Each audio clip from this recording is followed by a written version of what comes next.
失礼します。失礼します。おはよ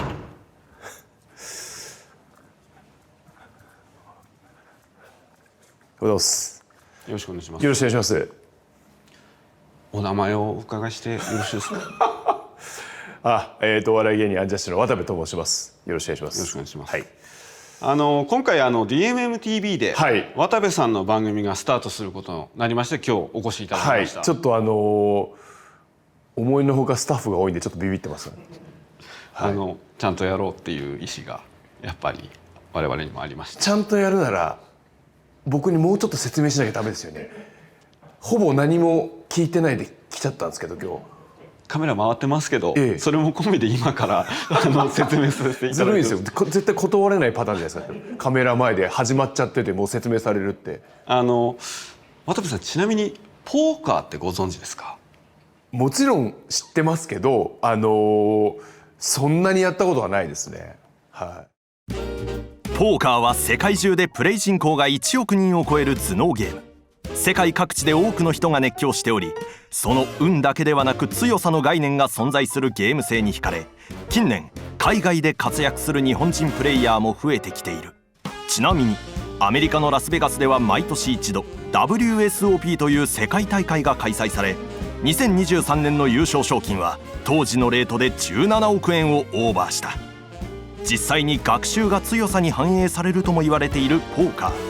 この番組では学習、強さ、運、資金、地域性など全ての要素を見える形にしていく。日本でもポーカーが非常に入りつつあるんですね。はい。で DMMTV さんで、このポーカー専用チャンネルを立ち上げることになりまして。そういうこと専用チャンネルなんですね。ああ、なるほどなるほど。はい、その第一弾として、この番組が決定しました。いや、なんか大変光栄なんですけど、なんかわかんないです。長年の勘でものすごい不安はありますね今。なんかちょっとね、わかります。ポーカー盛り上がって専用チャンネルっていうのは分かりましたけども、その先ですよ問題は。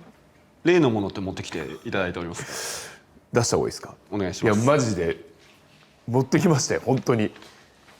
もうはい持ってきました。何ですかそれは？出した方がいいですか？お願いします。100万円です。はい。ありがとうございます。いやいや、ヘラヘラして持ってこれる金じゃないんですよこれ。100万円持ってこいって。僕ももちろんね番組が始まるし第1回目だからとりあえず理由は聞かずに持ってきましたけど、なかなかのお金ですからねこれね。で今回は、その今持ってきていただいた100万円を、ポーカーでどこまで増やせるかっていうのが実験番組になります。でしょうね。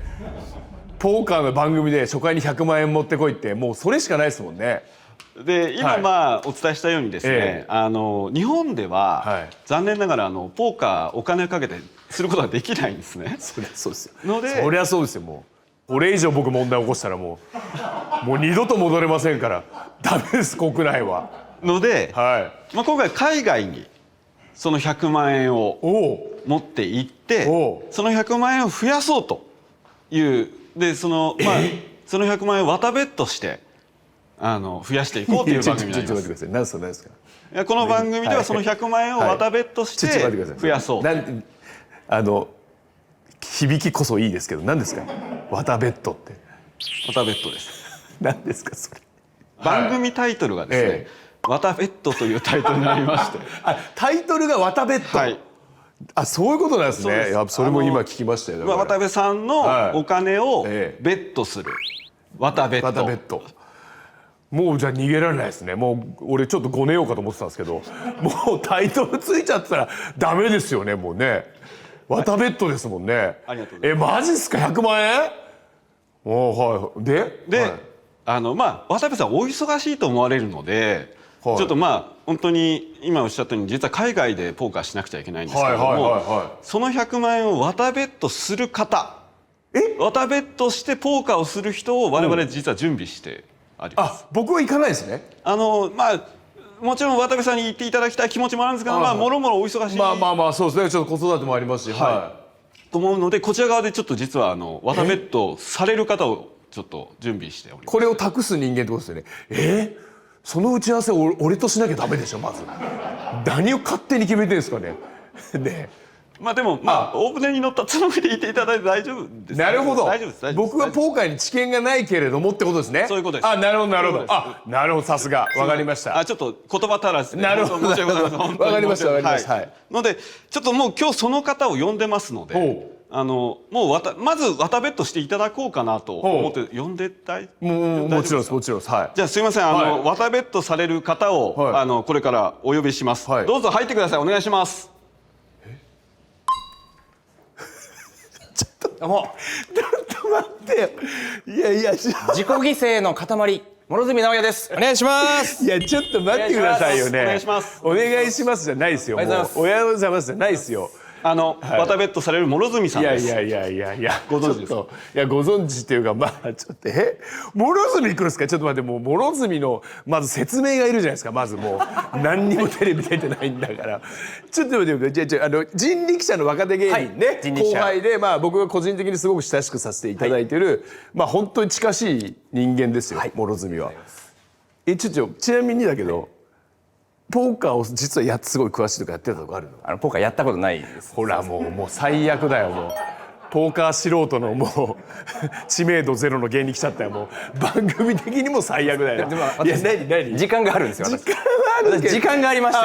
いやちょっと待って、はい、ちょっと待ってくれ。知識がないです。いやそうです。ちょっと3ヶ月これから実は行こうっていう企画でして。3ヶ月どっか海外に行くんですか？実はもう決まってましてフィリピンに3ヶ月諸角が。お前どんなスケジュールしてんだよな。頑張れもっと。本当に3ヶ月行けませんになれよ早く。3ヶ月行けちゃうんかい。そうなんですよ。のでちょっとじゃあ改めてこれから諸角さん行かれるのも含めましてこの番組のルールをちょっとご説明させていただきます。渡ベットではポーカーをするのは諸角さん。3ヶ月フィリピンに滞在しトーナメントに参加し続けてもらいます。キャッシュゲームは基本的にはプレイせず渡部さんから預かったお金をどこまで増やせるのかに挑戦してもらいます。生活費も込みで資金は100万円です。いや待って、どのぐらい3ヶ月でどのぐらいになるかですよね。これがですが、先に言ってしまうと、増えた分は渡部さんと諸角さんの折半なんですね。増えた分は。ちょっとですねちょっと失礼しますね。俺折半、俺生活費も払ってるんですよね。生活費も払ってて折半ですか？でも僕が増やすんですよね。そうです。わかりました。増えた場合は折半で、今渡部さんがおっしゃったように、いくらぐらい増えるかと、いわゆる見込みですよね。これ、もし仮に非常にうまくいって爆発した場合ですけど、うん百万うん千万になる可能性があります。それギャンブルってそういうもんでしょ。万が一爆発したらうん千万になるって、それで俺マジっすかとはならないですよね。子供騙しみたいな。そりゃそうでしょ、ギャンブルなんだから。逆教えてください。これがなくなったらどうなんですかこれ。実はそれも想定してまして、一応こちら想定してるんですけども、そこは実は渡部さんとの相談になりまして、追い渡ベットをするっていうのをはあ？おいで？いやだってもろにはこの責任がないからバンバン張りますよ。だって100万なくなっても追い渡ベッドあるなと思ったら。実は諸角さんと打ち合わせした際にちゃんと責任感を感じてまして。いやもちろんですよ。本当に？100万円ですよ。お前さもう、俺がめちゃめちゃ金なくなったのも見てるよな。近くで本当渡部さんの金ない時も見てきてるんで。俺の凋落っぷりを間近で見てきたよな。俺のこの100万がいかに大事か多分一番分かってる、この世で。そうだよね。この100万円の大切さ分かってます。分かってるよね。なくなったら本当に俺はもうカメラ関係なく追い詰めるからな。お前は。いやそりゃそうよ。100万円だよだって。本当にもちろん増やす気持ちでいきます。いやちょっとただもしですよ、もしなくなってしまった場合は本当にまたお願いするかもしれないですけど、でも本当に増やす気持ちで。いやそりゃそうだよ。増やす気持ちでいかなきゃいけないし、そんな甘くないからね。でもね、もう分かってると思うけど2人も生まれたばっかでさ、お子さん2人マジで金が必要な時期なんで見てるよね。見てます。本当に養育費かかるの見てきただろうよ。来ました散々。辛い時も。ちょっと待ってよ。いやまあはまあ実は諸角さんそろそろフライトのですね時間も近づいてまいりまして、このやり取りこそが醍醐味でしょうよね。もう行かせるんですかね。いやもうちょっともうちょっとやらせてくださいよここ。早めにちょっとですねちょっとあれだぞ、なんかテレビ的なもうありがちなわーっと多めに貼って「うわやっちゃった渡辺さん」みたいなのはもう視聴者に飽き飽きしてるから、ねもうそんなね古いそんなもうダメだよ、そんなね平成のバラエティーはやっちゃダメ。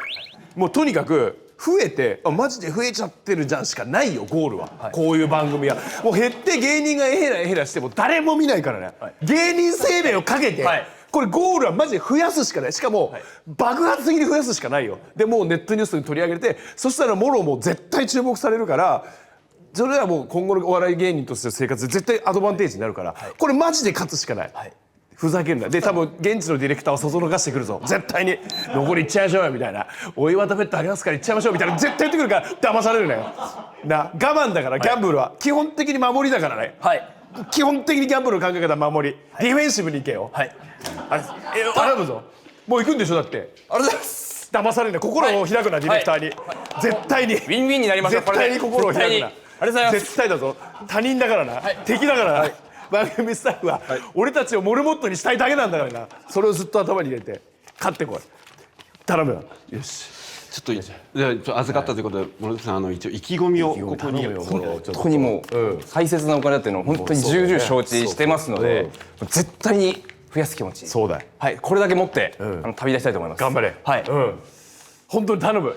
もうそれしかないよ。もう増えるしかない。俺だって多分 VTR 見るんですよね今後ね。俺やっぱ諸角のこと悪く言いたくないもんこいつクソとか言いたくないのよ、俺もこんなに世話になってるし。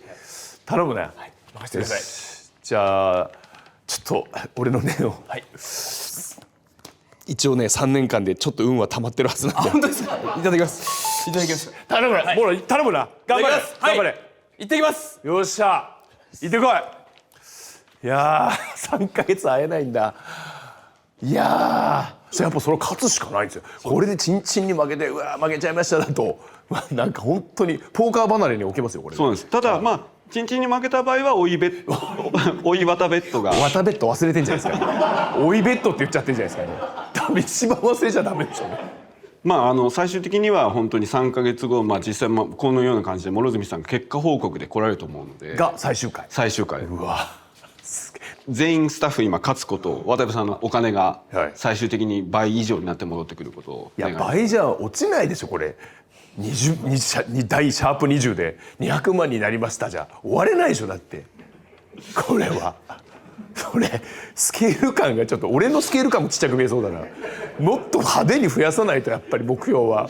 渡辺さん的に目標値としていやそれは最低で10倍じゃないですか。最低で1000万。いやそうじゃないとだってポーカーやってみようって見てる方により多く思ってもらうわけですよね。そうです。100万が200万になっても3ヶ月かけてですよ。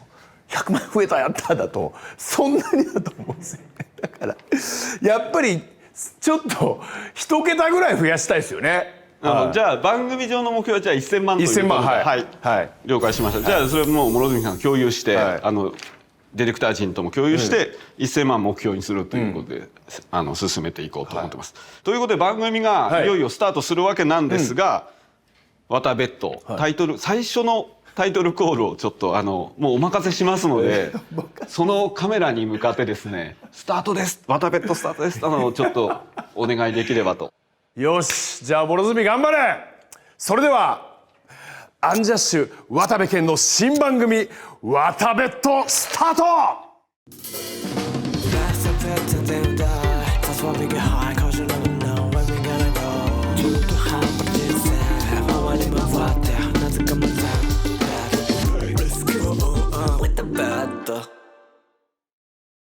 渡部さんよろしくお願いします。お願いします。ということで前回の収録から2週間経ちましたけど、この間いかがお過ごしされてましたでしょうか。いや年末年始だったじゃないですか。だから里帰りしたり旅行行ったり年末年始なんですけど、ずっとここにはありますよ100万のことがここに大丈夫かながずっとある年末年始でしたよ。ちょっとでも綿ベッドのこと綿ベッドのこととか100万大丈夫かなですね本当にね。それはありましたずっと。ありがとうございます。どうなっててほしいとかなんか期待してるとこありますか？いやだから本当に難しいですよ。人間渡部と芸人渡部がこう揺れてる感じですね。人間渡部はもうマジで損してほしくないですよ。もう本当にプラマイゼロで帰ってきたら喜びたいぐらいなんですよね。ただこれやっぱり言ってもね番組じゃないですか。だからやっぱ大勝ちか大負けなんですけど、前も言ったんですけど、負けてなくなっていや何年やってんだよ、お金なくなっちゃったっていうバラエティはもう古いじゃないですか。こういうギャンブル番組でバカみたいに勝たないともうこの番組のゴールはないと思ってるんで、なのでちょっと揺れてますね僕は。わかりました。その諸角さんがそのフィリピンに着いてからの様子、VTR 用意してますんで。めちゃくちゃ見たいです。見たいですか？どういう生活してるか全く分かんないんで。じゃあ、これからご覧ください。わかりました。では、まずその着いた模様ですね。VTR どうぞ。早速空港に着きました。渡部さん、渡ベッド100日で絶対増やしてくるんで任せてください。で行ってきます。顔色悪いなほんで。ちょっと頼むぞ。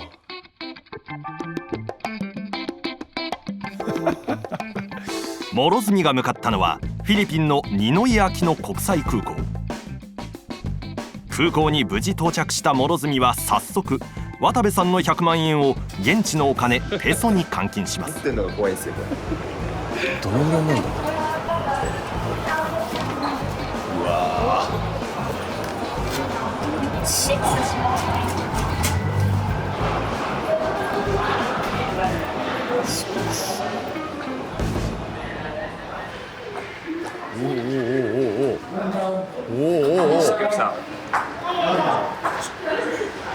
うわすごい。37万8000ペソになりまして100万円が37万8000ペソ。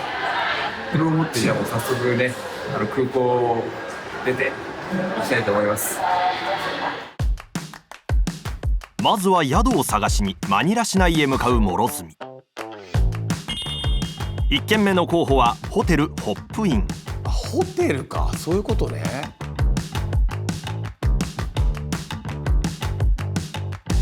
3週間宿泊するホテルを決める下見。いいじゃんいいじゃん。ホップインで案内されたのはホテルの最上階。すごいじゃないですか。全然綺麗。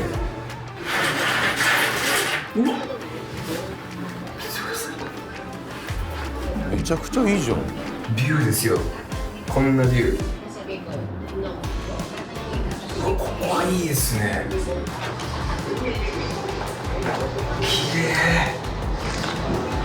めちゃくちゃ綺麗です。綺麗だけどこれ。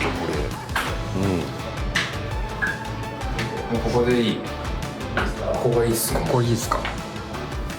こんな都会の真ん中でこんなに綺麗で、ここじゃないですか。もう勝てそうな気します。いや勝てます。やっぱ生活環境が大事だと思うんですよ。自分には余裕ないとできないと思う。2軒目のホテルも見せてもらった諸角だったが、これね、ここはちょっとさっきよりはね景色もね良くないですけど、2つ見ましたけど、どっちかって言ったら1個目の方がいいかな。そりゃそうですね。広いし、広いことで心に余裕が生まれて、ポーカーの心の余裕から勝てるみたいなことですか。最初のホテルに戻ってきて3週間分の料金を払う諸角。3週間こちらでお世話になりますね。3週間、これから払う。そうです。36,000円36枚です。ちょっと待ってこれワタベッドの金でしょ。だってこっから出すの。宿泊もそういうことか。ふざけんなお前。いやめちゃめちゃ待っていくらこれ1泊。ちょっと待って大体9万円ぐらい。わ高いよ。だって10分の1ぐらいってことでしょ。宿泊で高いって。9万です。これはダメだろうな。いきなり10分の1なくなってんじゃん。一旦使わせてもらってここで。でもまだ増えるんで、そういうことか。増える想定のお話です。一旦9万円。まだね、91ホテルいないでしょだって。あるんで、 91万ですね。はい。まだ余裕ですよね。なんだ俺。ちょっと待って待って。それは聞いてないよ。渡部さんのお金で自分のものになった部屋。諸角が向かいます。いやいらないって。いらないもう景色も見ないって。そんな余裕ないよ。いらないもうベッドもいらないこんなの。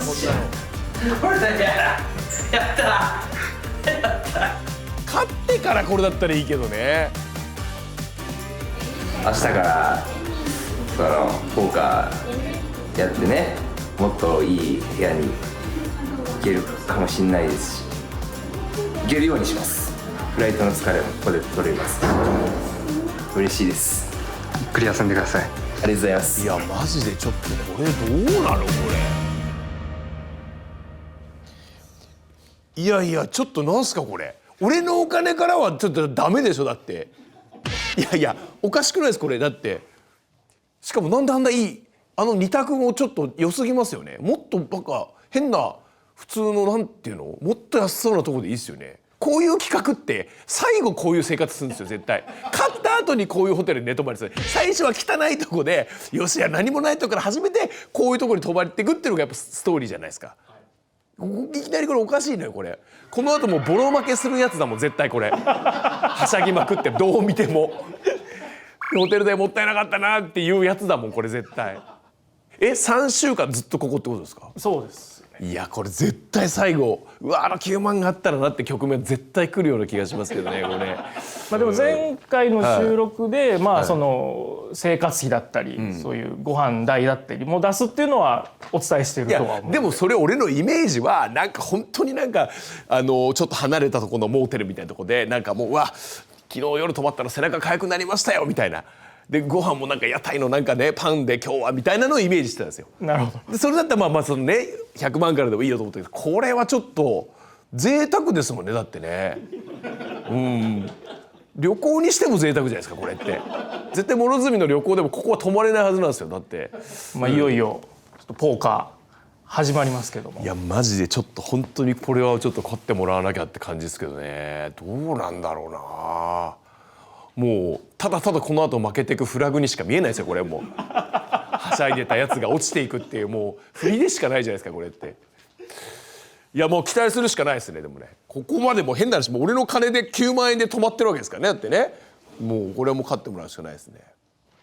じゃあ次の VTR。次はどの辺まで行ってるんですかこれは。次は初日の。初日、はい。いよいよポーカーも、はい。わかりました見ましょう。おはようございます。おはようございます。日本よりよく眠れましたね。本当ですか。はい。あ、よかったです。びっくりしましたね。やっぱりシェアハウスっていう環境悪いところに寝てるんで、いつもよりよく眠れましたね。俺よくなくても、すごく気持ちのいい朝ではあります。じゃあ今日からポーカー1日目始まるのでよろしくお願いします。渡部さんの100万円で昼食を済ませ初めてのポーカー実践に向かう諸角。森さんもう間もなくメトロポーカークラブにメトロカードクラブですね。そうです。あれうわなんか雰囲気あるねやっぱり。人いないっすよ。誰も。本当っすか。本当にここっすか。ここです。あまりにも人が少ないんですけど。はめてます。はめてません。これちょっと平日の日中ってのもあるのかもしれないですけど、中は人いると思います。本当っすか。はい、どうですか今日の意気込みは。いや正直めちゃくちゃ緊張してますよ。やるの初めてなんで、ある程度のルールはなんか YouTube 見たりとかで教わったんですけど、人とやるっていうのが初めてなんで正直ちょっと怖いっすね。でもまあその活動っていう気持ちこれだけは持ってきました。いくら渡部さんのお金とはいえ、これだけ人のお金とはいえこれだけ持ってきましたんで絶対勝ちたいと思います。そりゃそうだ。今日勝てそうですか。はい、勝てそうです。ずっとうっすらニヤニヤしてんな本当に。真剣にいけ真剣に本トーナメント会場となるのはメトロカードクラブ。果たして YouTube だけの知識で勝てるのか。当。いやーいいね。トーナメントエントリー。Can I have your ID? Is this your first time? いきなりそういうの出るんだ。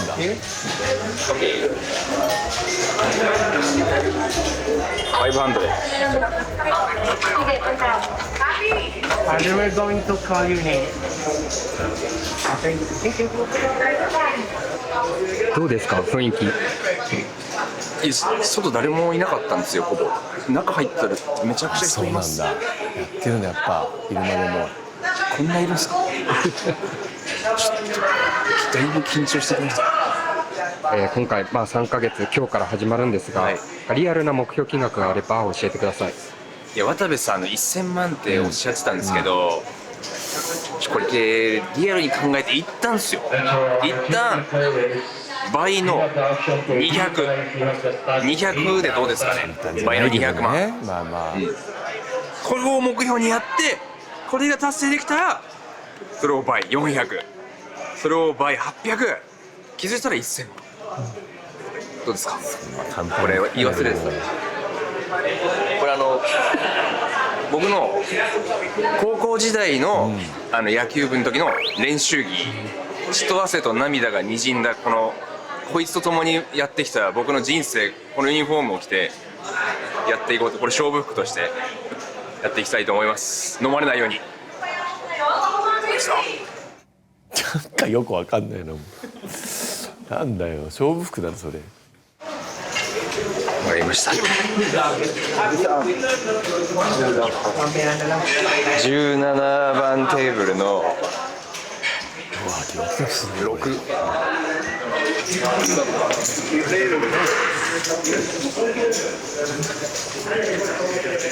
いるねもうね。Welcome to the Philippines. Thank you. First time to play? First time. 25. 初めてのトーナメント参加ということで、スタッフがチップやルールを細かく教えてくれる。 Starting balance right now is 25.50. 8,000. Our starting stock is 2,000. Because early bird promo, we have additional recording chips.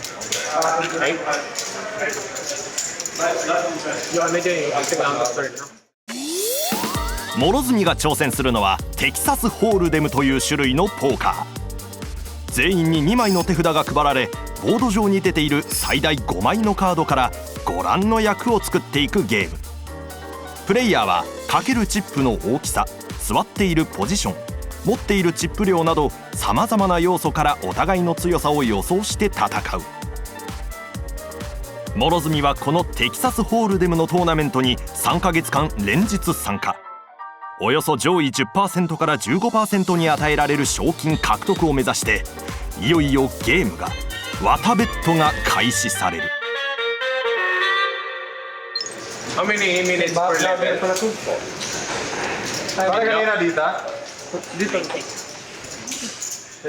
人生初のトーナメントはエースと6のオフスートでスタート。相手から倍の1200のレイズが入る。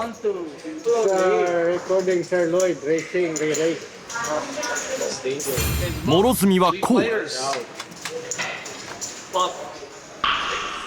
フロップでは役はできず、それに対して2000点のベットが入る。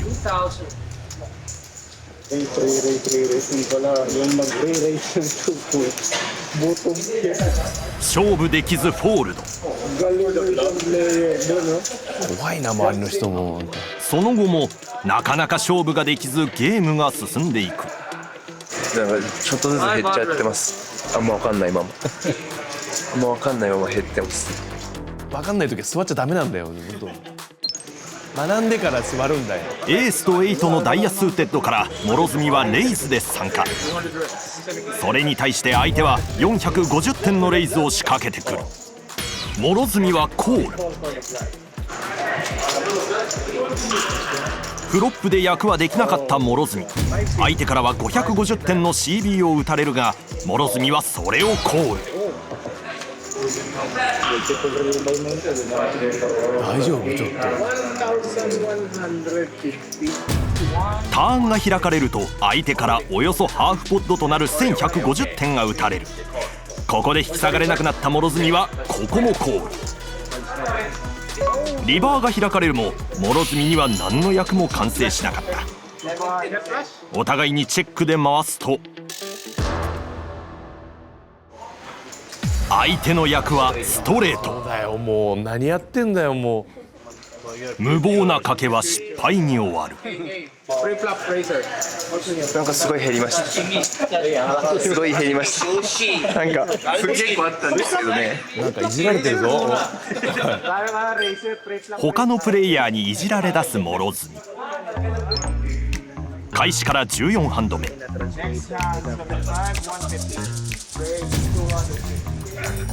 250のレイズに諸角はコールで参加。フロップでエースの3カードが完成する。したね。隣から200点の CB が飛んでくるが諸角はコール。エース3カード。ターンでさらに200点のベットをしていた諸角。リバーでフルハウスが完成すると1000点をベット。隣はコール。結果は人生で初めてポットを獲得する。なめられてんなもう。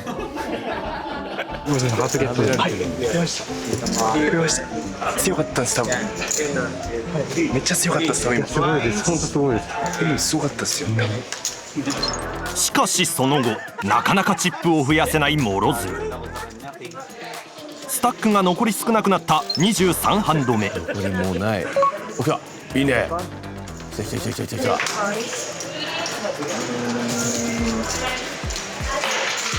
残りチップが少ない諸角はここで勝負に出る。オールイン。お全部？人生初のオールイン。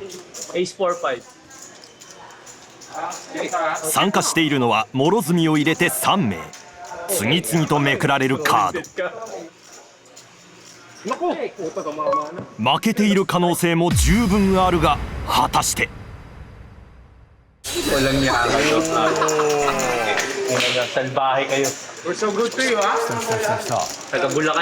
戻ってきました。戻ってきました。やってみたかったんですよ。少なそうだったんですっごい汗かいた。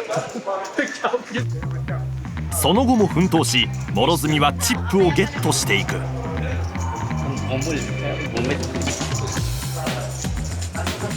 トーナメント開始から2時間後。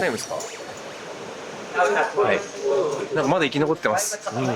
すごいですもん本当に。1回目のトーナメント初めてのトーナメントで今66人に、参加で35人まで残ってます。これすっごい削られますよこの。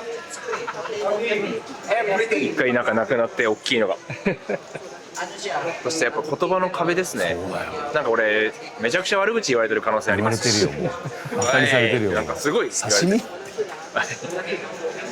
愛想笑いの連打。愛想笑いばっかりです。ポーカーも強くなるしメンタルも鍛えられるし。メンタルっすねマジで。これメンタルスポーツかもしれないです。なんか本当に。休憩後少しチップを減らして挑んだ48ハンド目。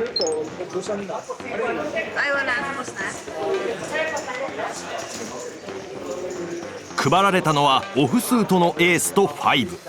諸角は500点のリンプイン。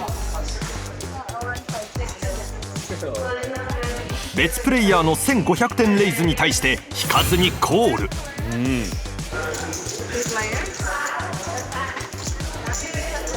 諸角フロップで5の1ペアが完成。しかし相手からの3000点ベットに悩む。どうする？そしてコール。ターンで諸角に2ペアが完成。でも相手もだもんね。相手からハーフポッドとなる5000点がベットされる。さっきよりも悩み出す諸角。だよね。もうどうする？引けないよなもうこれ。悩んだ末に出した答えはお、来た。諸角の2ペアに対して相手は役はジャックの3カード。リバーを待つことなく負けが確定した諸角。諸角の敗退が決まった。結果は66人中35位。賞金はなし。情けない顔してる。なくなりました。いやーちょっと最後だな。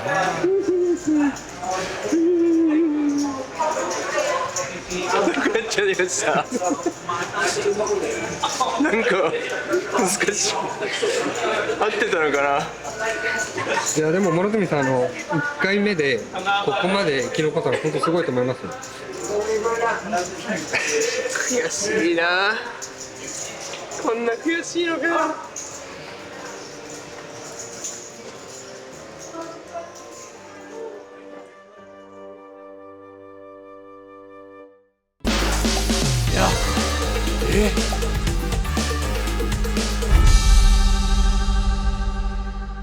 いやいかがでしたか？いやちょっといろいろまあとりあえずすごかったはすごかったですよね。そうですね。ただまあすごいかなんか知らないですけど金減ってますからね普通にね。初めてにしてはいいよってことなんですよねきっとね。そうです。あそこまで残ってってことは。はい。なるほどね。で89万。残り89って万。ことで宿泊いくらでしたっけ？ 9万円です。宿泊費じゃないですかじゃあほとんどもうこれポーカーそんな負けてないよ。ポーカー1300円しか負けてないよこれ。何ですかこの複雑な感じはねこれ。じゃあいや戦えてたってことですか？そうですおうね。その初心者というか初めての割には検討はされてたのかなっていう。ポーカーって多分ですけどきっと駆け引きじゃないですか。喜怒哀楽が絶対出ちゃいけないじゃないですか。喜怒哀楽あいつ全部出てましたね今のみたいな。ヘラヘラして落ち込んでバカにされてもちょっと待ってこれちょっと難しいな。もっとそうか意外とじゃあ初回にしては良かったってことですよね。っていうことにはなります。あれ最後の判断はどうなんですかねあれ最後の。まあでも絶対そのオールインは勝つためにはその勝負かけるためにしなきゃいけないっていうのはあるので。これちなみにオールインして勝つとどうなるんですか？まあこれはもうそのかけた分分は全部戻ってくると。2倍。最後のあれはなんか熱くなってたのかな。どうなんですかね。あんま降りれないですかそこからはもう。もうあれはもう諸角さんが悩みに悩んでの判断だったとは思うんですけど、でもそれも悩みに悩んでるただど素人が悩みにならないだけじゃないですか。だからそれってやっぱりちょっとさすがに勉強不足すぎるこれいきなり立つのに。それをそうかこっから学んでいくってことですね。だから残り89万9000円で学びながら勝っていくってことですよね。こっから増えていきますから。いや甘くないと思うけどなやっぱり。その初めて諸角さんがポーカーしてる姿をご覧になったじゃないですか。どうでしたかその様子というか。いやもう本当に不憫な日本人ですよ本当に。あんななんかめちゃめちゃバカにされてるかもられてたと思うんですよ。うわちょろいやつ入ってきたみたいな。絶対テーブルのメンバーは喜んでると思いますけどね。言葉も通じないし悪口言い放題だし。だからちょっとこっから彼らと対等に渡り合わなきゃいけないわけですよね。駆け引きという意味ではね。いやこれは確かに言葉の壁とか多分おそらく細かいニュアンスを見なきゃいけないはずですよ相手の手札を読むにはね。はい、の時に言葉通じないって結構ハンデですよね。まだその心理戦というか、そういう部分もあるじゃないですか、その表情だったりとか仕草だったり、多分一番苦手なんじゃないですか諸角って。ヘラヘラしてるし、結構ライブで大滑りしても飲み行こうぜとか言って普通にしてるようなやつなんでなんかねいやーみたいのもないやつなんでギャンブル向きじゃないのかもしんないな。だから多分これはポーカーのスキルズを上げるとともに人間力も上げないと勝てないってことはちょっと1回目で分かりましたね。なるほど。あの中に入ってって異国のかなり強いハートを持ってやんないと大勝ちはできないっていうのもちょっと分かってきましたね。はい。まあ、ということで初回、シャープ1は、ここまでになります。これはちょっと本当になんかどうなるかだな。まあ確かにいきなり勝ってもですし、いきなり大負けしてもなんで、まあこういうことなのかな、スタートはね。まあ現状その渡部さんの100万円は、はい、まあ現在89万円と。ちょっと審議だなこの経費は。ちょっと俺本当にまあしょうがないですね。期待します、次回から。はい。じゃあこの続きはまた次回になります。わかりました。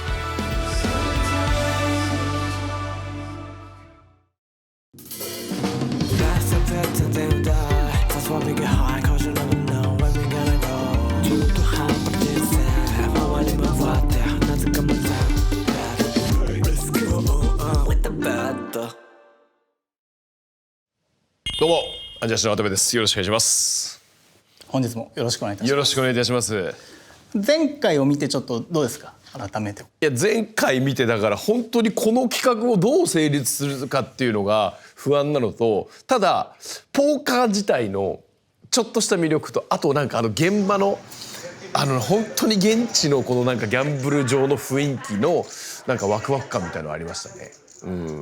渡部さん自体でこう、パチンコや競馬って興味あったりする？もともと若手の頃はパチンコもやってましたし、海外であったらカジノは行ったりもしますね。だから好きは好きなんですよ。ポーカー自体でどうですか？ポーカー自体の経験ですか？はい。ポーカーは全然いわゆる家でやるような5枚持ってカードチェンジしてみたいのしかやったことない。このはやったことないですね。いずれ渡部さんもね、やる機会あるかもしれないですから。私も興味を持ってやるって、だったら俺最初からやらせてくださいよね。俺の100万で俺がでも多分これはその予感はめちゃめちゃです。これポーカーやってみたいなって気持ちになる感じはもうビシビシしますね。はい。前回、89万円までになりましたけど、はい、じゃあ今回ちょっとどうなるかということを見ていただければと。わかりました。じゃあ行きますか。はい、では VTR どうぞ。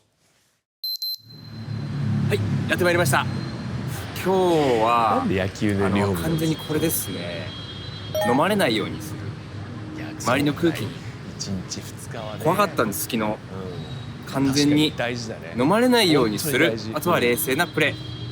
また知識もちょっとずつ入れてきました。はい。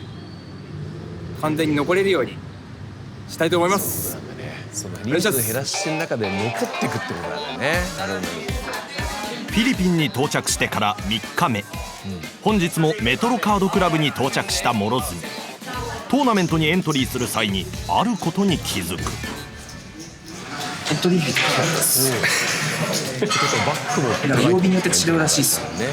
毎回500ペソだと思ってたら今日700ペソ取られて、明日は1100ペソ。どんどんなくなっちゃう。明日2000、明日倍以上じゃないですか。曜日によって違う。昨日のね。面白い。これまずいっすよ。マジでどっかで勝たないと。どっかで勝たないとです。これマジで。そうなんだ。スタート直後は38名参加のトーナメントが開始。キングとジャックのスーテッドが入った諸角は勝負できると感じてコール。フロップが開かれ、諸角はクラブのフラッシュドローでチェック。ターンでキングと4の2ペアになった諸角。ここでどうする500点のベット。リバーでフラッシュにはならなかったものの2ペアが確定している諸角。1000点のベット。ボーダーおじさんからコールをもらうと、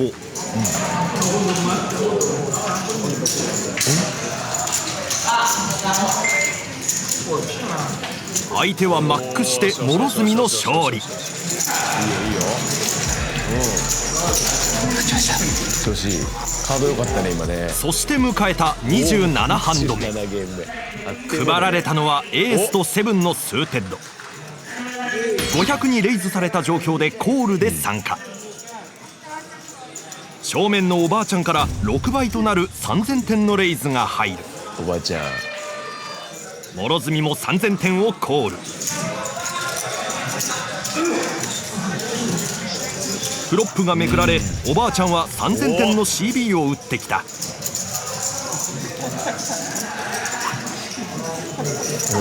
どうしたこれに対して諸角は悩む。見てるぞおばあさんこっち。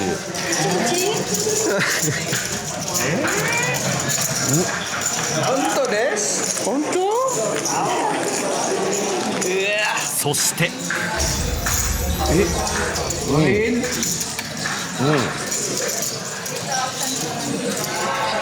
それに対しておばあちゃんもコール。おばあちゃんの手札はなんだ。ジャックのペア。役がない諸角は圧倒的に不利な状況。いや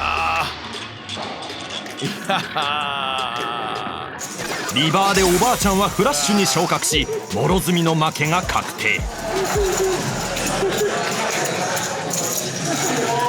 腹立つのなんだ今のリアクション。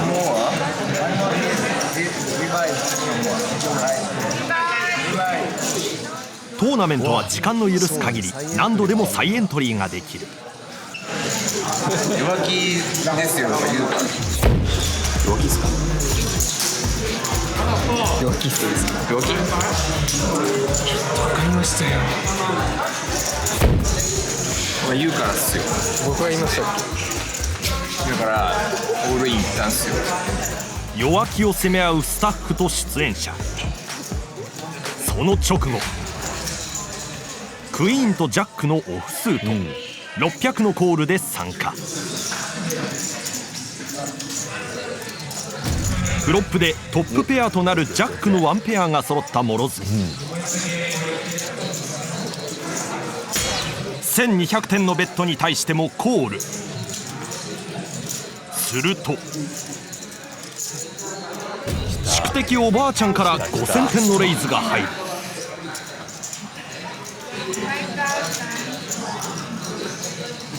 皆がフォールドしていく中、諸角は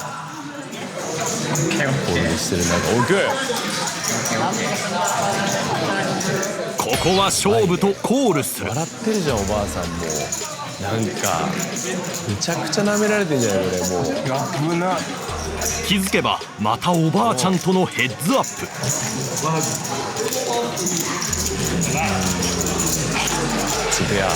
そしてちょっと大丈夫？大丈夫？おばあちゃんの手はジャックとキング。なるほど。同じジャック持ちで現状おばあちゃんの方の優勢。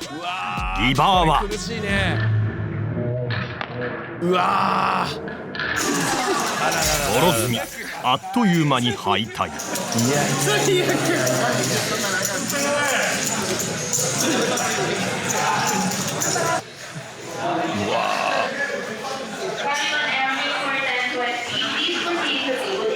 何が起きたのわかんないっすまだ。おばあさんにおばあさんに俺オールイン2回仕掛けたんですよ。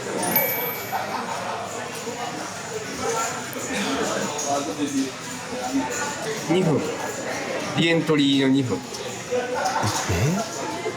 くら使ってんのそれで。みんなに笑われましたよ。あーサーリーサーリーみたいな。俺がこうやってたらシャンプーシャンプーじゃねえよ。シャンプーじゃねえんだよ。くそくそいやシャンプーでシャンしてきたわ。くそ負けた。同じ相手にほんの 1,2 分で負けた。なんかもう北斗の拳に出てくるでかいババアくらいでかく見えた。リエントリーした者がほんの 1,2 分で亡くなる恐怖を知らされた一日でした。確かにリエントリーしてすぐだったね。そして翌日、ユニフォーム腹立つな。ね、もう昨日のね青い服とはまた色変えまして、もう昨日のはもう縁起悪い服なんですよ。なんで今日はねちょっと明るめにこの色でいこうと思ったんですけど、ほぼ孫悟空の今日も負けた。ちょっともうこれもあっという間の出来事だった。負けたらねすでにね。相手はエーシーズだった。強っ。や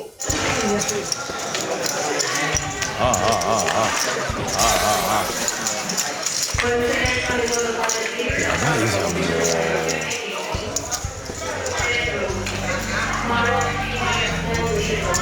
Thank you. アウト。昨日仲良くなったおじさんからは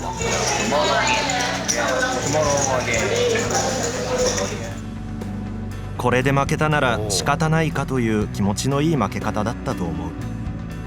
やばいね、やっぱ初日は運が良かったんだねこれね。なのでなんでどうして？いやいやいやいやいや、なんでよ。食うじゃないよお前。3日間ね頑張ったんで一旦失礼します。いやいやダメだよ、負けた日はそんなことしたら。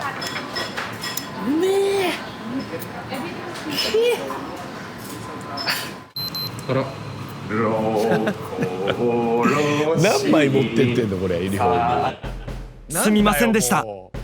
すんごく負けました。すんごく負けた。この日の諸角が負けたハンドはこちら。ジャックの3カードが揃った状態で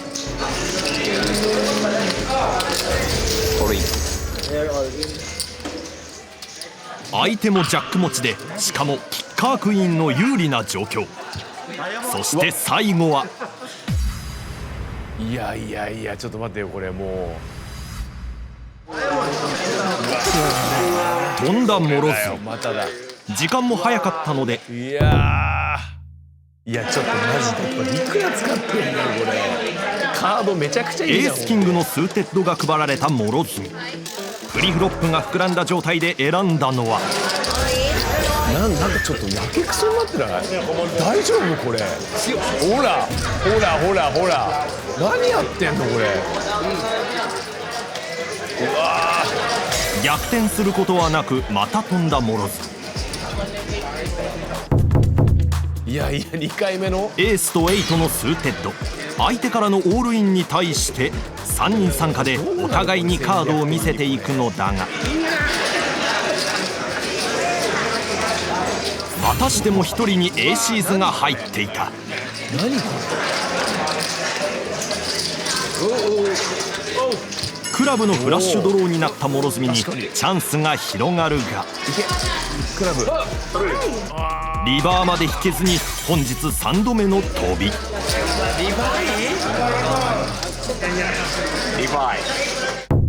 いやちょっと待って大丈夫か。服に行ってないとこまで来ました。いやマジでこれ負けたら夕飯抜くしかないです。いやちょっとお前さ、もう夕飯抜きでそれ負けたら負けたら夕飯抜き。はい。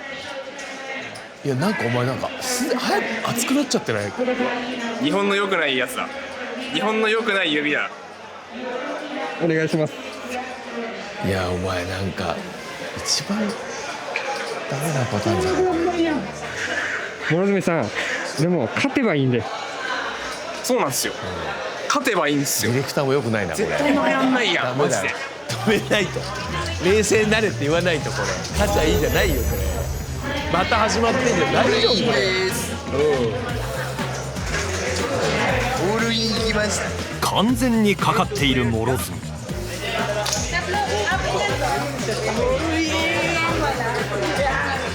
2人がコール。8のペアを持つ諸角に対して相手のカードはジャック10とエースキング。うわちょっとやばいな、やだよか。フロップは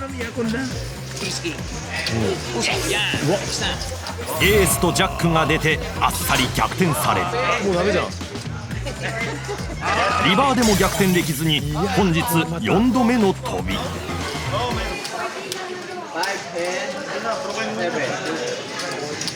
うすんのもう。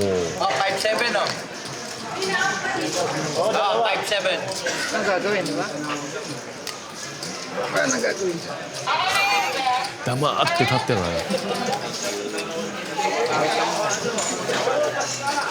終わりこれ攻撃。いや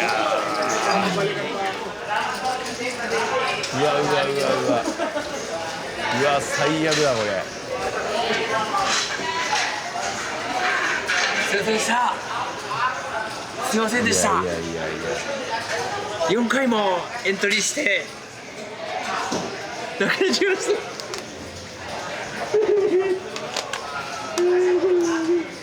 いやまずいねこれは。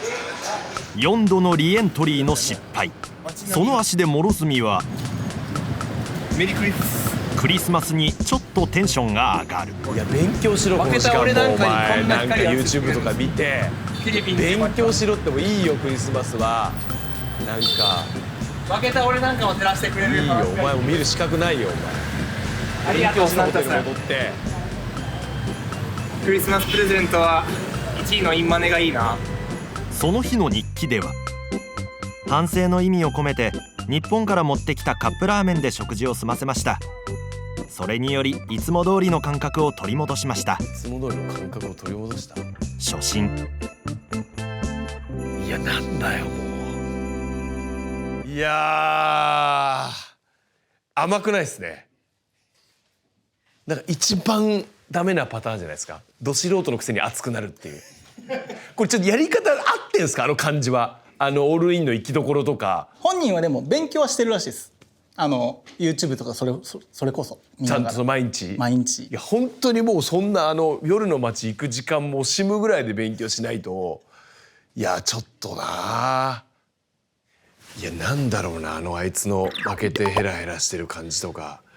めちゃくちゃ仲いい大好きな後輩だったんですけど、ちょっと嫌いになりそうですね。これはちょっと本当にね、なんだあの態度はと。真剣味が足りないですねやっぱね。ちょっとねやっぱこうヒリヒリした感じもないし、負けてもまあどっかベース負けても人のお金だしみたいな。で負けて芸人として面白いでしょ僕っていうようなのがもう出てて、非常に不愉快ですね本当に。なんかヘラヘラしてますねずっと。負けてこれも美味しいでしょみたいな。ちょっと嫌ですね本当にね。いやあれもマジ一番意味わかんないですよ。あれもなんか負けたのにビール飲んでる俺面白いでしょみたいな感じもして現地のディレクターとのその空気感もなんか全部腹立ってきました。なんかディレクターさんの煽る感じも「母ちゃん一緒」みたいな。なんかちょっとやばいっすね本当に。ちなみに一緒に同行してるディレクターさんはポーカーへの知識ってのはある？ないです。ない。素人2人がはしゃいでる。いやいやいやこれはまずいっすねちょっとな。どうすんですかこれも本当。とりあえずもうまだこの感じで見ていく感じですか？そうです。まだこの後もう一本 VTR。いやちょっと待ってくれこれ本当に。ちょっと学びを感じたらいいですけどね。負けながら学んでるならいいんだけどな。ちょっとそれもなさそうなんで、もう負けることにどんどん慣れてきちゃってて、で街に対する緊張感もないし、なんかちょっと良くない感じになってきてますね。この日フィリピンは雨。緑もあんの？めちゃくちゃ雨。笑わねえからなそんなんじゃもう。すごいですね。めちゃくちゃ雨ですよ。フィリピンは結構通り雨が多いから、常に大きい傘持ち歩いてないとですね。すぐやむか。じゃあ行きますか。頼むぞ今日は。6日目のポーカー。諸角は、頑張りましょう。まあ慣れてくるっていうのが大事だからね場にやっぱり。多いじゃん。気づいたら減ってって気づいたらもうオールインするしかないんじゃないですか。何それ。したら、相手フラッシュでみたいな。フラッシュなんだよ負けましてちょっと早いんでもう一回やります。いやそういう問題じゃねえだろ。ますか。ここまでは昨日までと全く同じ展開。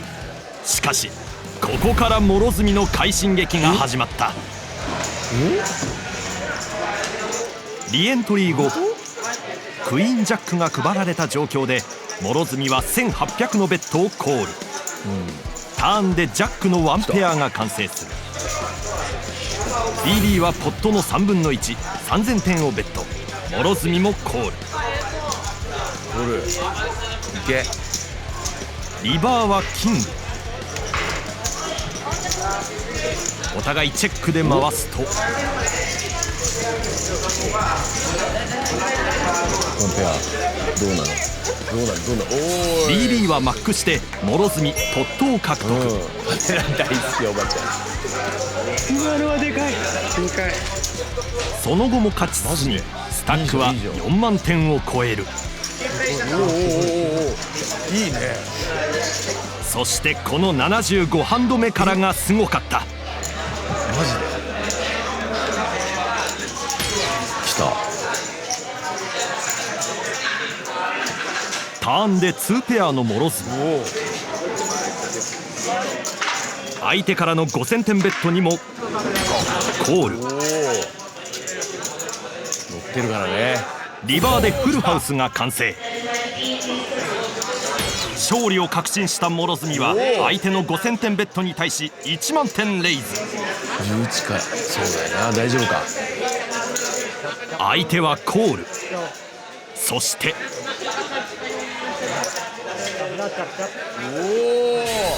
相手よりも強いフルハウスで勝利。来た。おお、すごいじゃん。すごいじゃん。次のゲームではフラッシュで勝利し2連勝。すごい。もう横のおばちゃん全然笑ってないもん。もうおお、すごいじゃん。すごい。そしてさらに続くゲームではオールイン勝負に勝利して怒涛の3連勝。すげえ。この状況に同じテーブルの人からは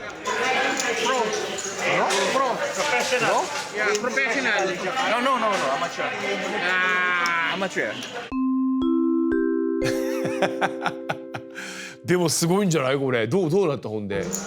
その後少し減らすがトーナメント的には見てください。22。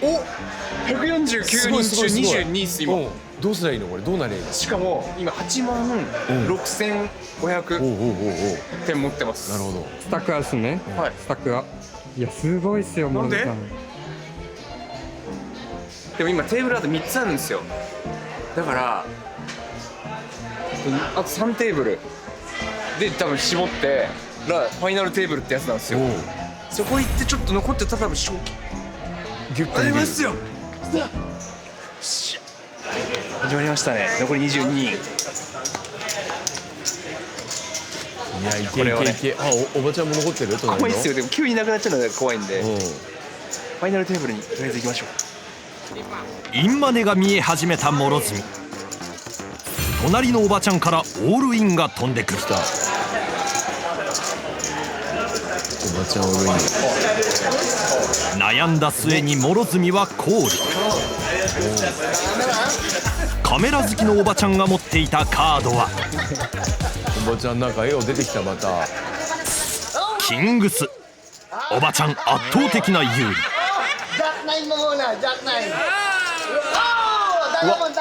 あらシリカード。ターンで諸角の負けが確定。いきなり大きく負けた諸角。すごい。ポカーそれでも104ハンド、そして105ハンドで連勝。スタックを9万点まで戻したところでついに残り18人。初のインマネはもう目の前。1ハンド1ハンドが大事なこの瞬間、配られたエースとジャックのスーテッドで参加すると黄色い T シャツから3ベッド。どうする。ヘッズアップでフロップへ向かう。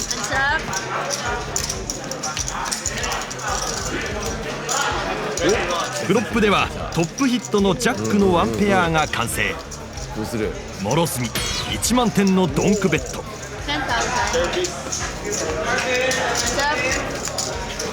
このゲームはさらに白熱していく。チェック。黄色 T シャツは2万点のベッド。諸角はコール。ジャックと3の2ペアが諸角には完成している。黄色 T はここで3万点のベッド。大丈夫。うわ、本当に大丈夫か。気づけば7万点もかけていた大勝負。絶対に負けられない。どうだ。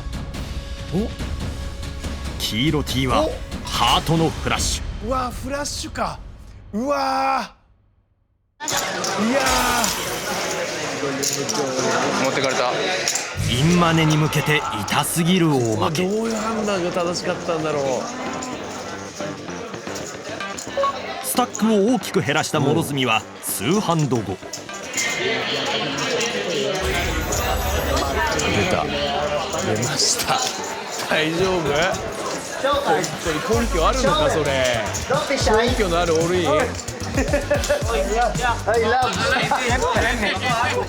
3人で勝負のフロップがめくられる。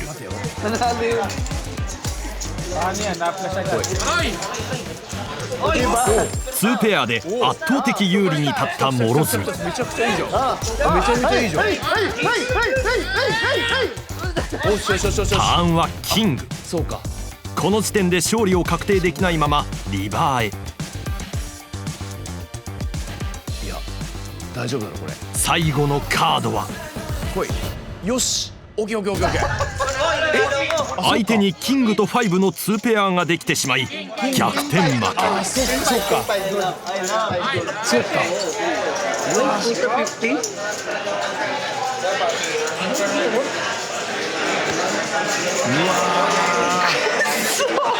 いや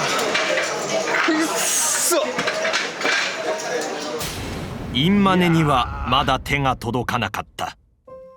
惜しいね149人中もうちょいだな18位、15位から賞金出ました。意味ない意味ないね意味ない意味ない149でもジャッジでも一緒じゃん。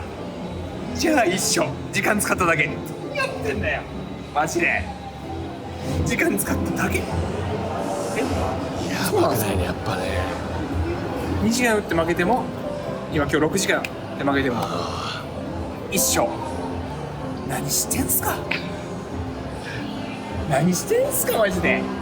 だからそのやることはやってるぞと本当に全力は尽くしてるんだぞと。ただまだ金は1円ももらえてないぞと。結果的にそれ許してください。明日も頑張ります。お疲れ様でした。ちょっとはしゃいでる感じなんだ何してんだよなだから今日はなんと149人中18位でした。これはだいぶ進歩したんじゃないでしょうか。勝ったらやるんだよこれを大宴会はうんま何してんだよもううわーなるほどは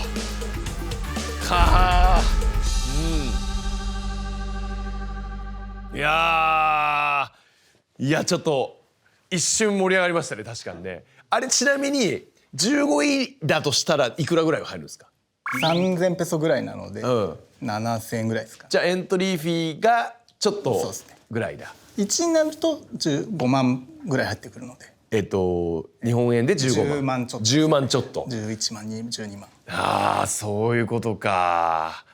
いや最後の一二勝負ですよね18になってからの。どうなんですかねああいうのの判断は合ってるのかな。でもまあちょっとワクワクはしましたね。でも結果0円なわけですよね。だからどう考えてもビールは飲んじゃダメですよね。惜しかったからじゃないですもんね。だってマイナスになってるわけだからね。本当にポーカーの収支もいいし経費が増してんのが腹立つんですよどんどん。ピザ代とビール代でしょこれ。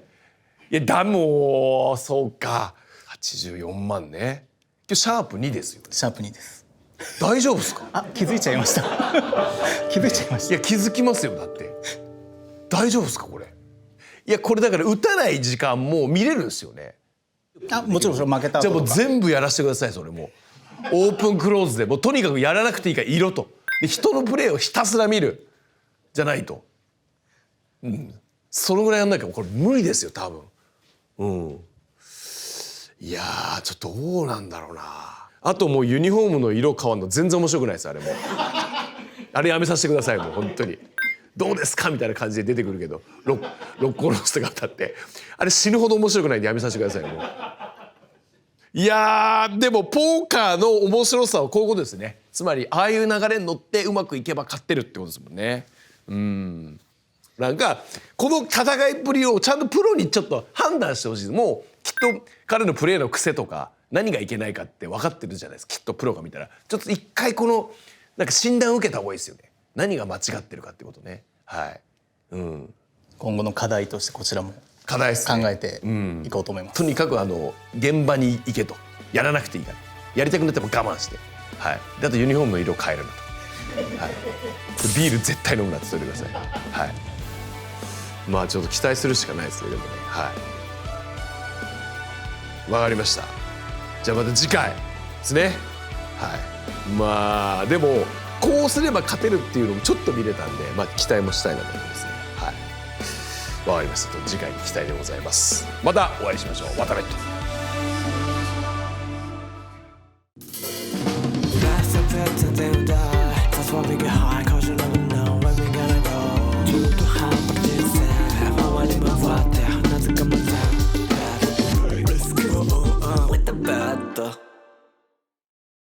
どうもアンジャッシュ渡部です。本日3回目ということでよろしくお願いいたします。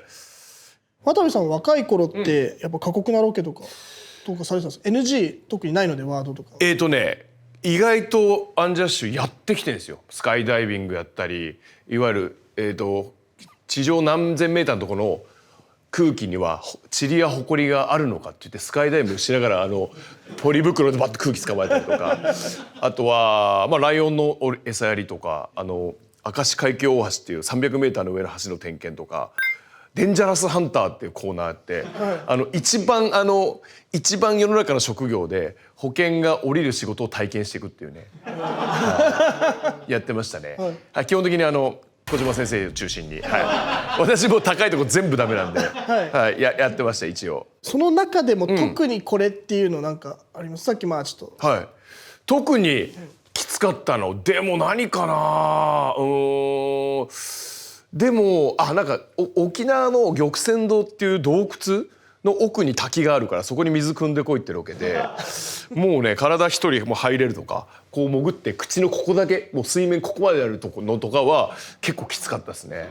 最後技術さんがみんな参っちゃってもう機材も俺と小島で運んででカメラさんももう腕が持たないっていうから最終的に俺が先行ってカメラ受け取って後から来る小島は俺が撮ってましたねこうやってそれ結構過酷でしたねそれ。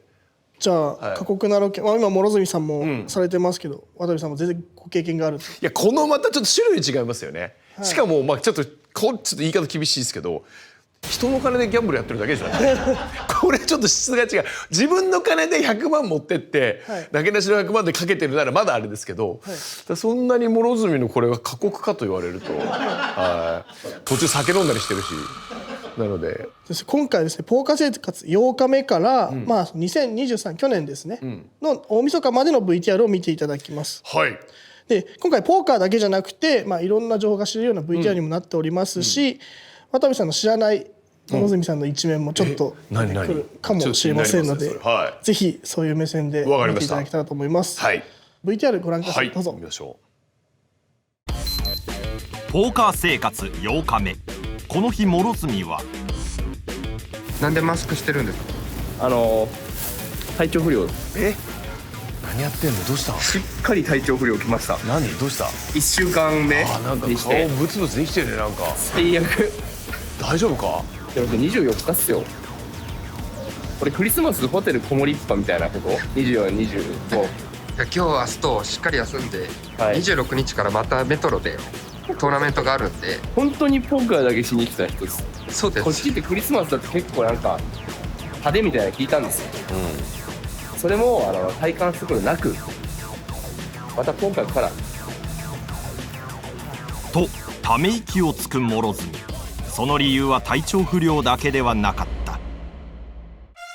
こちらからネット投票で変えたので有馬記念をやりました。4万円負けました。サンタさん僕に山ほど A シーズをください。ちょ待って大丈夫かその4万気になるよこれ。審議だなこれ。翌日クリスマス国なんで今日クリスマスを堪能しようと、こちらでまあそうですね美味しいもの食べて、でもね時間がねフィリピンの方ってクリスマス結構お休みされるっぽいんで、大体9時ぐらいまで閉まっちゃうらしいんですよ。現在時刻8時。急ぎましょう。時間ない。ステーキ屋さんに行こうとしたがラストオーダーが終わってしまったため近くのアジア料理屋さんへ。豚肉を大量のおかかで味付けされた肉と魚の殴り合いみたいな料理。食感もジャリジャリだった。何もうまくいかなかった。何もうまくいかなかった。クリスマスが明け、ここからいざポーカー会場へ。今日も京都で年末ですか。じゃあ年末今更なんですけど、この財布いいですね。はい、一番縁起良さそうな財布買ったんですよ。このフィリピンのためにお金増えそうじゃないですか。確かにこんなペソの国で円に願掛け。本当に。そんな諸角の手にはエースキングが入った。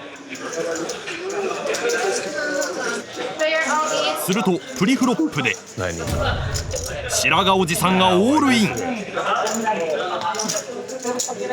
ゃあ見てんぞこっち。いいですよいいですよ。もうなんかどうされてるよ。マジでオールインしちゃおうかな。オッケー。諸角もここでオールイン。白髪おじさんは5のポケットペア。果たして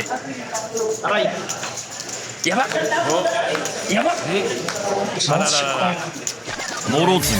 あっという間に敗退。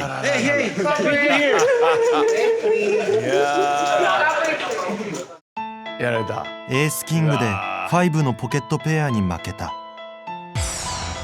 何もうまくいかない。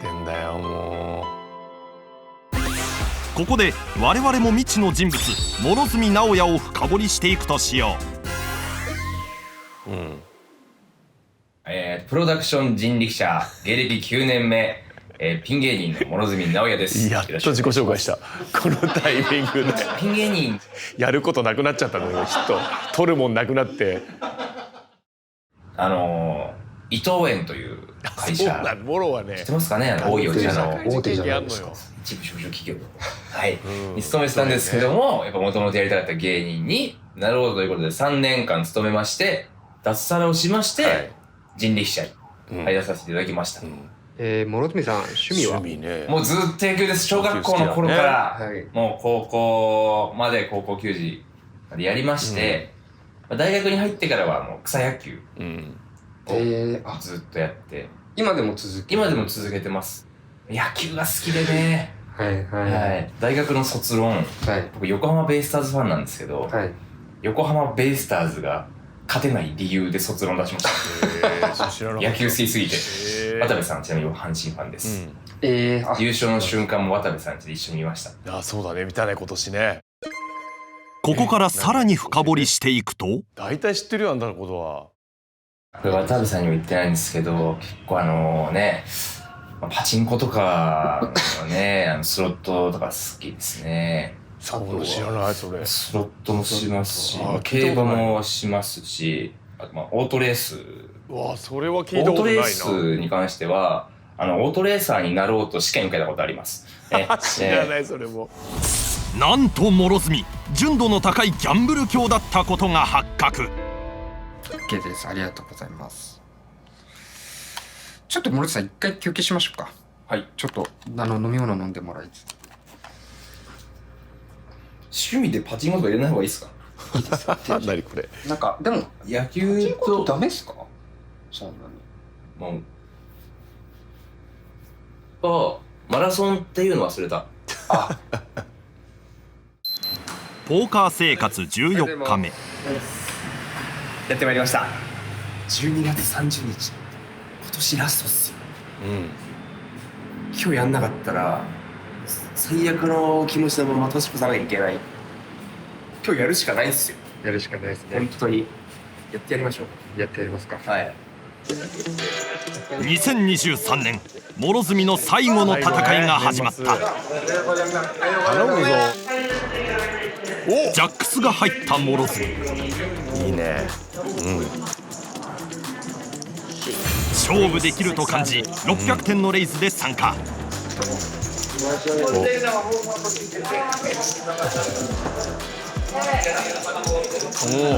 ここで諸角はジャックのワンペア。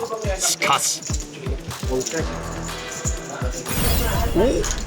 ターンで諸角はジャックの3カードに。ここは1000点のベッドを敢行。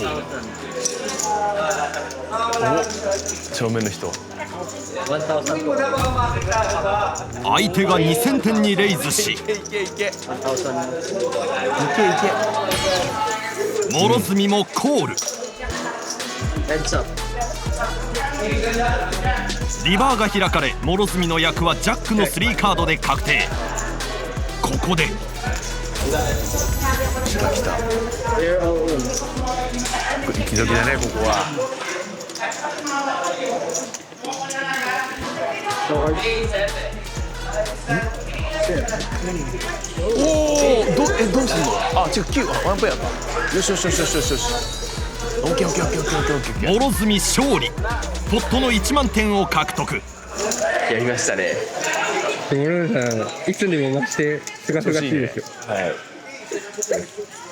すっごいだって女連れできた人ですもんね。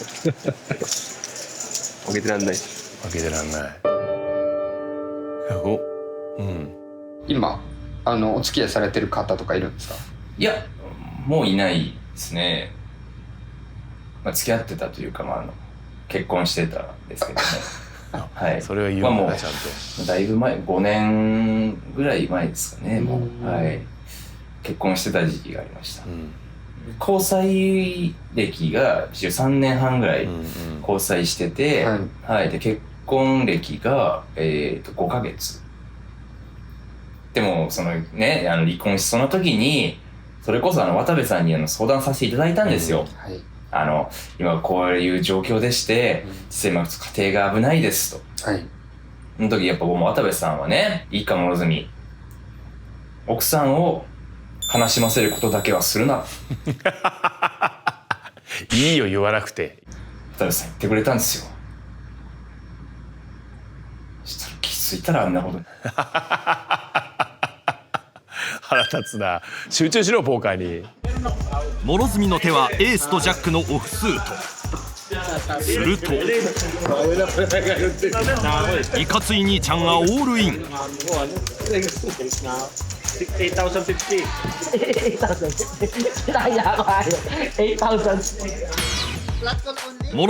ここはコールを選択。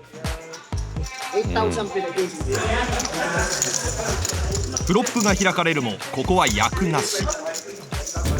ここで女連れがオールイン。きた、女連れ。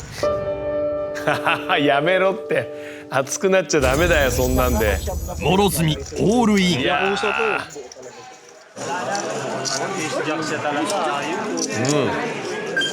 結果は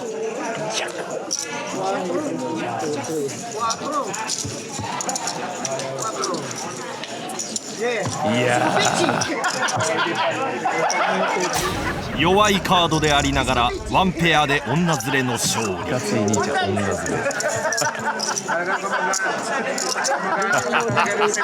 最高の笑顔を見せる女連れ。女連れに負けた。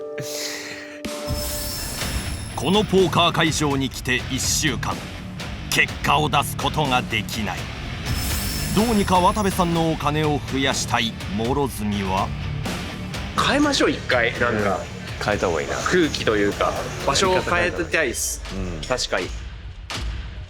今年最後になるポーカーだったのですが、何もできませんでした。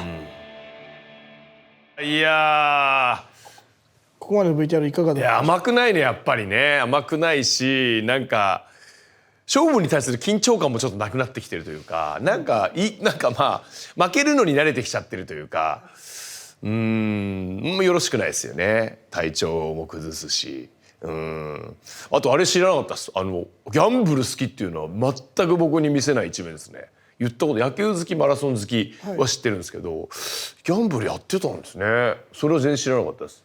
意外と勝負師のところもあるらしくて、海外でも競馬ができるみたいなことをなんか知ってしまって、いろいろ。そうなん。俺の印象、それこそ伊藤園勤め上げて、うち犬も飼ってて、コンビ名犬好きで、僕野球が大好きですって言うからすぐ仲良くなって、いや真面目な、やっぱ社会人経験ある真面目なやつだなっていうことで、僕はどんどん諸角に惹かれてこう仲良くなったんですよ。だから全然知らなかったです。奥さんのことは元奥さんは本当に素敵な方でできた人で本当に早かったですね。もう2ヶ月目ぐらいに離婚しそうですって言っててと思って「いや待て」と俺ついこの間祝儀を渡したばっかだぞって言って家財道具一式持ってかれた。とにかく諸角に稼ぎがないかったので。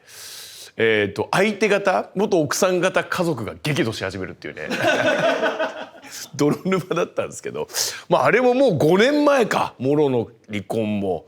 そう俺も忘れてましたモロが離婚したってこともね。あとあれは何ですか有馬記念って一応確認ですけど、また別ですよこの番組とはね。別でそれはあいつの金ですねもちろん。はいもちろん。あいつの金ちなみにどのぐらいかけたとかって何か分かってしまう。4万円ぐらい。でもあいつそんな金持ってってんですか自分の。いや綿追いベッドの前にまずモロ追いベッドじゃないですかこれ本当にそんな金あるなら。あれ万が一勝っちゃってたら絶対画面出ますからね余裕が。そうなんです。いや大体競馬ロケって番組の趣旨にのっとった馬券買うじゃないですか。で裏でプライベート馬券買うんですよ。でこっちが当たっちゃうとうわクソみたいなのもちょっと半笑いになっちゃうんですよやっぱり。だからダメなんです他のギャンブルやったら。諸角さんは本当に外れたみたいです。本当に外れた。そりゃそうでいいでしょ外さないとやっぱり、ここでポーカーで勝てばいいわけですから。ちなみにVTR もう1本あるんですけれども、そちら年内の様子でございます。わかりました。じゃあこちらもじゃあ VTR 普通に。わかりました。じゃあ続いての VTR どうぞ。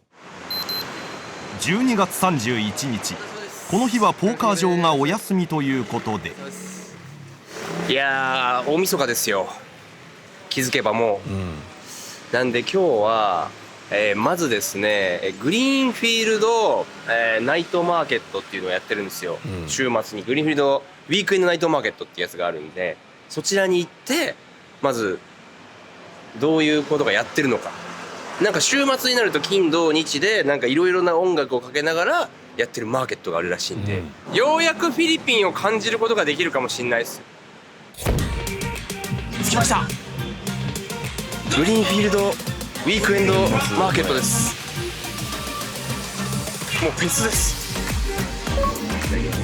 ちょっと待って待て安いけどお前4万持ってんだろ有馬記念の。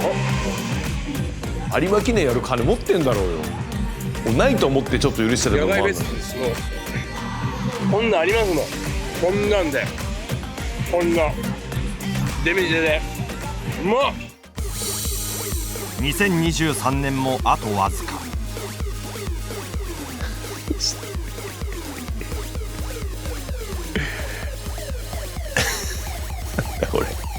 なんだこれおい。視聴者のお気持ちはこの後渡部さんが代弁してくれます。じゃあ諸角さん来年いい年にしましょう。そうですね来年ね本当にいい結果出せるようにしましょうね。すごい本当に年末は散々でしたんで、間もなく開けます。どこだ。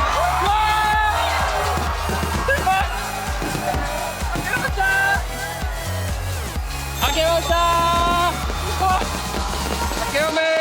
明けおめですというというじゃないでしょ。そういう VTR いやちょっととうとうポーカーのポの字も出てこなかったなんすかこの VTR。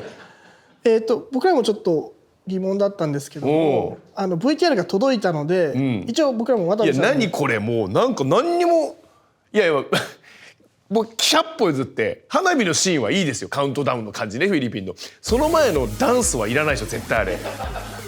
閑散としたところのダンスシーン何をやってんですかこれ。一応年末大晦日っていうことで、ポーカーオフでのプライベートの動画が僕らに届いたんですね。でも俺本当だったらカウントダウン花火上がってるけど一方その頃諸角はそういうのも気にせずいわゆるちょっと部屋で座学ポーカーの本読んでるとかなんか自分なりにちょっとカードでやってみるとかオンラインで練習するとかそういうことじゃないですかこの番組って、見てる人も諸角頑張れそんなお前年末年始ぐらいいいのにカウントダウンパーティー行ってこいよって思わせることにしないとこいつは、ダメな酒飲んで串食ってちゃダメ。でしょだって一応僕らも悩んだんですけど、一応渡部さんのお金なので。いやおかしいのそれも有馬記念やってんじゃん自腹で。ちょっともう次から本当にその僕のイメージシーン撮ってきてください。もう世の中街中はフェスティバルなのに一人もう部屋でなんか真面目にやる諸角、このシーンちょっとぜひ、じゃないと俺もちょっと腑に落ちないです本当に。ちょっと現地のスタッフと現地で本当に、もうなんかちょっともうポーカーのこと考えすぎてちょっとおかしくなってるぐらいの映像欲しいです。ポーカートランプを全部セロテープで貼ってそれで寝るとかなんかもう大丈夫か諸角ちょっと息抜けようぐらいのシーンがないと、ちょっともう見てらんないです遊んでるシーンは俺は。頼みますねちょっと言っといてください本人に。わかりました、でちなみに残り85日です。で残金こちらですどうぞ。わあ78万円でございます。で経緯の方が多いじゃん相変わらず13万5千円15日で8万円負けか。なるほどね。これでも8万5千円は当然人いわゆる人セットで返せるお金ではありますよね。バチって勝てばね。もちろんメダル、勝てばもちろん100万っていう。そうですよね。だから勉強代だと考えて2週間ポーカーしてってことですもんね。まあでもそりゃそうだよな。ただですねここから。いやじゃないと、これ今日シャープさんでしょ、ちょっと見たいよねまた、グッてところを。なのでその続きは次回になります。言いましたね本当に。またダンスシーンあったらブチ切れますよね本当にいいっすね。これ視聴者騙すことになりますよ。じゃあシャープ4絶対見どころあるってことですね。あります。次回サメ先生なる人から直々にポーカー指導。今は明らかに守りに回りすぎちゃってて弱気になりすぎちゃってるんで、一回ちょっとなんかあいつ諸角なんかギア変わったぞって周りが思うぐらい一回暴れてみてもいいかもしれないですちょっとね。先生指導のもと諸角が暴れまくる。すごい確実に強くなりました。次回ポーカーの楽しさをお見せします。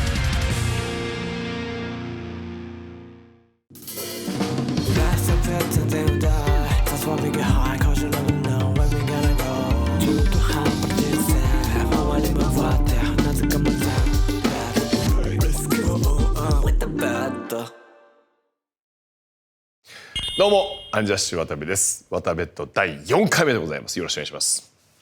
前回本当ぶっちゃけ申し訳ないことにですね、いや本当にちょっと謎の動画といいますか、謎の動画ですしもう本当にやっぱポーカーファンをも敵に回しましたよシャープさんは。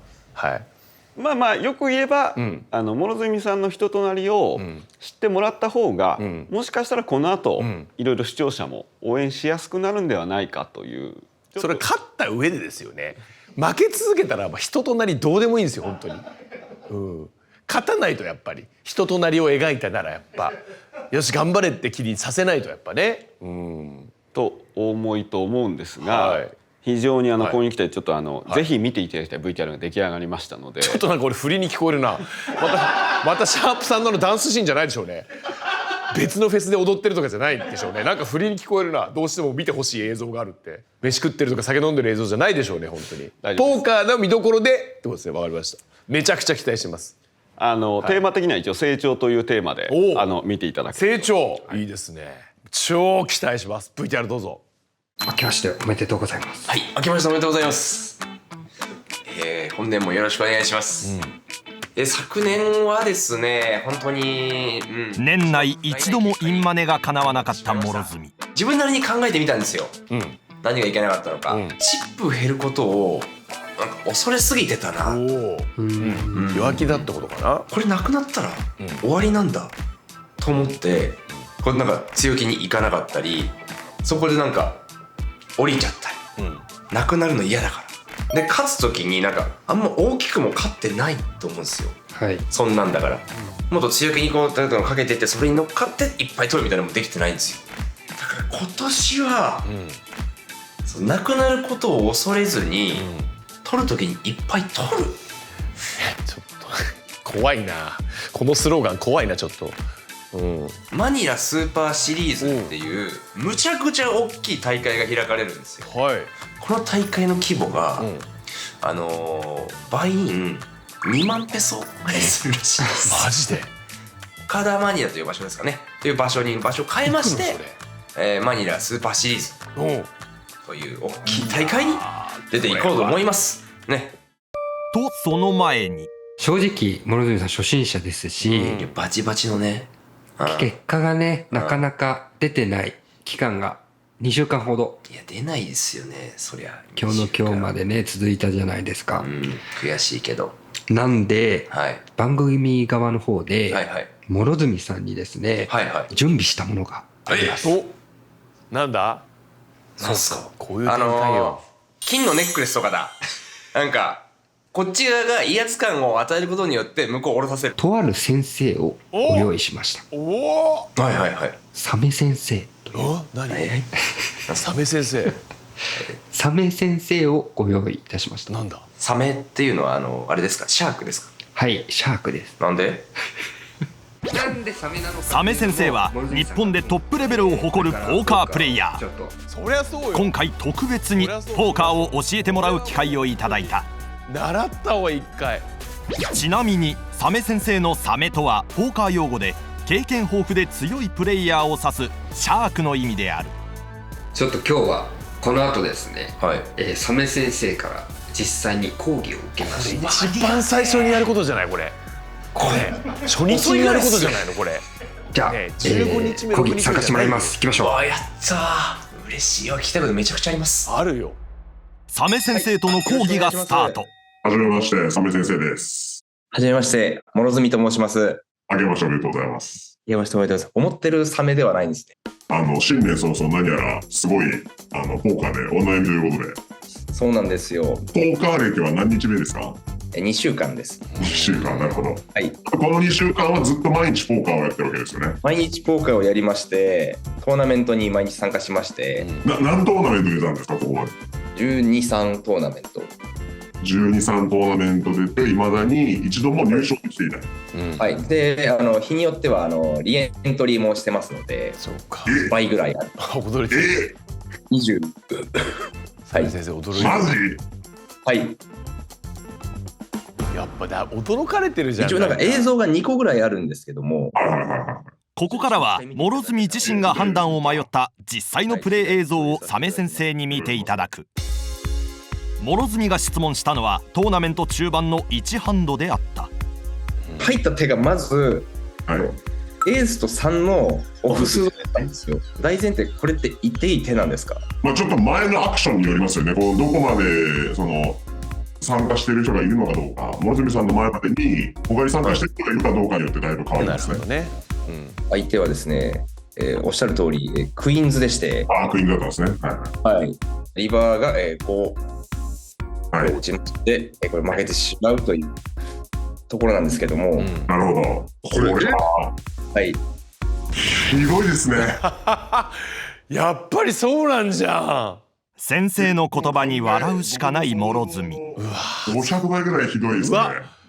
そんなダメなの？いや、これはそれは20回言いまねしないですね。確かに。いや、そうなんだ。こんなすごいな、結構。引いてるじゃん、サメ先生。全部ひどいですね。全てが。そうなの？まずカットオフの2000のレイズに対して SB からX3 オフでコールしてるのもだいぶやばいですね。これやばい。まずこのハンドで強気の向こう側がレイズしてるんで、そこでまず見るべき。そもそも強気のレイズじゃなかったとしても、カットオフからレイズが入ってたらスモールブラインドからエース3オフ参加しちゃダメですよ。なるほどね。もうそれセオリーあるんだよね。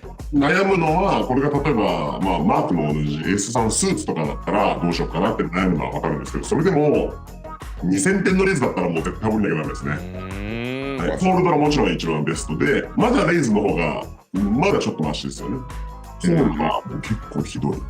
考えうる中のワーストを選んだってことですね。出ましたか、ワーストが。なんでプレイしちゃったんだろうってところももちろんそうだと思うんですけど、プリフロップが結構やばいなって感じがしますね。リフロップで、コールしたことがまず一番大きなミス。そうですね。で、まあ一応そのターンも多分そのまあちょっと錯乱状態にあったっていうことだと思うんですけど、はい。その降りてほしいんだか立ってるんだかどっちなのか分かんないで降りてるのが一番ひどいんで、その村住さんが言ってた2ペアで来てこれ立ってるかもしれない。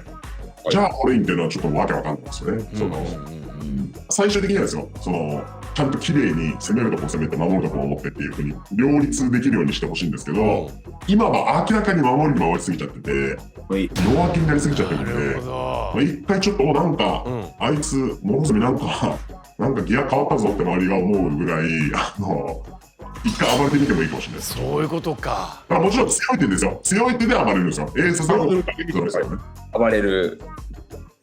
キングクイーンずつ暴れるのはいいですけど、エースさんオフで暴れちゃダメなんで、まあその辺はちょっと見ながらですけど、もちろん。まあこういうのはね、タイトアグレッシブっていうふうにポーカーでは言ったりするんですけど、その絵を狭くしてタイトにして、なるべく参加する範囲を狭くして、でもアグレッシブに暴れる。まあこれが一番やられる側は困るんで。暴れる。この無茶してても手が強いのは分かってるんで、あんまりそこに対して反抗できないんですよね。そうか。強いてきたなって思ったら、ガンガンレイズ、俺に持っていく。まあ、フロップ開いても、もちろんね、手強い時もベットするし、弱い時もたまにブラフでベットしてっていう感じで、まあ、基本的にもアグレッシブな感じで、ちょっと一旦この2、3日やってみてもらって、アグレッシブですね。いいかなっていう気がしますね。なるほど。これを唱えながら寝るようにします。アグレッシブ。アグレッシブ。本当にメンタルがめちゃくちゃ弱いのかもしれないですね、諸角さんが。やっぱポーカーメンタルのゲームでもあるんで、そのね、自分の気持ちと戦わなきゃいけないんでね、逆に、ここまで2週間よく一人で頑張ってたなっていう、そのなんか同情されちゃってんじゃん。よく頑張ったって気持ちになりました。逆にここまで2週間何のヒントもなしにというか、手探りだったらそれはこうなりますよね。毎日そのメンタルを持ってかれて、メンタルじゃ俺は金持ってかれてんだよこっちは。おい。この後今後の定期的な講習の約束も取り付け、第1回講習が終了。ありがとうございました。サメ先生のポーカー講座いかがでした？全部響いた。こんなにできてなかったんだっていうの分かりました、自分が。いやーよかった、本当に行く前にこれできて。タイトアグレッシブ、本当にタイトアグレッシブです。確実に強くなりました。はい。いやいや、これシャープ1でしょこれ。何よシャープ4でやってんすかね。こっから渡部の金持ってでしょ、どう考えても。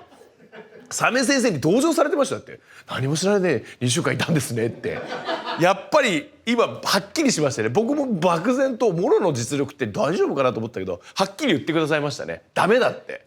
これ講義自体は2時間ぐらいやられてるんですけど、結構もうこの VTR 以外のところでもそれもひどいですね。これもひどいですねっていくつかの反応もずっとひどい言われ続けまして、ちょっと落ち込んだりもしていたところ。いいわ。俺逆にサメ先生にいくらか渡すから現地行ってほしいわ。もう真横で毎日夜もう座学もうつきっきりで。そうでもそりゃそうで、プロにしっかりレクチャーを聞かないと。ではっきりやっぱ僕ちらっとしか見てないですけど、やっぱちゃんとセオリーがあるんですよね。このぐらいのカードの時はこうする、相手がこう来たらこう出るっていう、もうやっぱルールがあるんで、これ覚えなきゃダメですよね。もう渡部さんのご指摘通りなので、1回目これやってもらった後で、サメ先生の方からのご提案だったんですけど、こうもうずっとやろうと。1回だけじゃなくて、というので今2日に1回サメ先生の講義と宿題が毎日出まして、めちゃめちゃいいじゃんサメ先生。この日以降だってサメ先生も決して暇な方じゃないわけでしょ。ちょっとはっきり言えないんですけど、サメ先生の名前を聞くと、多分日本でポーカーをやってる人たちはその人先生やってくれてるのっていう方がとんでもない人ってことですか。ビッグネームってことですよね。もうかなりのビッグネーム。それどう捕まえてきたのサメ先生は。それも言えないんですけど問題ある人じゃないでしょうね。私次なんかあったら終わりですからね。だって大丈夫な人でクリーンな人ですね、サメ先生。非常にクリーンに頑張ってるんですけど、ちょっと名前と顔とかいろんな事情が言えないので、ちょっとああいう画面になってるんですけど。ってことはもうガチですごい人が教えてくださってる。それを2日に1回。めちゃくちゃありがたいですね。という状況を踏まえて、実はこの後もう一本 VTR がありまして、先ほどあったんですけどマニラスーパーシリーズというのにこの後参加するんです、5万円でしょ参加費。普段今まで見てもらった VTR のところが、まあ参加費一番安いところで2200円とか2300円なので、もうその20倍ぐらいの、すごいね。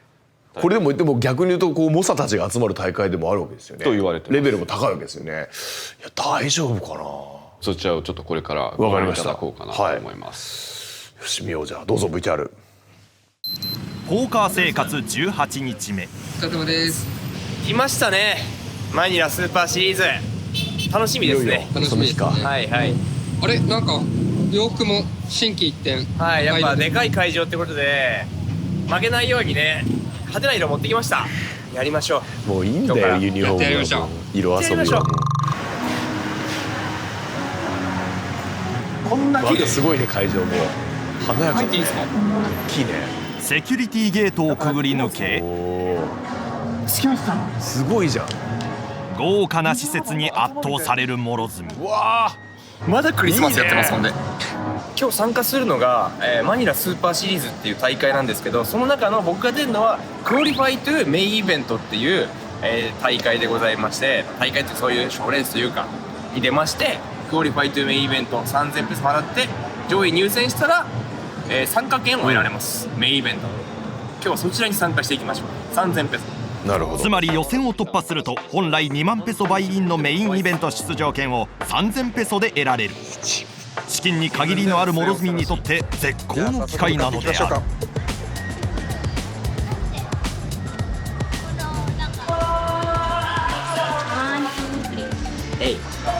張って。ありがとう。頑張って。メトロで見た顔がちらほらいます。あそう。俺キレられたやついるし。キレられた人いる。でもこうやってやったらこうやってやってくれる。俺辞儀したら3000ペソを支払いまして、スタック1万スタートです。サメ先生の講義後初のポーカー。やることはね一つだけなんだ。諸角予選突破の8万点を超えられるか。コールで参加すると相手が600点の上乗せ。諸角迷わずコール。根拠あるんだろうな。根拠はフロップでフラッシュドローに。あフラッシュ。諸角ここもコールでターンへ。来い。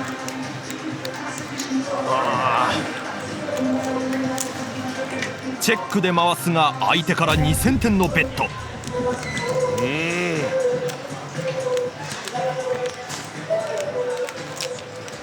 悩んだがここもコール。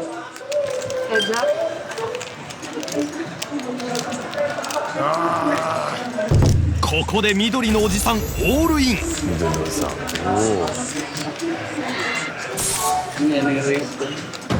スタックは早くも半分に。うわあそうか早いね。しかし今日の諸角はいつもと違った。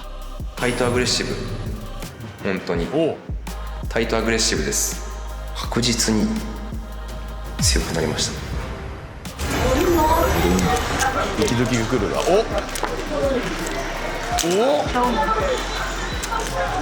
エロいくです。オールイン勝負でキッカー勝ち。いった。いいね。よしよしよしよしよし。いいじゃん。おららら。諸角1600点レイズで参加し、それに PB がコールし早速ヘッズアップへ。来てるね。よしよし。攻める諸角1000点ベット。来た来た来た。いったね。来たぞ。リバーカードで2ペアが完成。あ9か。よしよし。今日の諸角は止まらない。3000点ベット。相手はフォールドし諸角の勝利。よっしゃ。これさ乗ってきてる。オッケーオッケーオッケー。これ2枚もあるね。顔もね自信に満ち溢れてるもんねなんかね。ずるいっすよ。怒られちゃう。Japanese champion? No, beginner. Studying poker. Nah.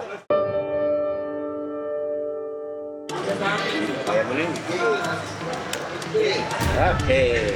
Tolong.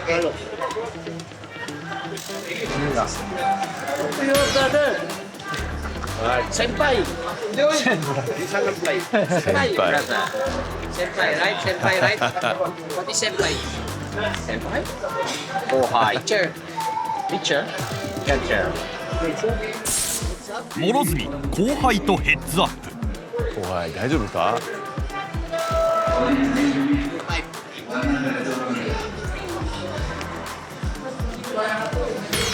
後輩に2500点でコール。お来たね。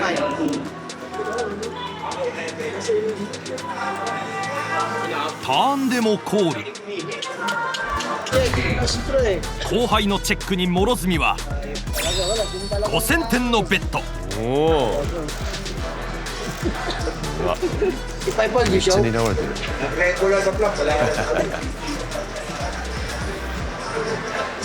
どうする？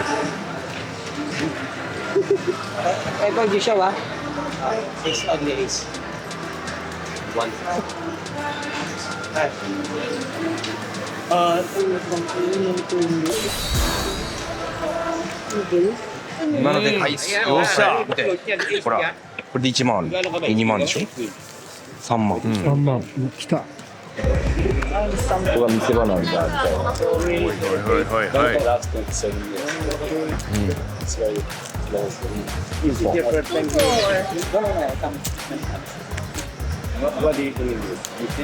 他のプレイヤーが降りる中、後輩がオールイン。また彼だ。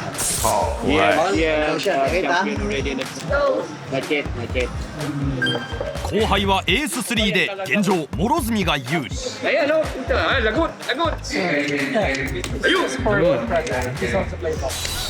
ハイカードで諸角の勝ち。よしよしよしよしよし。予選突破に現実味を帯びてきた。頑張れ。おいいね。カードいいね。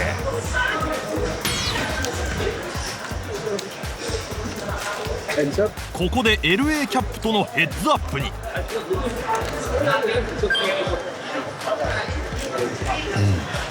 いんじゃない？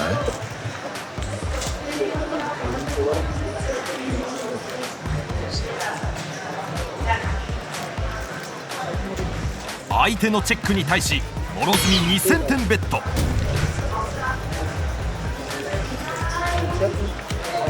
諸角の役はジャックのワンペアのままだが3000点のベッド。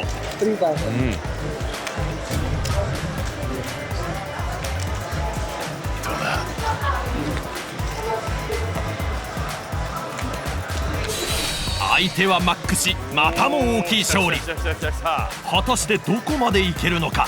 いけこのまま。なんかどのぐらいで戦ってくる人たちなのかが一気に分かんない。初見のプレイヤーとのゲームに不安を感じる諸角だが、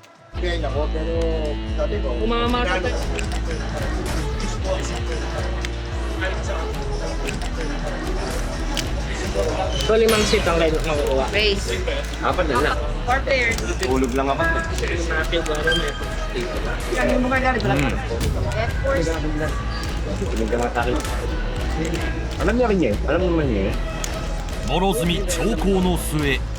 Dali na dito. Wait ko lang. Okay lang yun. 諸角6000点のベッド。1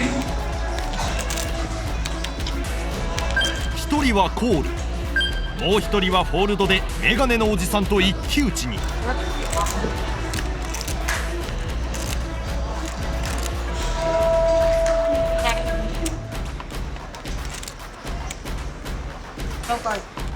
両者チェック。果たして相手のカードは。相手はエース5。おーしゃ。諸角さらに大きく勝利。いやいいね、競り勝ってるね。っていうか8番いったかいってないかも。マ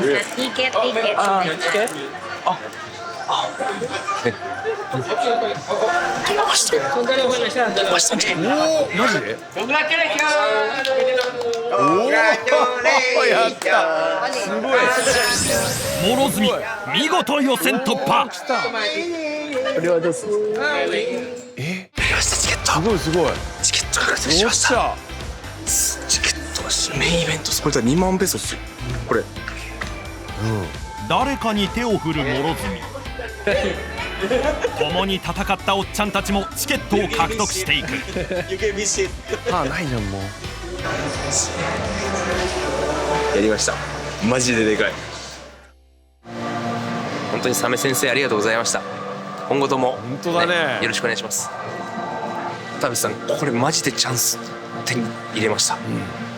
まだお金じゃないんですけど、すごい。お金への権利。そうだね。次これお金手に入れた瞬間パーってやりましょいや諸角さんやりたいよ。ちょっと泣きそうじゃないですか。あ、俺っすか。高揚感ありました。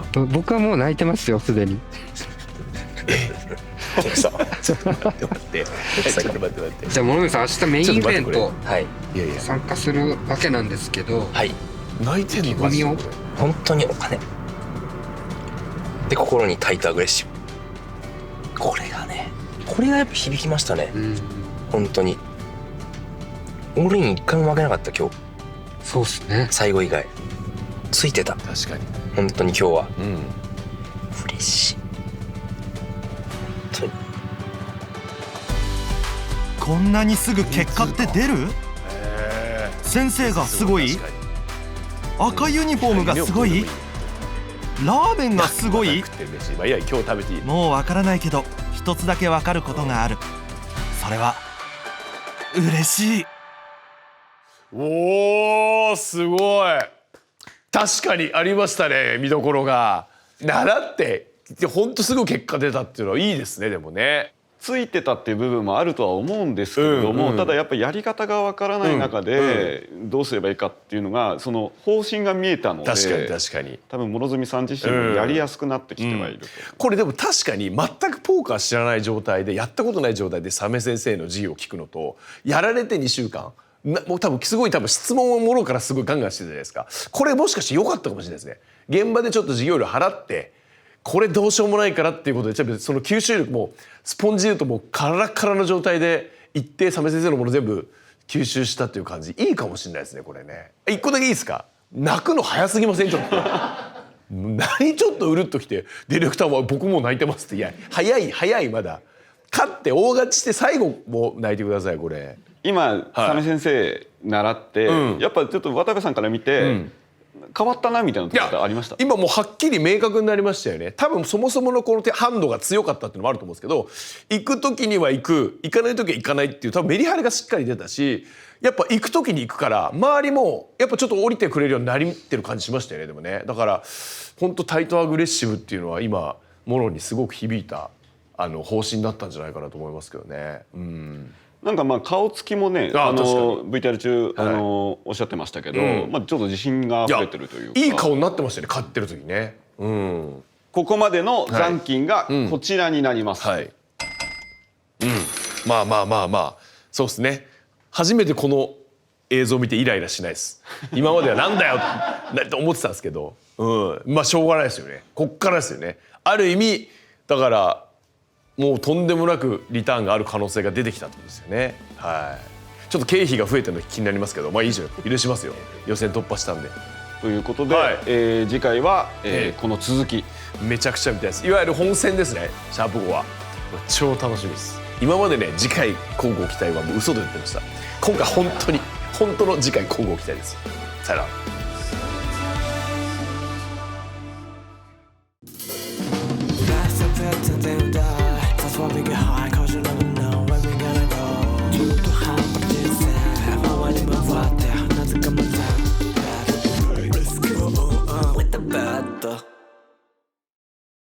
どうもアンジャッシュ渡部です。渡部と第5回でございます。よろしくお願いします。前回まで覚えてらっしゃいますか？もちろんでございます。もうね、とんでもないでかい大会の予選を突破したと。でいよいよ本編見れると。今回もう嬉しいですね。こんなにニコニコしたオープニング初じゃないですか。僕大体眉間にしわ寄ってるんでめちゃくちゃ楽しいですよ。はい。最近普通に嬉しいことあったりします？最近ですか？最近の嬉しいこと、そうです。結構スポーツ観戦を再開したというか、バスケットこの間見に行ったり、ラグビー見に行ったり、ちょっと自粛期間中控えてたことをちょっとずつ解禁して、はい、見に行ってますね。はい。結構怖い目にもあって、阪神を応援しに行ったんですよ、去年ね、日本シリーズで。で久々の野球観戦でテンション上がっちゃってちょっと大声とか出しちゃったんですよ。近本頑張れとか木浪行けって言ってたら、3、4列後ろの酔っ払ったサラリーマンの方に「お前人のこと応援してる場合か」って言われて確かにと思って、はい、でスポーツ観戦もまだちょっと勇気いるんですけど、ちょっとずつ解禁してきましたね。はい。なんかそれぐらいの気持ちでちょっと今回も、興奮しながらね。いやこれはだってこれは全然違いますよ、その熱狂度は。だってなんせ自分のお金かかってますから、そんなねスポーツ観戦どころじゃないですよ。テンションはもっと真剣に見ますから私。はい。見ます。いけます。早速いきましょう。わかりました。では VTR スタート。おはようございます。いやー気持ちいい朝ですね。じゃあさ、いいね。上機嫌の諸角、その理由は前日のこと。すごい歌ってるやつだって。やりました。チケット獲得しました。スポートが一緒に向かわしてますからそんぐらい大事。大事よ。金ですよ。金欲しいよ。もう予選ね2番目で通過したらあれないんですよ。そうよね。予選2位通過だもんね。流行る気持ちを抑えつつ会場へ。緊張するね。来ましたよ。来ました。イベント出れるんですよ、今日。これ勝ち抜いたら結構莫大な金額の賞金出てくるんですよ。メインイベント優勝賞金はおよそ550万円。ちょっと寝不足気味ですよね、諸角さん。そうですね。まあ興奮して眠れなかったっていうのもありますし、ちょっとだけブレイキングダウン見ちゃいました。何やってんだよ。何をしてんだもうたぎる気持ちが抑えられない。ブラケンですねこれ。プレイヤー ID。お、めちゃ縁起いいじゃん。この奇数の3つ並んだのなんてもう当たりっすよ。すごい。111。頑張れー。ありがとう。初めての大きな大会。昨日の勢いのまま突き抜けろ。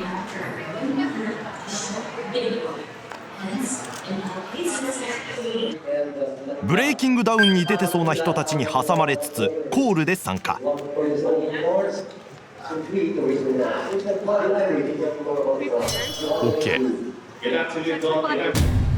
ここでグラサン2機が仕掛ける。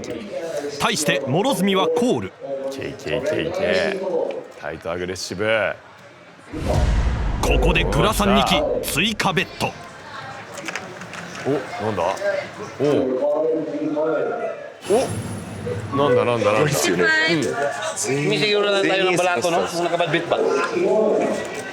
飛ぶとこだったよ。本当嘘だと思うんですけど、俺エースキングだと思ってた。読みがはまりうまく立ち回れた。さらにグラサン2機との戦いは続く。変化？どうした？エースクイーンが入り、諸角はコールで続く。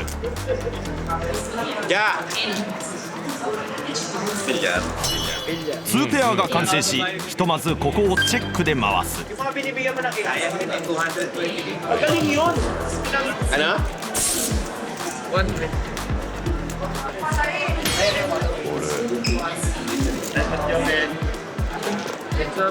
ここでヘッズアップ。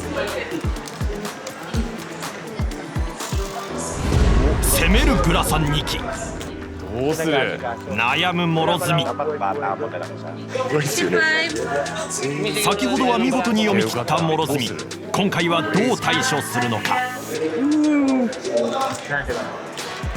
Yung expense, kayo pa naman kunan ng takoyaki.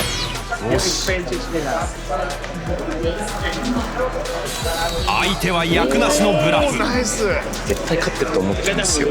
Or dapat meron yung GC everyday 絶対。絶対でもないです。6割7割。いいねいいね。いい流れのままブレイクタイムへ。ファーストブレイク来ましたね。生きてますよね。トーナメントって生きることが大事だもんね。生きてる。しかも4万点持ってる。すごい。あれが本来のモノドムさんの。それが俺の形です。はい。俺の形。あそこに持ち込んじゃえば。こっちのもんです。こっちのもん。領域展開。調子に乗んなよ。俺の。自信に満ち溢れる男のその先は。なくなる時は一瞬。なくなる時は一瞬。 飛んでしまった。こんだけ長い時間やって。何この編集本で。こんだけ長い時間やってですよ。明日もまたメインイベントあるんで、はい。諸角さんが昨日戦った予選、クオリファイトメインイベント。はい。あれの予選が今日の夜9時からまたあるんですよ。はい。の溶けちゃうよ。昨日のね。 夜9時からね夜中12時過ぎまでやって、勝ち上がって今日1時からねでもう5時過ぎまでやって、でまた9時からまた1個下がってここで改めてこのトーナメントの詳細について説明すると、たった今出場していた大会は Day1B、 そして昨日勝ち抜きこの後ある予選はこのサテライト。このサテライトは Day1D が終わるまであと2回行われる。その Day1 で勝ち抜いたメンバーのみ Day2 へと出場。そして Day2 で勝ち抜けばファイナルへと進出できる。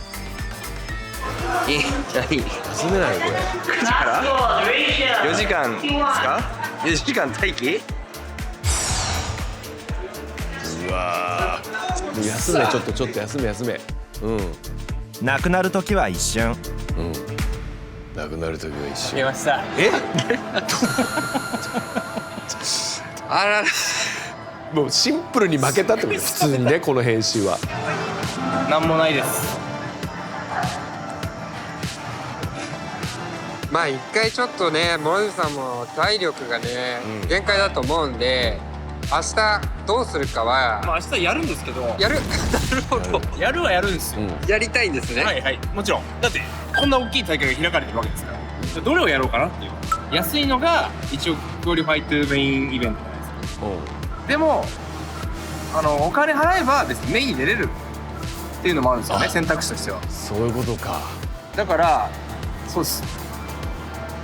出ちゃうっていうのもあります。いや一回メインイベントの本戦から出ると。はい。じゃないと勝ってもね、お金もらえないんで。もうちょっと判断力に見ってるわね今。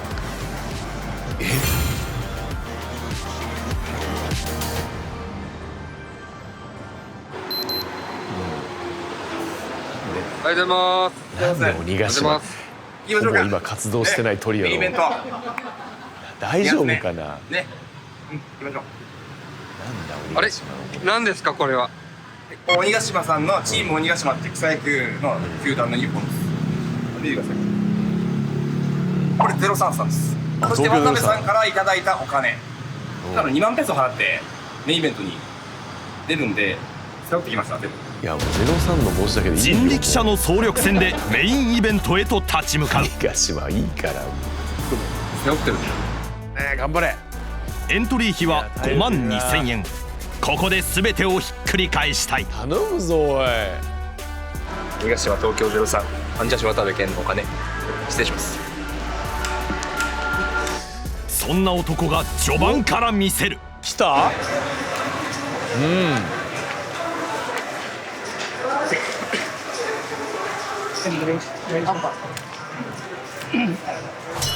不フロップで3カードが入ると相手のベッドに迷わずコール。そして諸角がベッド。ファイトアグレッシブ。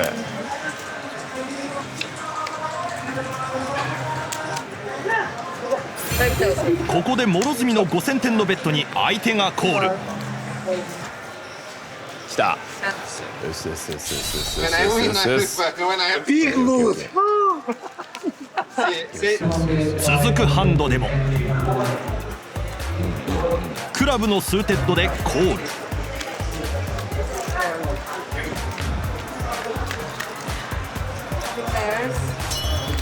フロップでフラッシュが完成し、まずは800点ベッド。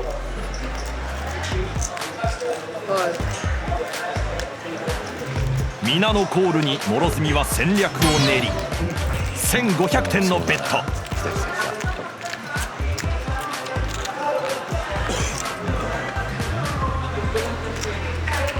ここで諸角勝負の1万点ベッド。来るか。来い来い。悩んだ白キャップおじさんがコール。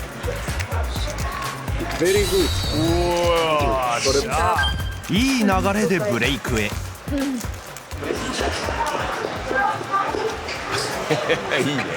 いいよいいよ。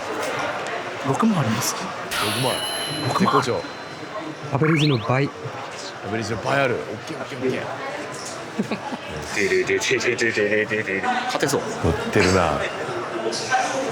勝てそうが導き出ました。ちょっと調子いいっすね今日。調子いいっすよね。この調子でやっぱ行きたい。流れは変えずにね。行きましょう。行きましょう。休憩後がやばかったからな昨日は。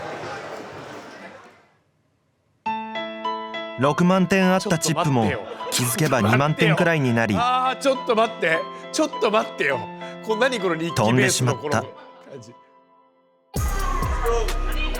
スタックが2万点に減ってしまいエースクイーンでオールイン。そこにコールしたパーカー2機のハンドもエースクイーン。この対決の結果は相手にフラッシュドローが入り結局ハートのフラッシュが完成してしまった。気合を入れて臨んだメインイベントは完全敗退。諸角もスタッフもこのままでは厳しいと感じてしまった。翌日今日からですね、ちょっとさらに諸角さんを、教育する体制を整えていこうかと思いまして、はい。サメ先生2号も今日連れてきますんで。2号。2人目？はい。サメ先生2号。それではサメ先生2号です。サメ先生2号ですね。はい。はい。すみません、よろしくお願いします。よろしくお願いします。サメ先生2人でレッスンの超強化。さらにちょっと今日から特訓をさらに厳しくしていくのと合わせて、はい、もう LINE グループ作らせてもらって、はい、もう24時間365日常に分かんないことがあった時とかリアルタイムで聞けるっていう環境をもう整えました。最高じゃんそれ。ありがとうございます。素晴らしいね。なのでここからはかなりスパルタで厳しめにやっていこうと思うので、ビシビシお願いします。覚悟の方だけよろしくお願いします。厳しいんだ。厳しいよそれ。厳しめにいきます。厳しめでいこう。まずはサメ先生たちに最近のプレーを見てもらうことに。諸角本人も反省しているというシーンだが、ここで驚愕の欠点が明らかに。何驚愕の欠点なんだ。2日前の本戦でのプレー。ペンジャックのスーテッドをレイズしています。BB の方だけ乗ってきました。ヘッズアップです。これフラッシュドロー。フラッシュドローです。で、相手もチェックか。はい。で、これフラッシュ。おめでとうございます。チェック。いや、なんかチェックしてますね。ここで相手に9か4が入っているとフルハウスになり負けの一手。これ相手が6000の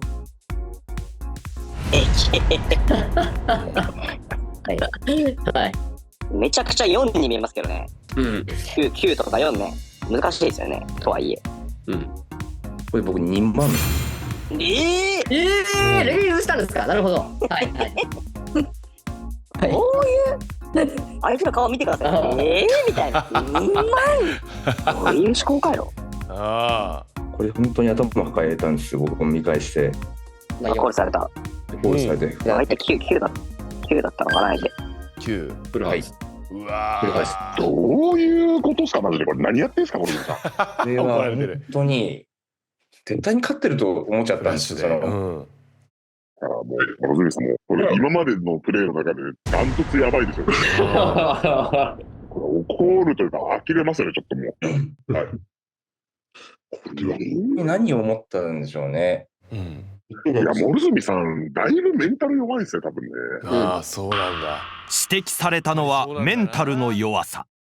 滝とか打たれた方がいいかもしれないですもしかしたら。精神修行必要ですかこれ。どうすりゃいいんだろうこれ。今日ちょっと話そうと思ってた一個でもあるんですけど、メンタル面とか今回における結構マインドの重要なところっていうところの、一番1個目っていうのをちょっと覚えてほしいなと思うんですけど、ポーカーの目的っていうのはこれすごい当たり前の話なんですけど、チップをたくさんかき集めることっていうのが一番の目的、でその一番シンプルな方法っていうのは自分の勝率が高い時にポットを大きくすることなんですよ。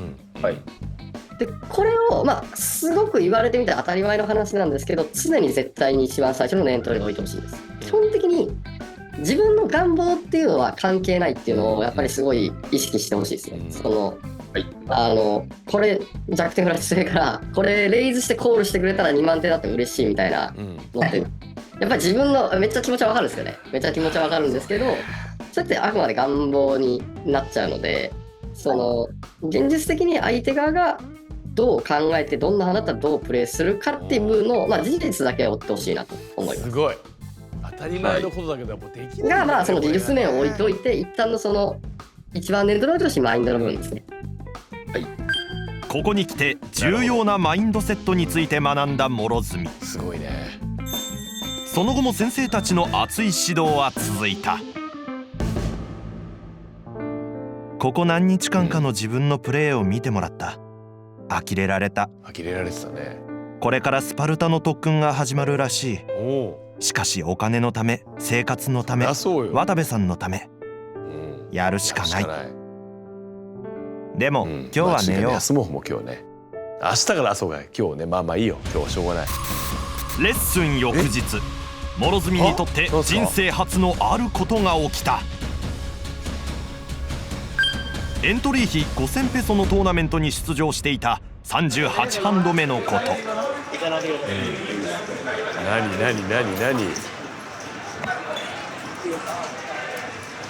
あららららららら。最強のハンド A シーズが。諸角は言い続けた。俺の A シーズいつくんすか。部屋に A シーズのトランプ置いてんのに来るようにとか言って毎日拝んでもう20日ぐらいやってるんですけど1回も入ったことないんですよ。俺の A シーズどこ。その確率は約200分の1。この日初めて諸角にやってきた。さあどうする。喜びの諸角レイズで参加。フリフロップに引き続き1000点ベット。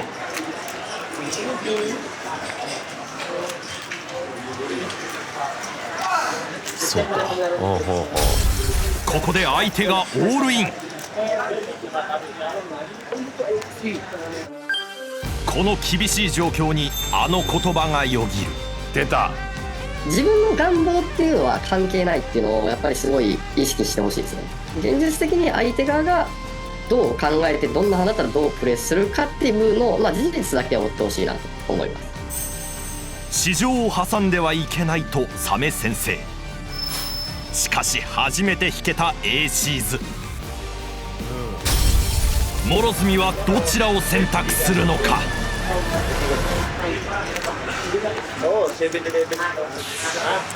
だよ。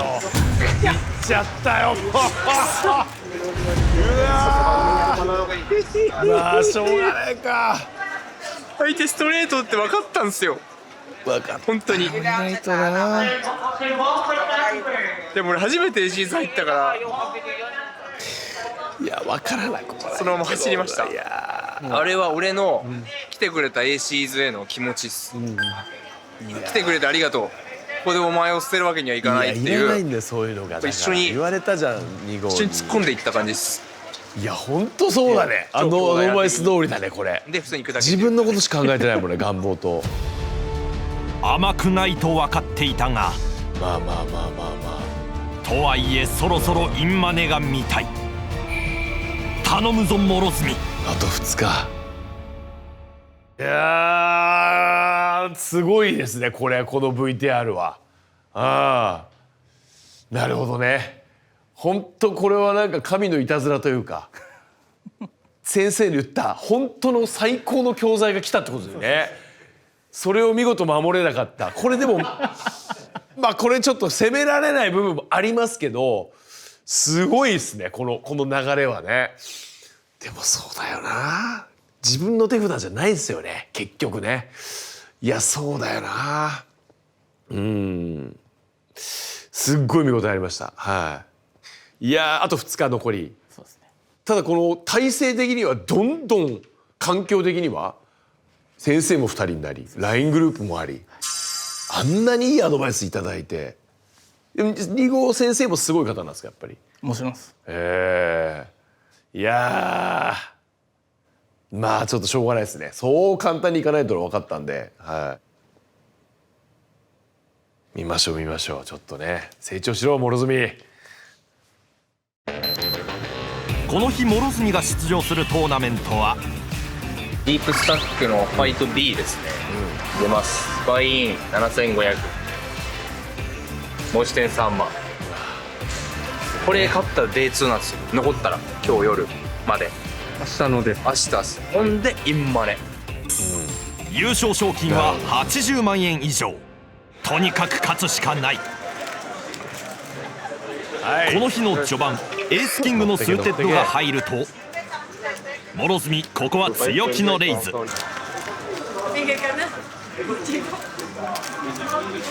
チェックで回るとストレートドローに。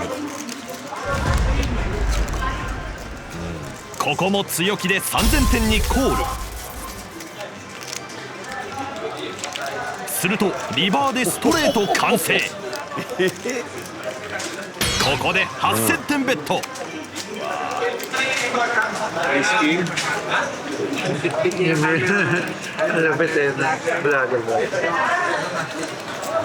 結局相手はコール。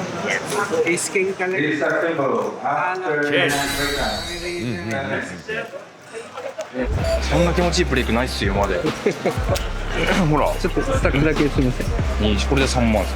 ほら最高の滑り出しだったもののブレイク後はいつものように苦しい展開に。それでも2度目のブレイクを迎えた諸角。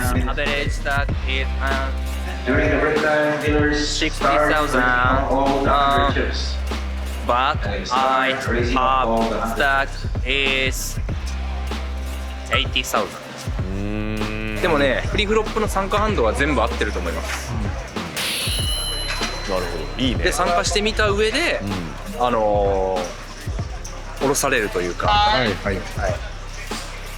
まあ全然まだ諦めちゃいけない段階ですね。まあそうっすね。開けた瞬間オールインって感じです。予想通りすぐに自利品状態に。ここでハンドは3のポケットペア。そしてオールイン。なん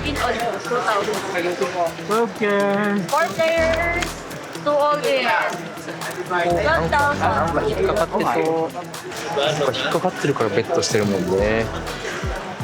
そしたら終わりやん。諦めムードの諸角。その結果は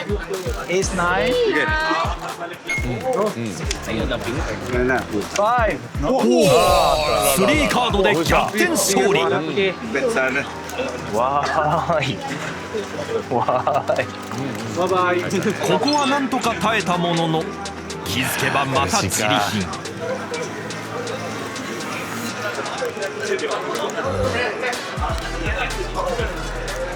ここもまたオールイン。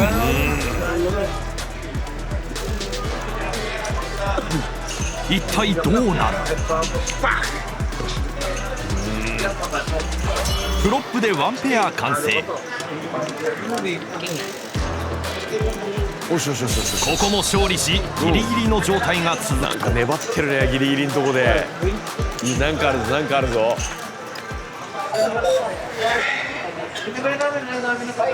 まだ生きてます。いいね。アベレージが8万5千に対して4万。4万か。またオールインのチャンスを伺っております。そうだね、もう行かなきゃいけない。はい。でも105人中37位っすよ。あれ？来たんじゃん。また来たぞ。ここのブレイク明けまで締め切ってます。あります。D2。ある。D2 チャンス。もうほんと寸前の崖をね、ちょっとちょこちょこでマジでケイン小杉、もうケイン小杉状態だったんですけど、リポデーって感じです。ケイン小杉にリポで与えたって感じ。ちょっと乗ってるね、なんかね。その後もギリギリ粘り耐え続け、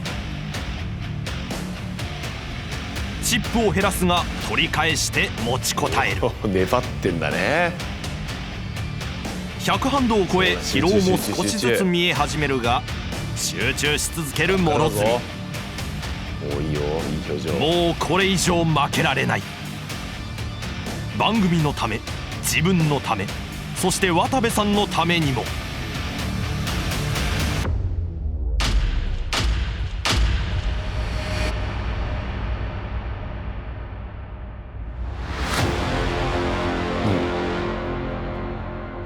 真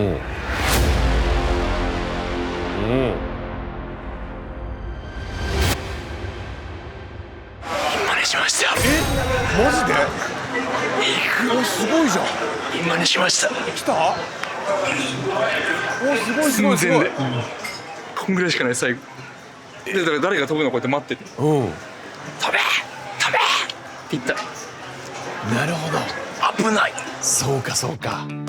これがインマネ決定の瞬間。ノルツさん。ほんだ？今レパライ。やった。ハッキングできる。ファーストタイム。Day2 進出のためチップの持ち越し。これがハッキング。ちょっと待ってもらってください。イエーイ。センキューセンキュー。ちなみに現在の順位は105人参加してはい16位っす。16位現在ギリギリで、持ち点16位だと思います。すごいギリギリだ。滑り込み。あ、でもすごい。マジできたわ。渡部さん、やっとお金手に入れました。来たね。お金です。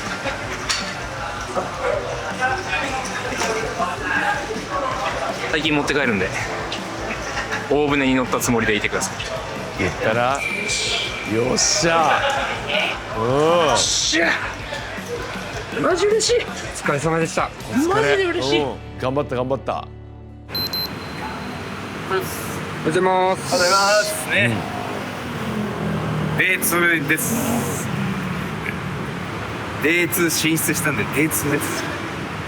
早いっすねちょっと。なんで、昨日深夜ね、1時2時ぐらいまでやってたのにね、お昼に行かないといけないんで、ちょっと早いですが、行きましょう。さっきこうパッとサイト見たんですけど、36人が D2 に進出しまして、その持ち点で順位が出てるんですけど、36人中36位でした。おお。そうか、ビリか。すげえな。ジャパンって出てんじゃん。しょうがない、ここからだよ。できることは優勝賞金86万円目指して突き進むのみ。こんだけしかないんで、はい、やるだけです。そうですね。最初に諸角が動いたのは4ハンド目。はいいいんじゃない。エーステンと強めのハンドが来たところで、こ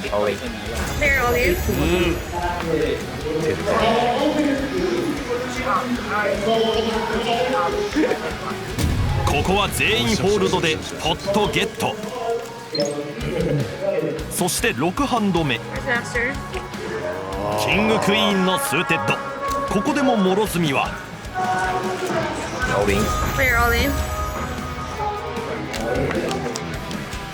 グラさんがコールでヘッズアップ。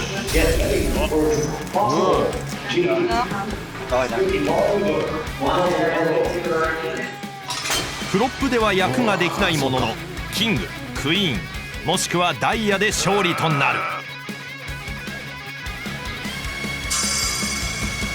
いやちょっと頼む。諸角無念の敗退となった。そして最終順位は、36位でした。なるほど、やっぱそうか。36位。1位だったら32万5000、9から27、私36なんで、32が36、1万1000。1万1000。あ、でも初おめでとうございます。賞金、初賞金か。しかし1万1000ペソゲットです。諸角初めての出勤。初めての。うわーすごいね。渡部の100万円を預かり、フィリピンに来て24日。何もわからない日々から経験し、勉強し、成長を続けた。それが今実を結ぶ。記念すべき。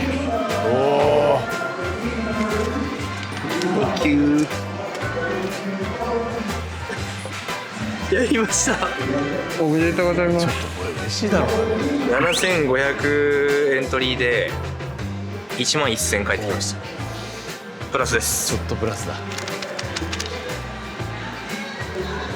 でかー。初賞金です。今日はね、すごいこの結果になりましたけど、これを続けていってね、これで稼げたらなと。でお金いっぱい持って帰りますんで、これ1歩目です。そうだね。ようやく1歩目。確かに。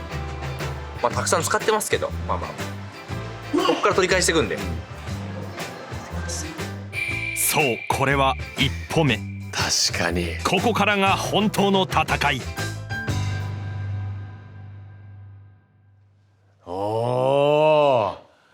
いやーなんか複雑ですね。残念だけど、よくやったっていう部分もあるしね。初めてお金を得たわけですもんね。いや頑張ったんですけど、本当に1歩目ですよね。24日目、つまり4分の1経った時に初、勝利というか、なんか俺もちょっと気持ちいい感じになっちゃったらおかしいですよね。めちゃめちゃ減ってますもんね。うわ危ない危ない。なんか俺もちょっと感動しかけちゃって今。そうっすよね。ダメだダメだ、こんなんじゃダメだよ。でもなんかようやく見ててなんかベースができた感じはしますよね。でこっからもう鍛えまくってってことですよね。もうこれ以降サメ先生との指導もあり、なるほど。じゃあ改めて今この24日目終わっていくらになったか。ほらすごい減ってる。すごい減ってる。そりゃそうか。65万。それいわゆるここまでの参加費ですよね。参加費、生活費。高いなあ。それだけでかい大会だってことですよね。75万と65万全然違いますね。見た感じね。75はまだ結構あるじゃんだけど、65はもうちょっと半分ぐらいなくなりかけてるぐらいの感じしますね。24日。こっからですからね。そうです。もう期待しかないですね、ここからは。はい。このね残高が100を超える瞬間見たいですよね。もう期待しましょう。だから一個気になるのはモロがだいぶ老け込んできたな。なんか多分ハードなんだなっていうのは、僕求めてた顔あれなんで、もっとやつれてガリガリになってもう全部ポーカーに注いでる感じが欲しかったんで、ちょっとずつ見えてきましたね。マジで勉強してマジで寝れないで一日大会出てるからいい顔になってきましたよね。はい、ということで、まず第一歩、まず勝ちをね、賞金をゲットしたんで、次回以降もちょっと見届けたいなと思います。ありがとうございました。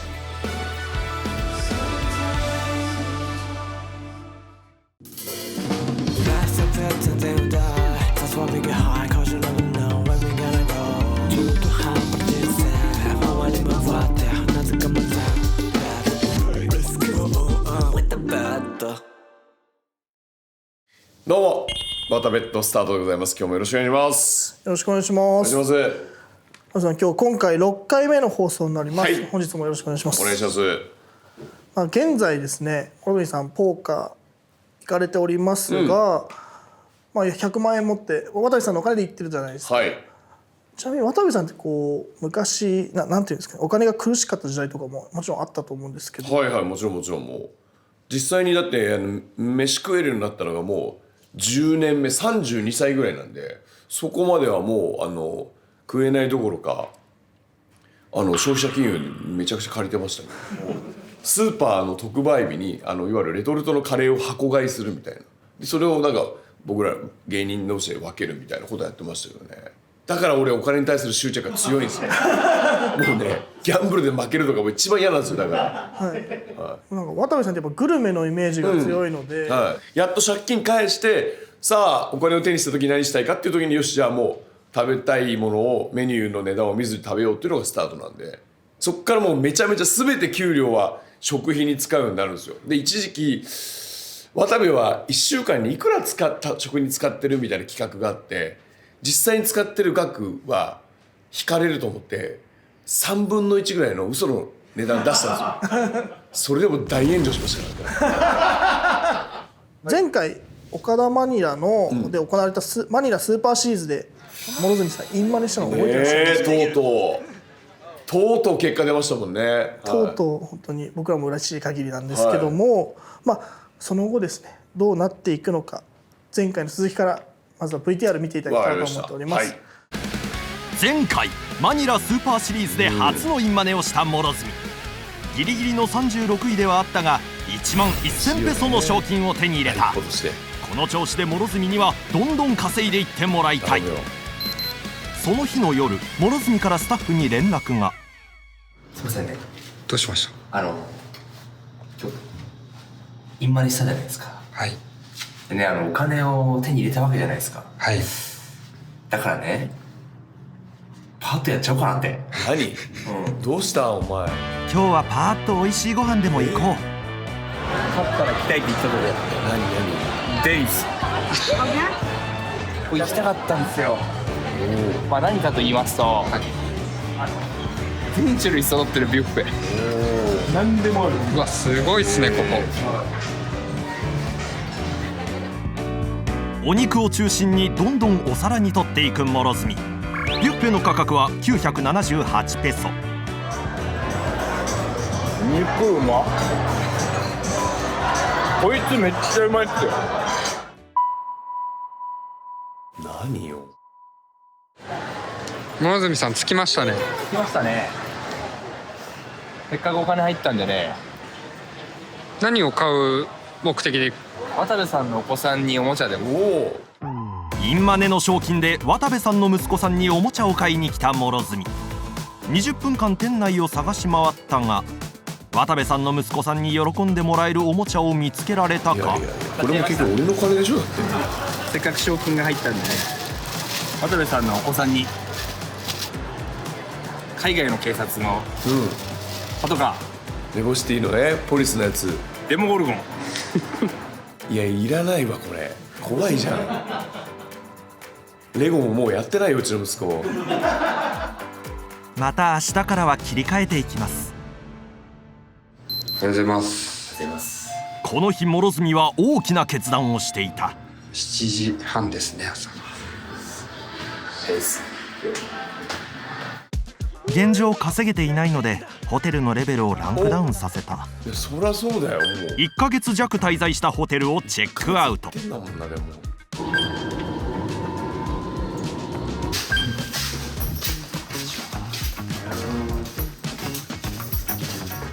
1泊1000円ぐらいは安くなっているはず。ちっちゃいゴキブリもね、ちっちゃい虫もちゃんといて。虫が溢れていた。良すぎたね今までがね。50匹ぐらい倒したんですけどまだいます。負けんの怖い。何？怒ってきた。やだ。お疲れ様です。お疲れ様です。フィリピン27日目マニラスーパーシリーズをね終えまして戻ってまいりました。迷子に戻ってまいりました。でなんか今調べたらなんかスーパーウィークエンドみたいなイベントやってるっぽくて。メトロでですか？メトロで。はいはいはい。そちらにできたら参加したいなと思っています。もうマニラスーパーシリーズをね終えたんでもう透けて見えんじゃないかなって。あんな大規模なところでやってきたんでこっち戻ったらいいもうそれで来るのくらいいけちゃうんじゃないかなって。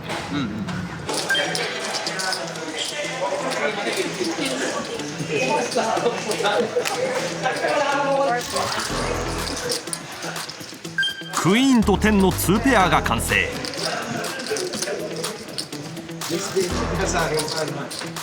ターンでラグのカードが落ちた諸角はポットオーバーの1800点のレイズ。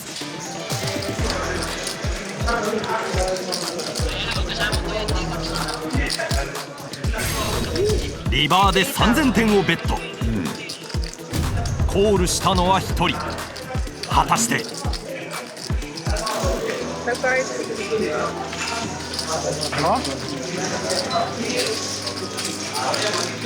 本日1戦目から勝利。諸角からも自信があふれている。メトロの戦い方です。ところが普通に負けた。いや豪快に飛ばされた。豪快に。諸角のハンドはエースと8のオフスート。相手から1100点のレイズ。諸角コールで参加。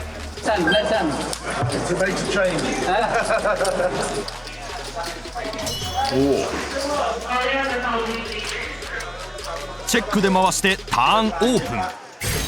エースの3カードが完成。相手が2300点ベット。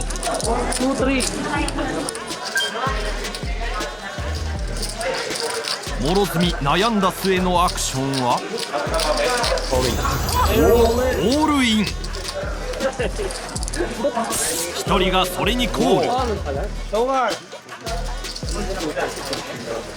相手のカードはすでにフルハウスが完成。諸角が勝つ確率は薄い中、リバーはジャックが落ち諸角の負け。普通に負けました。もう透けて見えんじゃないかなって。全然透けて見えないし。今日何位ですか？115人中90位。ウィークエンドスペシャルはですね、明日もやってて、明日まず残れば明後日のファイナルに進めるんで頼むぞ今日。ウィークエンドスペシャルですね。バイン3000ペソいつもより大きいんで頑張っていきたいですね。28日目はいですよ。うわもうあっという間っすね。いや28日目もう1ヶ月ですか。さすがにそろそろねかもられるのも嫌なんでぶんどってやりましょうよ。諸角にキングスが入る。フリーフロップで青 T おじさんが2500点の3ベット。キングスの諸角はコールで参加。他のプレイヤーがコールしあっという間にポットは8050点まで膨らむ。フロップでキングの3カードができたが相手がオールイン。青手おじさん。諸角が取ったアクションは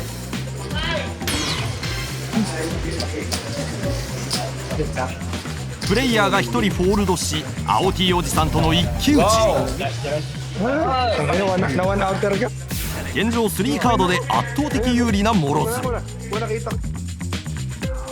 やばい、何このスロー。うわー、うわー、最悪だ。うわー。青 T おじさんエースの3カード完成で諸角の負け。いやいかんねこれは。夜になりました。いやーいかん今のは。ウィークエンドスペシャル、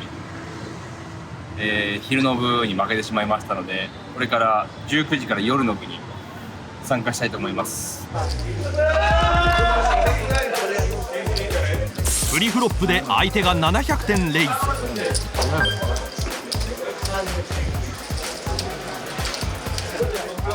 さらにもう一人がコールしフロップへ。相手が1000点ベット。諸角はコールで続く。エースの3カードが完成。相手が2500点ベット。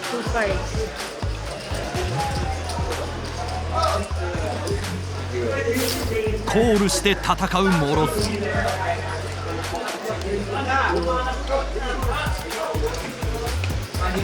相手6500点のベット。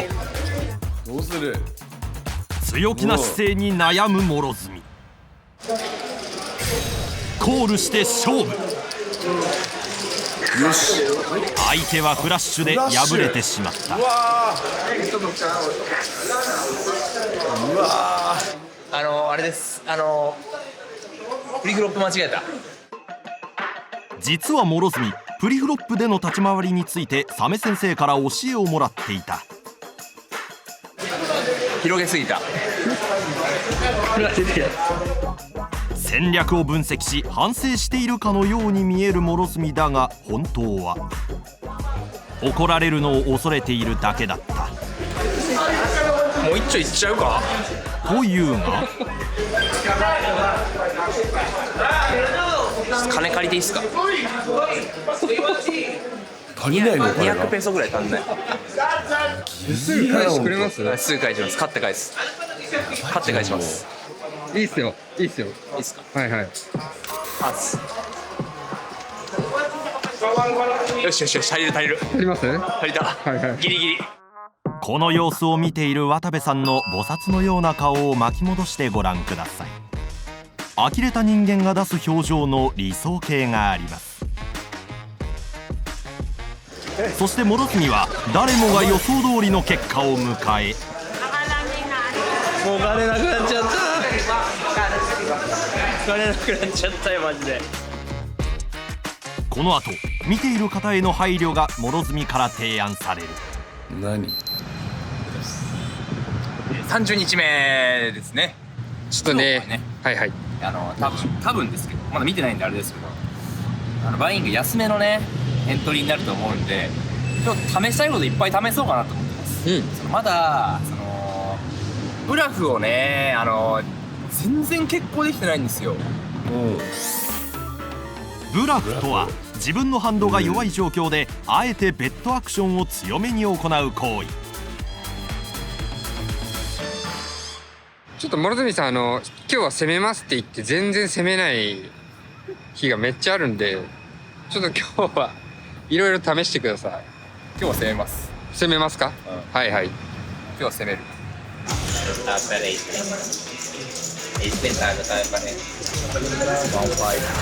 諸角1500点レイズ。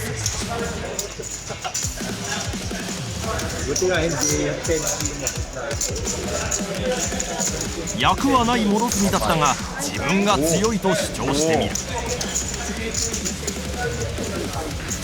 相手がフォールドし諸角勝利。見事ブラフ成功。決まりましたね。すると疲れない疲れる色するもんな。なんか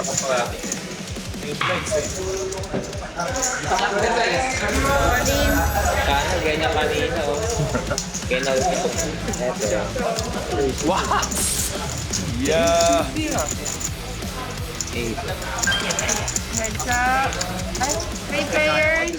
おいブラフが成功したのは先ほどの1回きり。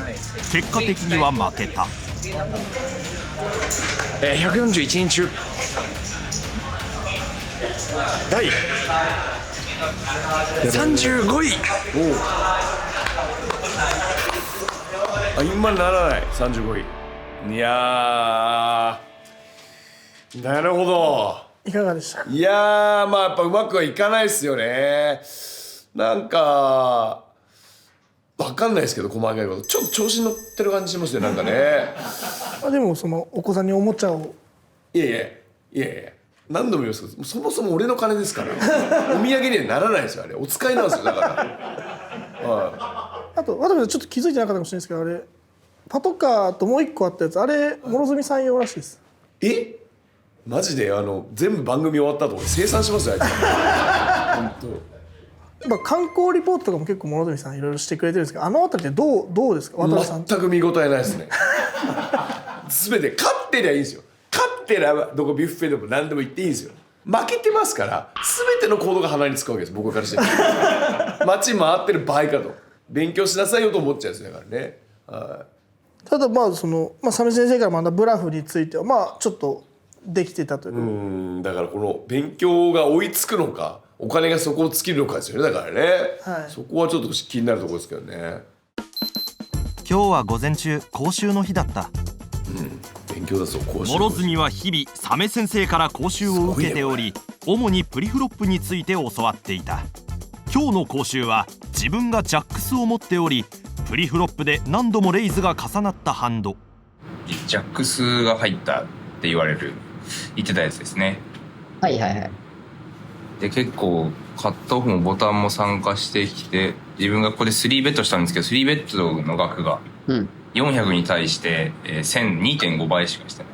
このアクストリートごとにやっていくと思うんですけど、今だったらこれ3ベットどのぐらいに返しますか？まず、アウトポジションと言われてるその不利なところであるので、まず、考えるのは4倍ですので2400とか。アウトポジション。そうですね。そこら辺。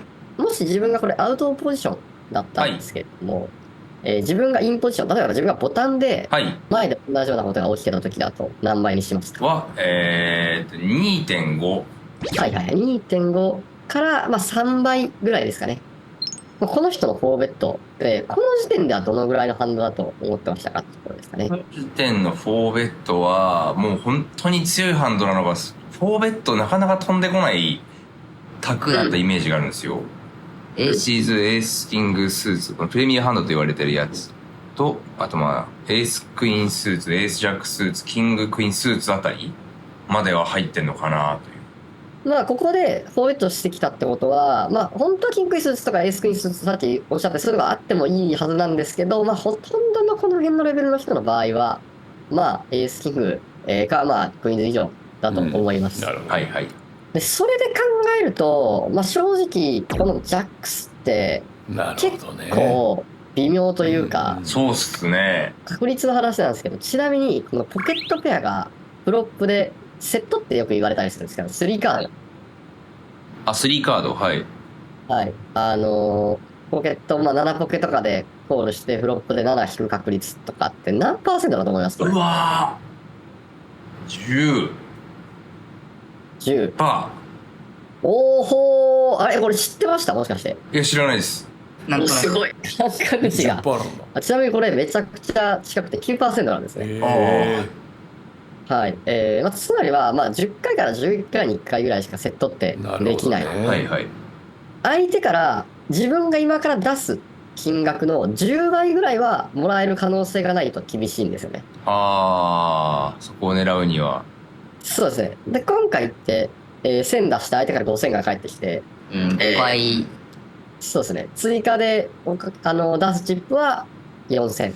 はい。そうだね。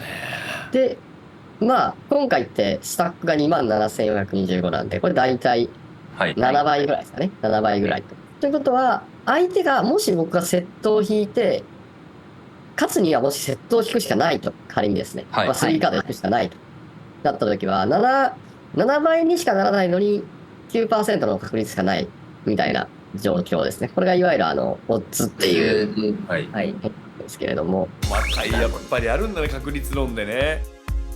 そうだよ、こういうのをもうやっぱ学ばなきゃいけないんだよね、勝つには。しっかりと2時間、これを2日に1回くらいやっていくとのこと。さあ32日目なんでグラサンしてんの？なんか新アイテムを買わされて顔に出過ぎだと、全然ポーカーフェイスじゃないぞということで、なんかサングラスをね買わされまして、メトロでトーナメントですね。今日も京都でメトロでトーナメントです。もうね飽きました、負けることに。どうしたらいいのか分かんないから勉強もしましたし、これも意識しながら戦っていきます。ゲーム開始早々、天のポケットペアが入る。そう、これはコールしてフロップで7引く確率とかって何%だと思います？これ10。諸角コールでゲーム参加。天の3カード完成。さらにエースと天のフルハウスが完成。チェックする諸角。相手から500点のベッド。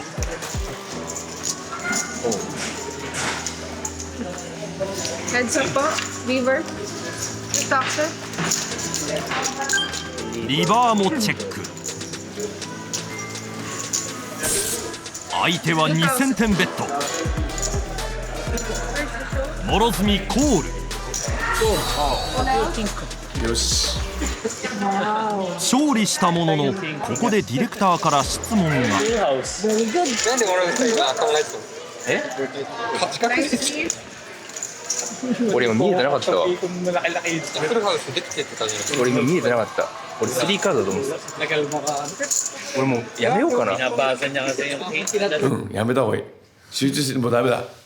ハンド読みに集中しすぎてフルハウスができているのに気づいていない時間があった。完全にパンクしていた。この後なかなかハンドが入らず、少しずつチップを減らしていく諸角。1万2000点まで増やしたチップも3000点にまで減っていた。スタックの少なくなっていた諸角はオールイン。3人で勝負することに。相手はフロップでストレートが完成。圧倒的不利な状況にいつものような負け。ただ諸角の顔からはにやけが消えていた。確かにゆっくりはやってはいるんですけど、遅すぎてさすがに怒られてるんで、時間を使わないでやるしかないんですよね。帰ってノートまとめます。また諸角は何が最適な手なのかを全てのハンドで考え、勉強したことを真面目に取り組むあまりゲーム全体を見ることができなくなっていた。サングラスの件なんだけど、この会場暗くて見えない。もう見づらい。それ徐々に分かってきた考えるポーカー。翌日それが開花する。これさ、今日のトーナメントは今日はですね、木曜日ですんで、ワイン1500。お金本当なくなってきたの。本当お金なくなってきた。友達のおじさんにパワーをもらう。あれでも最初はね、撮影 NG だった人。そうだね。はい。途中から君は友達だって言って。はい。2人ともね、亡くなった犬の写真を見せ合って友達になるっていう珍しいパターン。おじさんからパワーをもらった諸角。手には6ポケ。すると相手はストレート。諸角はフルハウス。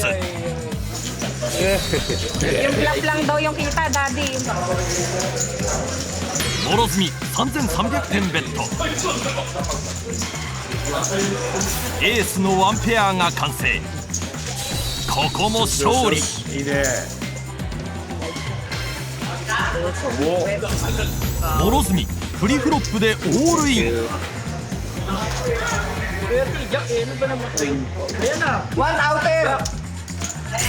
12万点獲得。来たね。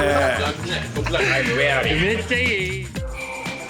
勉強の成果が着実に出ている諸角。それがついに実を結ぶ。相手は6万点のオールイン。諸角はフラッシュドロー。来い。カモン。来た。フラッシュ完成でファイナル進出。おお。ジャパニーズありがとう。来た。やりましたね、諸角さん。ファイナルテープ。まあ時間の問題だとは思ってたんですけど。やかましいわな。調子乗るな、もう。もう周り敵じゃない。ちょっと眼中にないかも。初のファイナルテーブル1位をつかめるか。頑張れ。なかなかいいハンドが入らずホールドを続ける。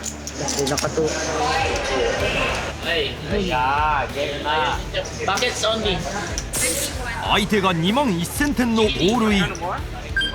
ブラインド額が大きくなるにつれてホールドしづらくなる。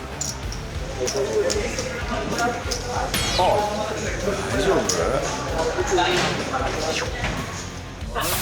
相手はエースジャック。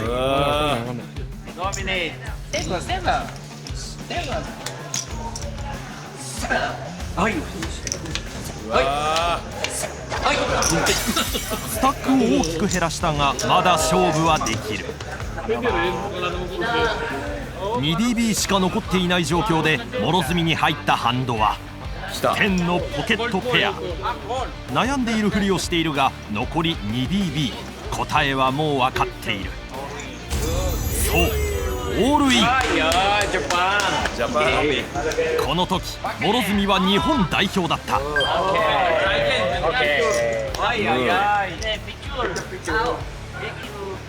相手にクイーンと8の2ペア。諸角が勝つには10のみ。いやきついねこれ。うわ嘘すげえ。リバーで10が出てフルハウス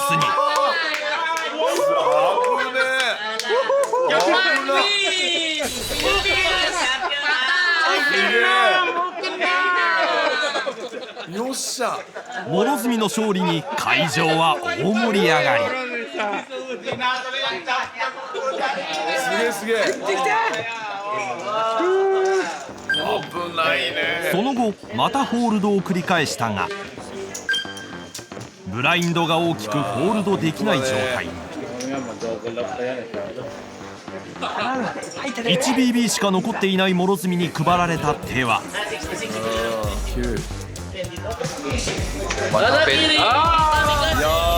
日本代表の夢再び。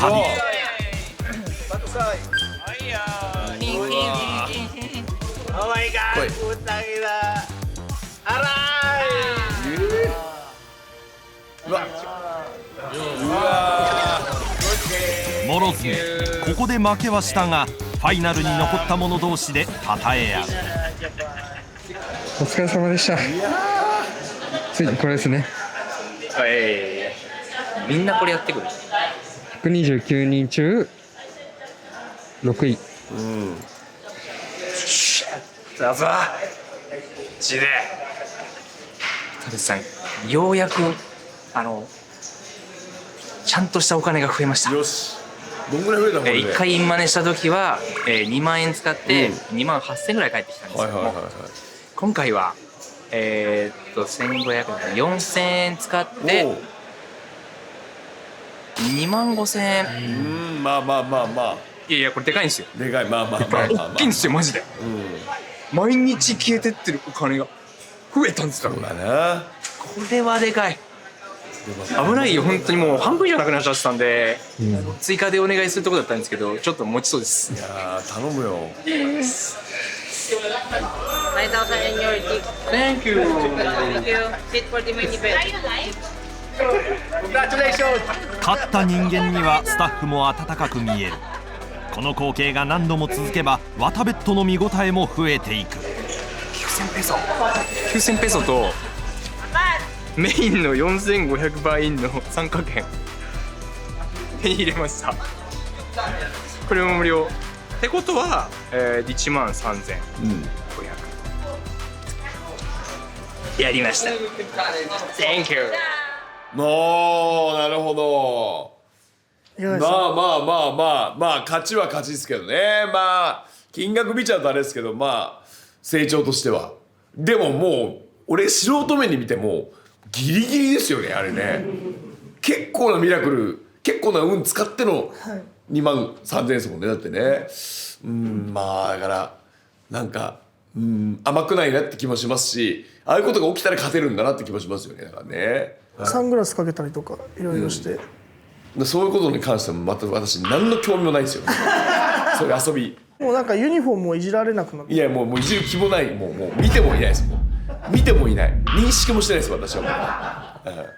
ポーカー生活1ヶ月経ちましたけど、成長。1ヶ月初めてのそのファイナルっていう意味では僕お金が減ってますけど、多分成長スピードとしてはとんでもない速いんじゃないですか、きっとね。こっからですよね、本当ね。お金がまだ残ってるっていうのはちょっと希望ありますよね、もうね。はい。ということでですね、ここまでの残金をどうなった？そうだ。発表したいと思います。こちらでございます。100万円は現在51万5000円になっております。半分ある。半分あります。しかもポーカーまだ20万しか使ってないってことだよね、これ見るとね。経費が多いのが気になるんですよもうこれ。ということですね、本日はここまででございます。なるほど。いやー、これも買っていかないとね、もう、いろいろ勉強してるみたいだし、確かにVTR までヘラヘラがなくなったんでちょっといいですよね。真剣になってきたなっていう。もうあと本当はね10キロぐらい痩せてほしいんですよね。げっそりしてほしいんですよ本当はね。ということで次回どうなるんでしょうか。ワタベット今週はここまでです。ありがとうございました。インアメリカ、インアメリカ。はい。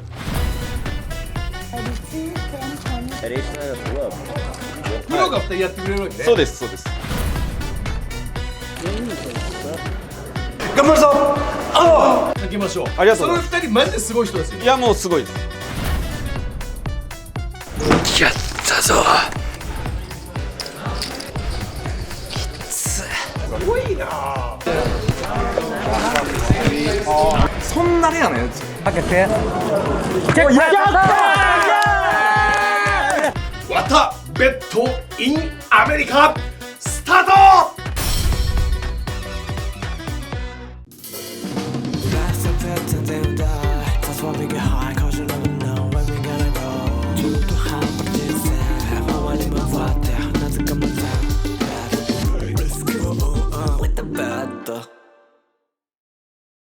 どうもアンジャッシュの渡部です。今日は渡部と7回目です。よろしくお願いします。はい、本日もよろしくお願いいたします。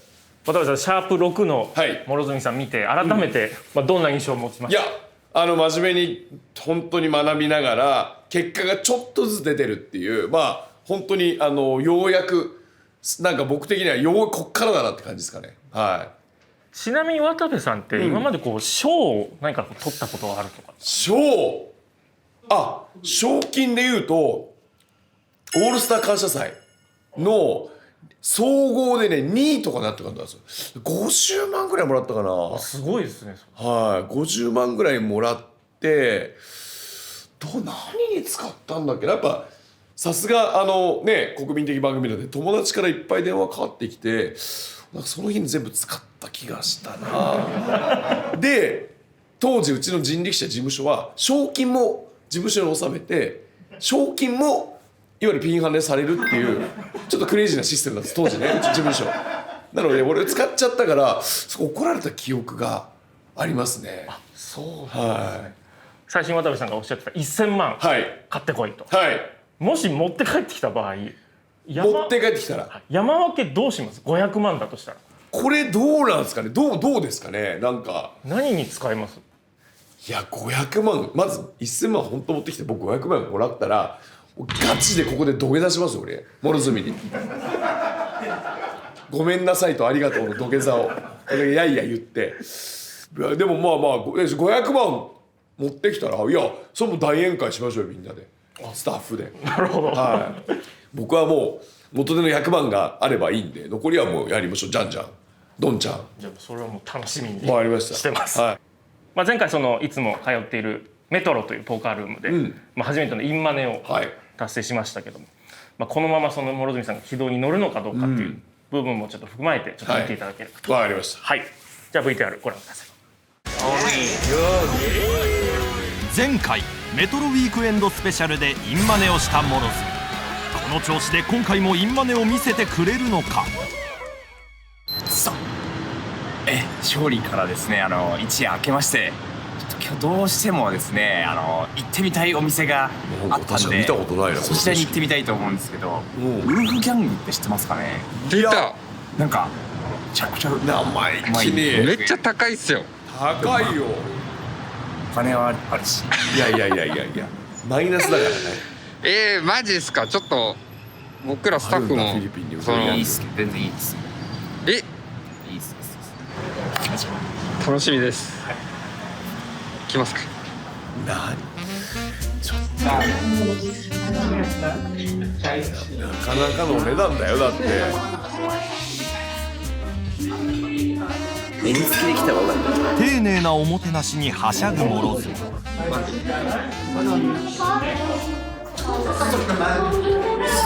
5倍高いっすよ。言ってよ。またすごいのフィンズが。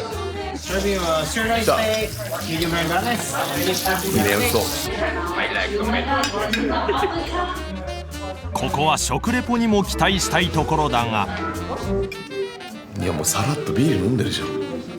ただ静かに味わうだけだった。スタッフ2人にもおごったりと大盤振る舞いな諸角。もう確かにいくらよ。食事は楽しんだが料金の方は大丈夫なのだろうか。これクエソースほらちょっと待っていくら。やばい、もうさ賞金なく。これマジで買ったっていうそのまんま。うわ本当じゃん。もう賞金のまんまじゃん。もう全部使っちゃったじゃん。高い。こんな高いんですかウルフギャング。金額がギャングってこと。美味しかった。いや本当美味しかった。諸角さん本当ありがとうございます。ごちそうさまです。いや本当にねそうお世話になってるんで。いや全然。すみませんごちそうさまです。いや本当にこれはもう頼むぞお前明日から。中に入ると前回メトロでインマネした時5位に入賞した友達のおじさんが話しかけてきた。I play poker 25 years. このおじさんのポーカー歴はなんと25年。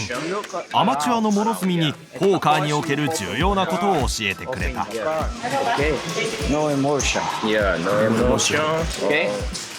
And then you win. Yeah. I bless you. Teach me one time. そしてエントリーへ。本日はウィークエンドスペシャルの Day1C に参加。バイインは2200ペソ。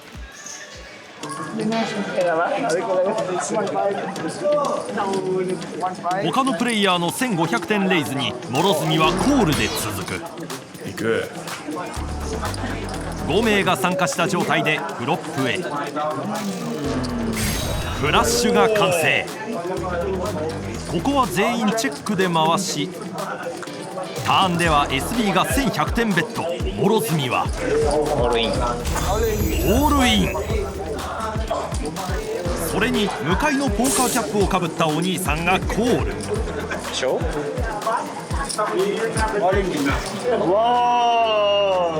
相手はストレートドロー。諸角の勝ちが確定。いいね。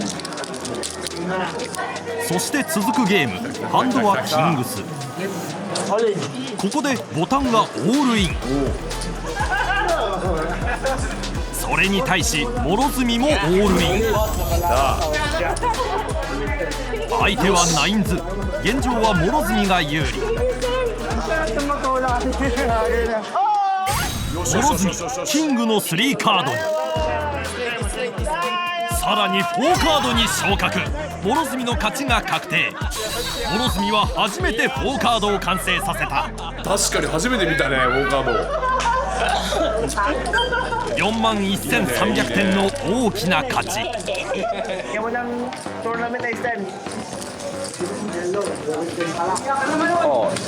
角コール。諸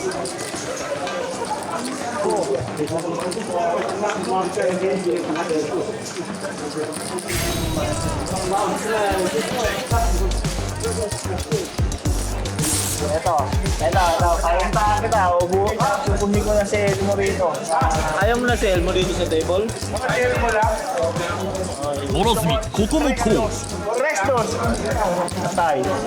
デニムおじさんの1000点ベッドに対し赤キャップがレイズ。どうする？1100。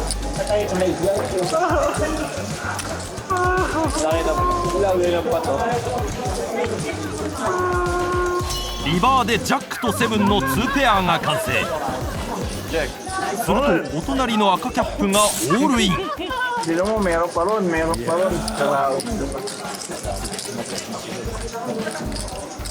長考する諸角。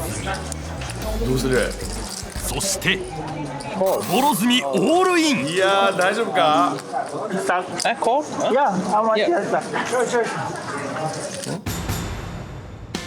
角見事ブラックキャッチで勝利。確かにいけたね。順調に勝ち続けチップを増やしていく諸角だが、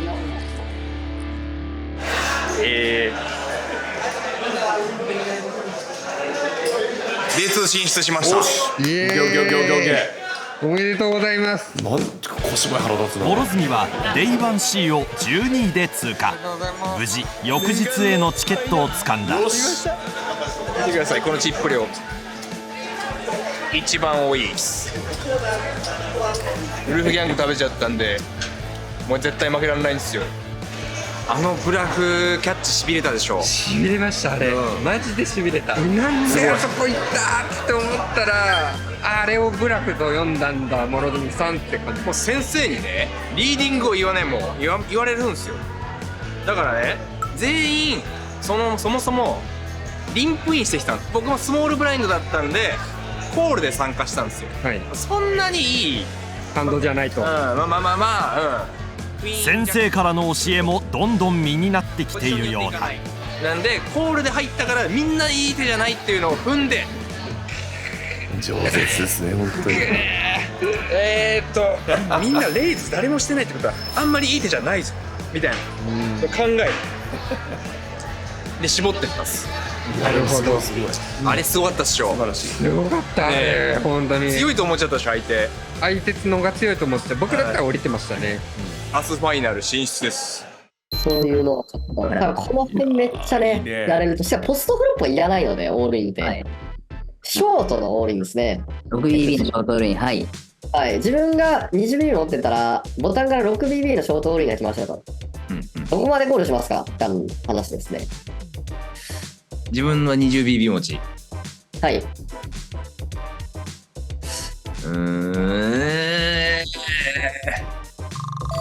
じゃあ優勝目指して頑張ってください。ありがとうございます。いやーすごいね、先生にもありがたいね毎日本当に。行ってまいりますので。しまっていこう。35日目ですね。間違えて前にこんなやつをねちょっとお昼別々で現地集合にしましょうっつってお昼ほっとかないでくださいよ。ねえ、すいません。こんなやつすごい見られた。毎日昼間から立ち飲み屋にいるおじさんですよこんなやつ。不審者です。もしくはもうねこういう帽子かぶってですよさんですかみたいな間違えられる可能性ありますから。いや大谷翔平ねやっぱ日本人のね最高の選手だからと思ってね、持ってきたわけですよエンゼルスのね。ドジャース行っちゃったそんなことあります。現状ですね、残り80人、81人です。11人いる中のサックの量です。31スタート。行きましょうか。何からインマネなんでしょうね。ちょっとそこ気になりますね。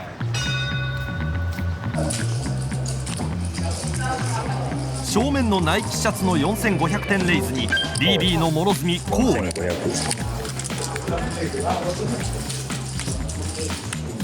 そして同じ相手から5000点のベッド。諸角はここはフォールドを選択。スタックを少し減らして挑んだゲーム。BB 以外がフォールドした状況で諸角はコールで参加。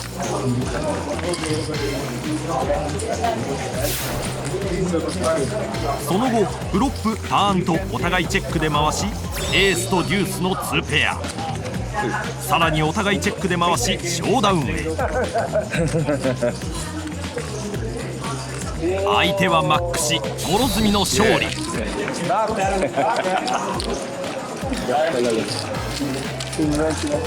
その後も勝利を重ね、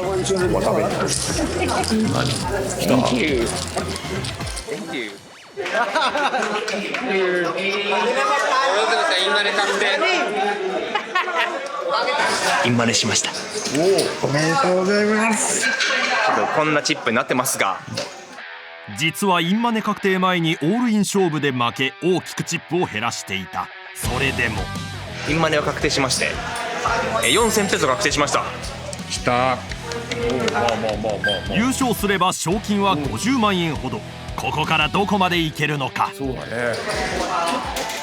スタックが少ない諸角、強いハンドを引きオールイン。それに BB の帽子お兄さんがコール。相手はクラブの8-5。おい荒い。こっちだ。はい。オッケー。見事逆転勝利。弱いに今勝てる。自利品状態の諸角オールイン。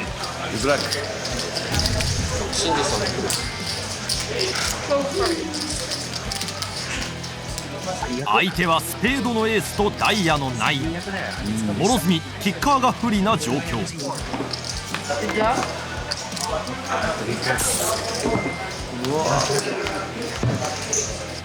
角ここで惜しくも敗退。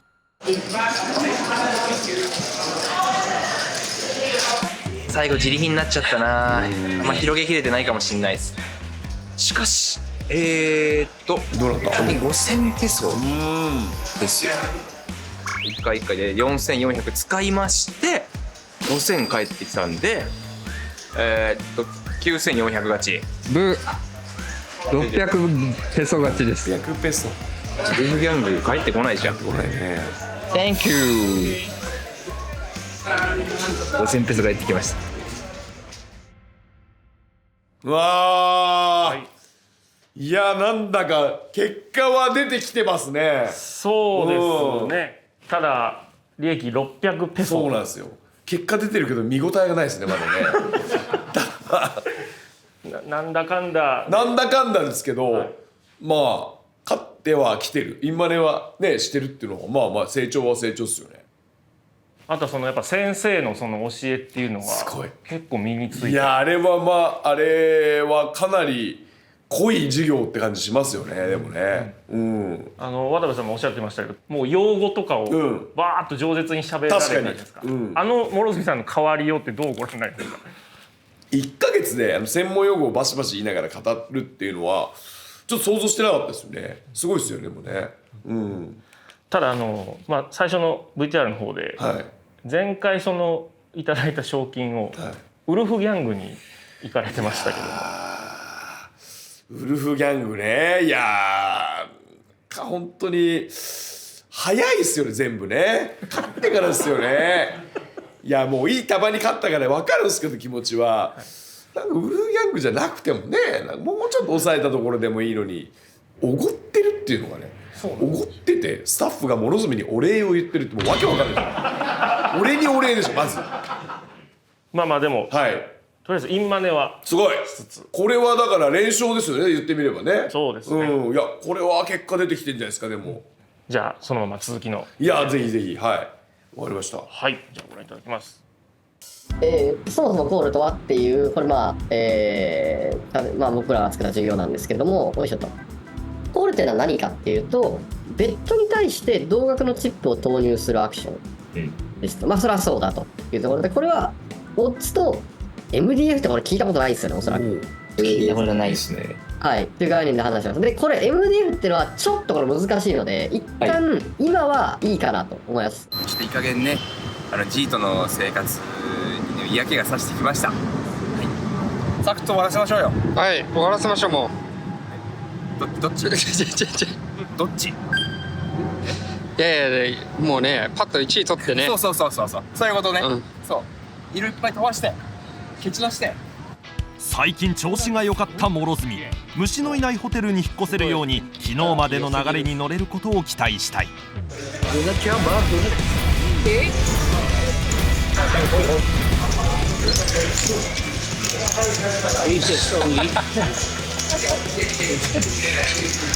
んてこった。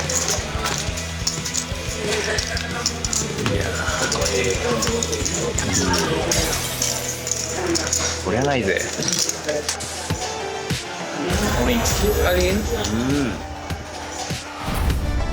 うわだからよ。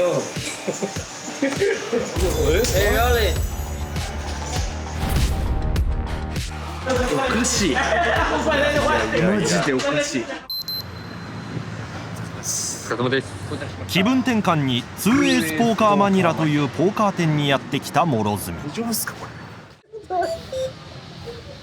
こんな長い時間やって。降りない許可が。もう負けたってことだよね。こんな長い時間やって。いやー、そうか。うまくいかねえか。いつものメトロカードクラブに戻ってきた諸角。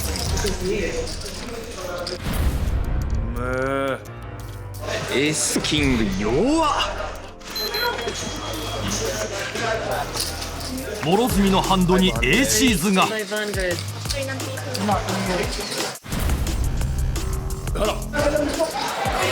ばいね。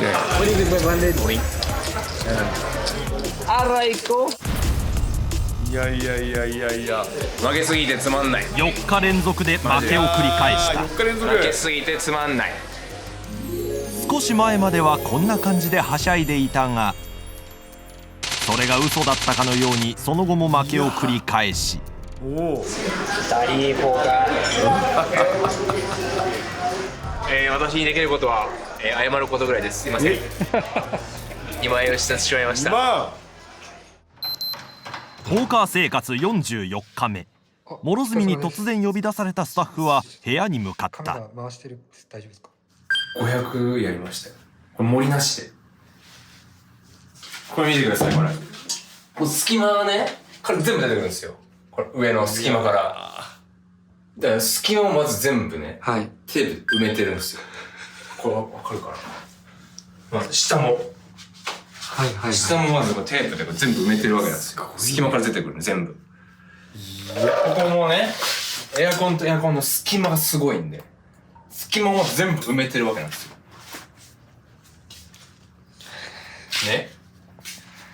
もうどこかにもいるんで、全ての荷物をビニールで詰めてます。こうやって。なんでかわかりますか？G ですか？そうですよ。これ寝るとき見てほしいんですけど、マスクをね、こうして、で、目隠しをこうね、して、で、これで寝るわけなんですよ。電気もつけてます。なんでだかわかりますか？あれですか？暗い方がいい？G って夜行性なんですよ。だから明るくしてこれで寝るんですけど、これ全部塞いでる理由わかります？虫が。G がね、壁伝って口に入ってくる可能性あるでしょ。だから俺はもう電気つけて、でもうこれを全部入れて、このシーツを丸めてね、これで毎日寝てる。毎晩ポーカー12時間やって疲れた汗帰ってきて、これ休まるわけなくない？そうっすね。何この部屋？僕を呼んだのってあれですか？ホテルへのクレーム。変えてくださいっていう話。変える？ホテルをですか？ホテルを。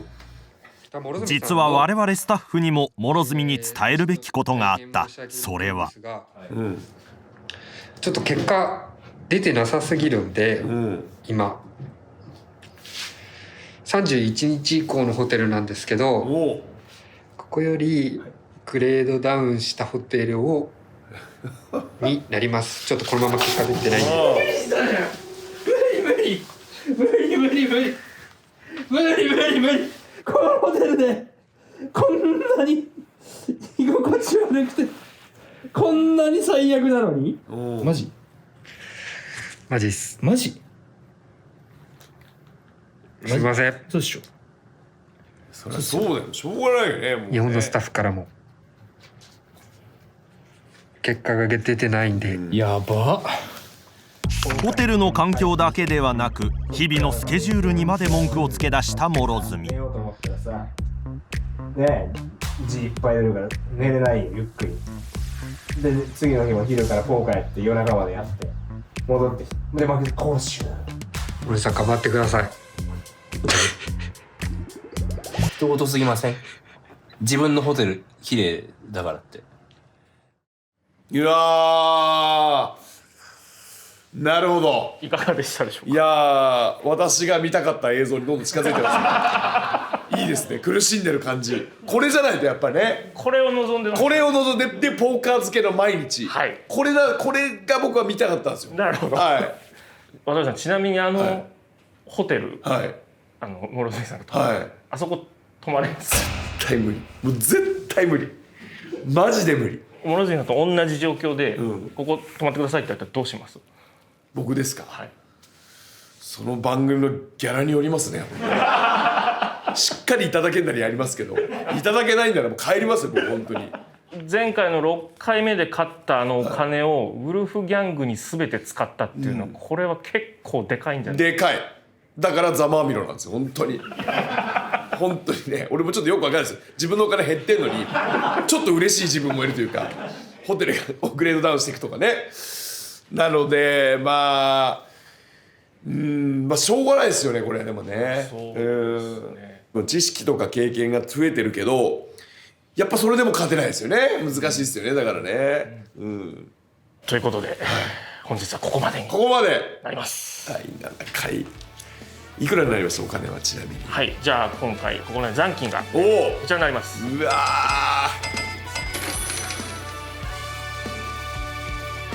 ー、でも50を切るとちょっとうわーって気するね。そうですね。まあでもまあね、25万負けそうだよな。いやー、ちょっとそろそろ本当に結果を出さないとって感じですね。ということで、第7回目以上です。頑張れ諸角。無理。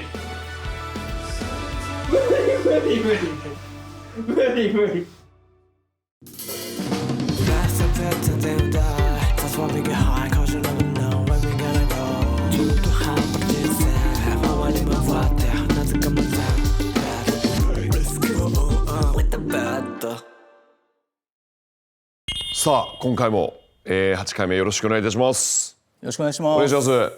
ポーカー生活に出発、40日以上経ちましたけれども、改めてどうですか、どういうふうに見てますか今。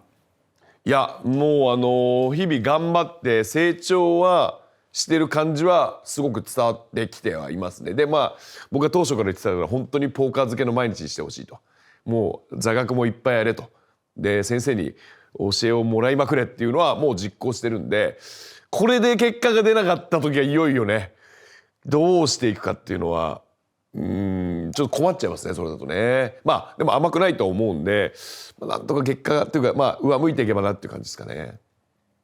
ここ最近とか連絡とか取り合ったりとか。全く取ってないですね。よく考えたら諸角と知り合ってもう十数年経つんですけど、40日会わなかったことないかもしれないですね。だからよく考えたら気になりますか？もちろん気になりますけど、気にならないっちゃ気にならないですけどVTR 見れればいいんで、いやでもただ生の声、電話も LINE も何もしてないんで、ちょっと聞きたいはありますね、ぶっちゃけ。というわけで今回なんですけど、V ではなく、実際諸角さんとちょっと連絡をちょっと今はい。なんで俺こんなテンション上がってんですかね。諸角と喋れると思ってちょっと喜んじゃいましたけど、あ、喋れる今。いやこれはちょっとやり取りしたいですね。でもね、はい。ちょっとそういうのをやってくれたと思いますので、一度じゃあちょっとこう耳をしていただいて。わかりました。おお、もろ。渡辺さん、明けましておめでとうございます。明けまして。遅いな。はい。もう2月も終わりだよ。いや本当にお疲れ。久々に入るんで、はい、お疲れ様です。どうちょっと痩せた、やっぱり。どう？やっぱ痩せましたね、きっと。ちょっとほっそりしたね。はい。大変ですね。めっちゃでも頑張ってるでしょ、勉強も。いや本当にもう隙間なく、もうポーカー漬けの毎日です今。手応えあるの？俺確実に44日間で上手くなってるなっていう。それは確実にあります。本当に何時間1日やって、本当半日いるわけ？いやそうですよ。もう朝起きてまず講習を始めるわけなんですけども、その講習をまず2時間ぐらい。すごいね、あれ。そのままもうお昼も挟まずにポーカールームに向かいまして。行って、はい。そこからもう長くて12時間ぐらい。で帰ってくるのが夜中。あっという間に終わる感覚、その12時間は。もう終わっちゃったみたいな感じ？実はやり始めたらあっという間なんですよね、ポーカー。そうなんだ。で帰って寝てまた勉強って感じ？もうそうです。帰ってその日のまずこの反省をして、はい。でまた起きたらまた講習。いやその講習以外の宿題みたいのもあるんでしょ？だって。はい、あります。すごいね。すごいですよ。はい、本当に。いや頑張ってるな、でも本当に。はい、めちゃくちゃ頑張ってる。はい。いやもうなんか細かいこと言い出したらさ、なんかほらちょっと勝っただけでステーキ食ったりとかさ、酒飲んだりとかさ、許せないけどね、ああいうのはもうポーカーより経費の方がかかってるのがもう許せないけど、まあ俺はもう信じてるから、本当に。ありがとうございます。渡部さん、すみません、今渡部さんが、信じてるというお話を、お言葉をされたんですけれども、ちょっとせっかくの機会なので、渡部さんのいる前で、ちょっと実はご報告したいことがございまして、見ていただいた通りですね、先生方に講習をしてもらっています。基本的には2日に1回講習をしてもらってるんです。先日、実は諸角さんと現地のスタッフの方から相談があると、それこそ Zoom で言われまして「何ですか?」っていう話をしましたら、講習が辛いので2日に一遍なのを3日に一遍とか4日に一遍とかにできませんかっていう話をされまして。いやちょっと待ってください。そんなわけないですよ。諸角そんなやつじゃないです。本人確認していいですか？お願いします。そんなやつじゃないんですよ。真面目がだけ、誠実さが取り柄の俺の信用してる後輩なんですよ。そんなね、ポーカーの旅に行って勝たなきゃいけない旅に行ってそれしかやることがないのに講習を2日に1回から3日に1回。そうですね。2日に1回だとちょっともう辛いので、3日に1回か4日に1回にできませんか？いい加減にしてください。そんなやつじゃないんですよ、諸角は。言うわけないです。一応確認しますね。そんなわけないと思うんで。おいモロ。はい。今スタッフがとんでもない大嘘をついてるぞ。お前が2日に1回の講習をしんどいから3日に1回って、そんなこと言うわけないな、お前は。できれば3日に一遍にしてほしいんですよ。ふざけんなよ。いや違うんですよ。何お前そういうこと言うやつじゃないじゃん。そんな講習が大変なの？その隙間がなくて全部の、はい、もう講習があることで早起きなんですね、まず毎朝。でご飯食べる時間もなくそのままポーカールームに向かう毎日。ちょっとフィリピンが今、あんまり楽しくないんですよ。楽しくなくていいのよ、それは。それはポーカーに影響があるのか。これね、講習が忙しくて大変で、でポーカープレイ自体に集中できないとか集中力が持たないとかだったら考えてもいいけど、それフィリピンを満喫したいはダメだよ、理由として。それは、フィリピン遊びたいって言っちゃダメよ、それは。どうやって3日に1回になってる。つまり休みをそんなしっかり欲しいってこと？ 2 日に1回とか3日に1回？休みが欲しいです。それはだって、それはダメだろ。その100日生活で3ヶ月で休み欲しいって。そんなに講習がきついの？何が大変なの？早起きです。で、何時に寝て何時に起きてるわけ？現状2時から3時ですに寝るのが。ポーカー何時までやってるわけ？ポーカーは12時過ぎまでやってます。やって2時に寝て朝何時起きなきゃいけないの？ 10時です。全部ふざけんなよお前なあ。もう最適の睡眠時間じゃないかな8時間ってな。一番長生きできるやつだよそれな。気持ち早いんですよその。いや早くない。もうダメ。8時間寝てんのね。8時間は、はい、それはダメだわ。俺もうこれ寝れてないとかだったら分かったけど、ちゃんと寝てるじゃん8時間も。8時間10時でいいんでしょ。はい、10時。いやもうそれはダメだね。それはちゃんとやろう2日に今まで通り。はい、OK。気合入れてそこはたかだか3ヶ月なんだから。はい、もう勝ててないんで、はい、そうですね。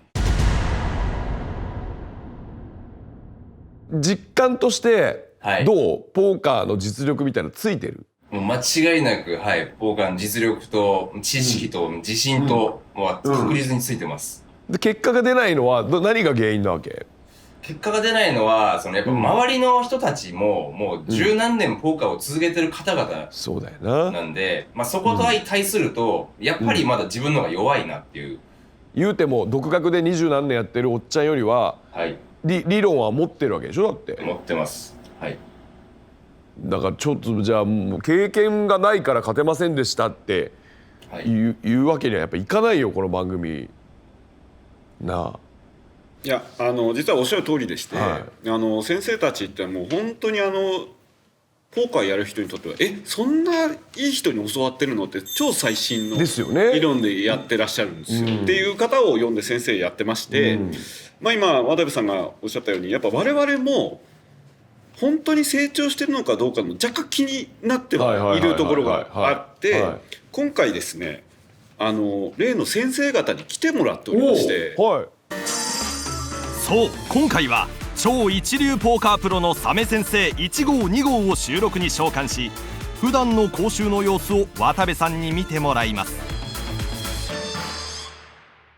いや実際にじゃあ生講師を見れる。生講師見れますし渡部さんがもし疑問に思ってることそれから諸角って本当強いのとか今その地元の人の話とかをちょっと聞いていただきつつ現状の諸角さんの様子をちょっと聞ければなと思っておりますので先生方がもう来てる先生方よろしくお願いします。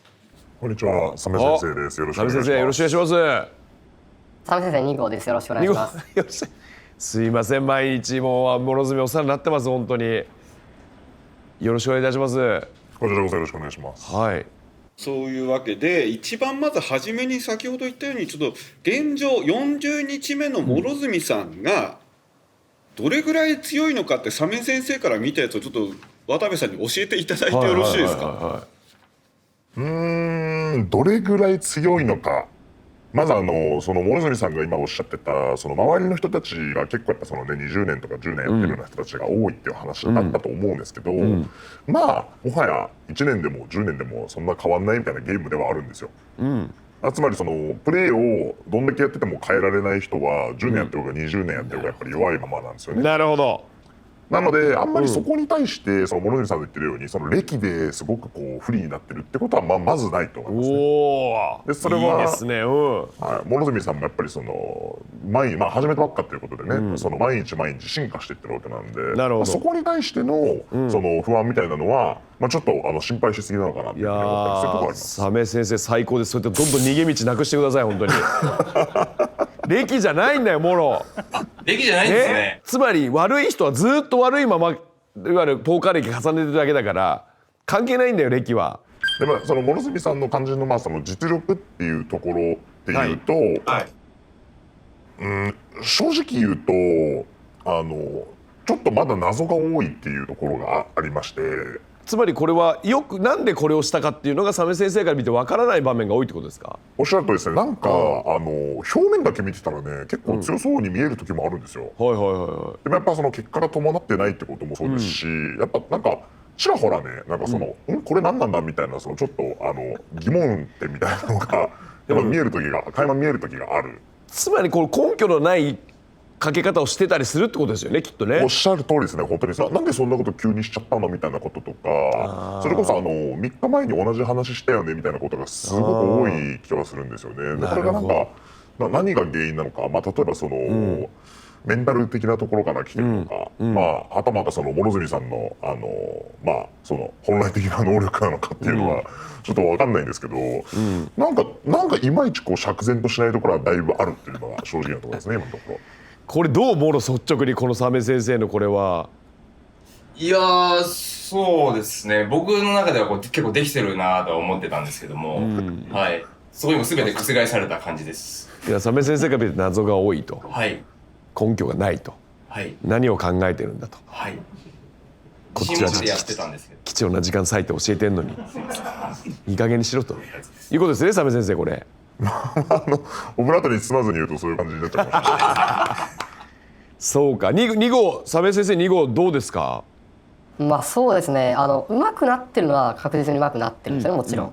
ただ先ほど1号も言ってくれた通り、もともとがかなり初心者の状態だったと思うので、1が10になったら10倍うまくなってるんで、すごくうまくなってる感はあるんですけど、そこをなんかさっき言ったみたいにちゃんと理論部分とか、そういうところっていうのをちゃんと理解してプレーできてるかっていうと、反動を見る限りちょっと疑問だなというふうに思いましたね。これはなんか時間がかかるものなのか、本当に優秀な人だったらこの期間でこのぐらいの勉強量だったらもっと結果が出てるってことでなんですかね、2号先生。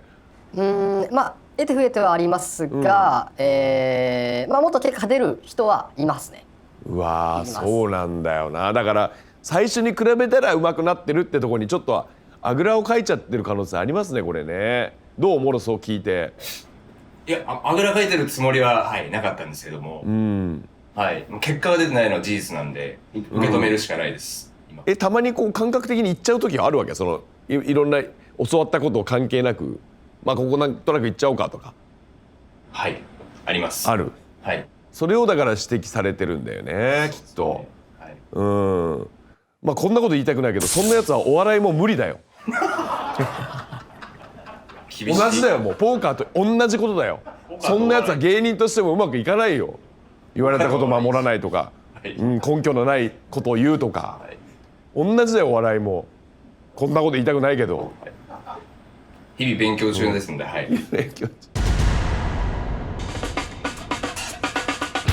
こでそんな諸角のポーカーの実力を過去のプレイ映像を用いて先生にチェックしてもらうことに。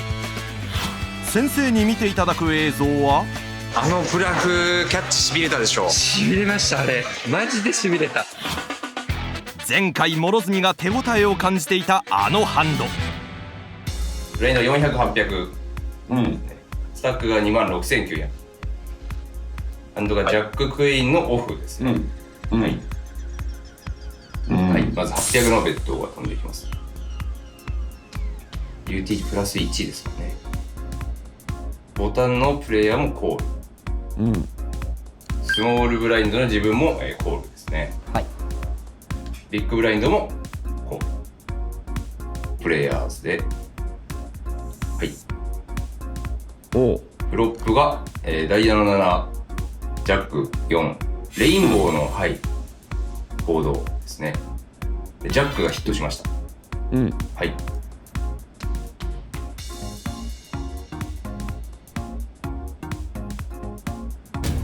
これ800のベッドが飛んできます。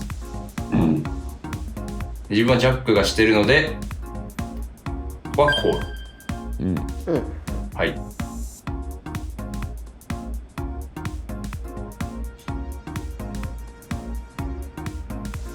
4人ともコールですね。ターンが、9のハート。ここはチェックで回しまして、これまたプラス1の方から次1000点。これボタンの人はレイズですね。5100。でも自分はこれでトップペアを持ってますので、ここはコール。だいぶ大きい、レイズではありますけど、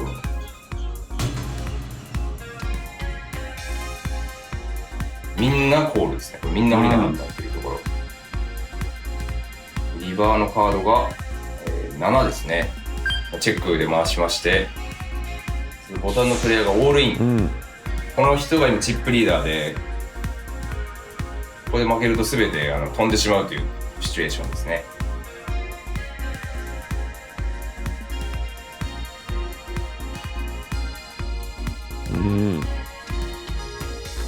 これだいぶ悩みに悩みまして、悩んでるね。はい、悩みに悩みまして、今これをコールします。オールインですね。はい、馬帽子のカードを見せ合うと。すると、向こうはブラフで何もヒットしてなく、はい、こちらのジャックヒットの勝ちという判断でございます。はい、これなんですけど、ちょっと諸角さんにちょっとお聞きしたいんですけど、今のハンドって、ブラフキャッチでブラフに勝ってたわけなんですけど、私的には、はい、見事なブラフキャッチだと、はい、いいプレーだと思ったってことですよね、このプレーが。非常に大きな、はい、ポットを獲得しまして、いいプレーだと思いまして、はい、挙げてもらったんですけど、残念ながらこれは、結果勝ってたんですが、いいプレーではない。そうなんだ。はい。基本的にはターン4枚目のカードが落ちた時点ですね。レイズが入った時点で、基本的にはフォールドと。はい。これちなみにこのポーカーっていうゲームはやっぱすごく難しいゲームで、このねハンドだけを見て切り取ったら「諸角さんブラフをキャッチして偉いぞ」っていうふうに結構ね思う方も多いかもしれないんですけど、結構それが実は結果往来のプレーで、これを続けてると勝てないよっていうプレーっていうのも存在してるんですね。サメ先生1号2号ともにこれはターン4枚目のカードが落ちた時点で降りるよね、リバーもフォールドだよねっていうふうに意見がおそらくプロであれば全員一致するような状況なんですよね。でこれは諸角さんとしてはよくプレーできちゃってるっていうふうに思ってるところが、結構やばいのかなっていう感じがしていて何を酔ってるんだと。たまたまうまくブラフをキャッチしただけなのに見事だぜ俺っていうのがやばいってことですよね。あのブラフキャッチしびれたでしょ。で僕らのところに送られてくるハンド、つまり諸角さんからこれってどうですかねっていうハンドが、毎日送られてくるんですけど、そのハンドを見てるとね、なんかそんなに問題なさそうに見えるんですよね。だから諸角さんが大丈夫だと思ってるハンドの方がやばい可能性が出てきてるんですよね。なるほどなるほど。そうかそうか。送ってくるものに関してはもう間違ってないけど、これはこれで OK だよねって思ってるところに勘違いがありそうだってことですか。そうなってくると僕らがどんだけ教えても、やっぱり僕らに聞くまでもなく間違えるみたいなことをずっとやってる可能性があると。なるほどなるほど。これは結構典型的なそれの兆しを感じるハンドだなと僕らは思ってます今。なるほど。そうか、自分で気づかないけど間違いを犯してる可能性が高いということですね。先生からの思ってもいなかった厳しい声が続く中、このプレーをしている時、実際諸角はどんなことを考えていたのか。このボタンのプレイヤーの5100に対して、トップペアだからっていうのでコールしたっていうふうにおっしゃってたんですけど、なんかこの時に考えたことをちょっと詳細を教えていただけますか。そうですね、僕のトップペアジャックがヒットしてるということと、そのキッカーも、強いところ、ジャックとクイーンを持ってたのでキッカーも強いところというのもあるので、このレイズには戦えるところなのかなと思って、コールしました。このプレーそのものの質の低さというかは思考の質の低さがちょっとやっぱ諸角さんはだいぶ目立つんですよね。考えていることがすごく少ないんですよ諸角さんって。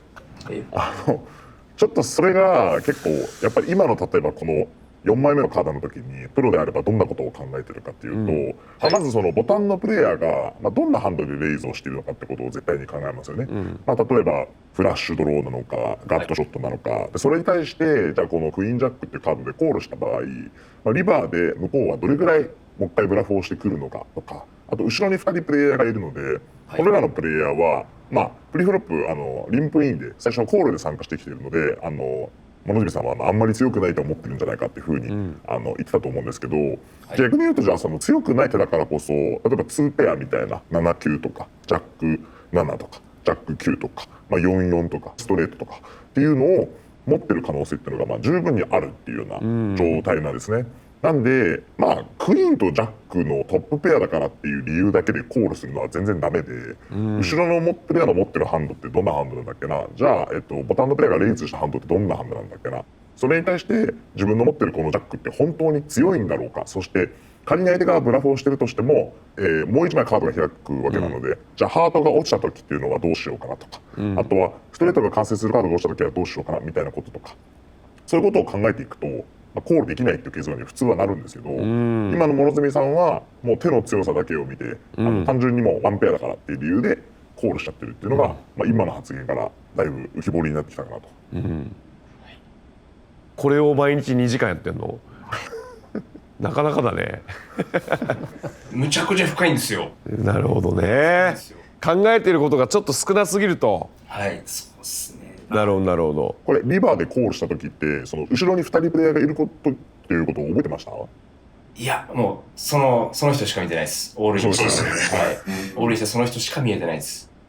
そうなんですよ。これもう普通プロであれば、ボタンのプレイヤーがオールインしたのに対して、この人に勝ってるかどうかっていうことよりも、後ろにもやっぱり2人いるっていうことがすごく大きいんですよ。なんで5100をターンの時点で払ってるわけなので2人が、何かしらは絶対手を持っているっていう状態ですよね。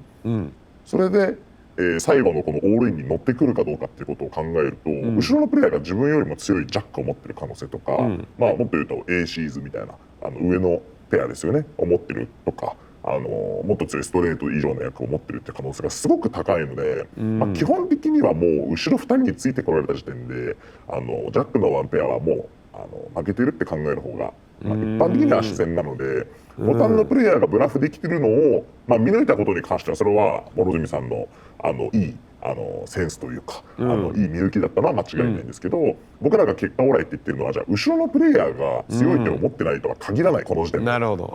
これに関してはもう完全なる結果オーライだったなというふうに思いますし、もちろんボタンのプレイヤーが強い手を持ってる可能性も全然あるので、このハンドに関してはね、今回その番組の中ですごいこうなんていうんですかね、キーになるようなシチュエーションだったので、映像で僕らも見ることができたんですけど、こういうの普段見れてないのかって思うと、なるほど、ちょっとやばいなって感じがしますね。なるほど。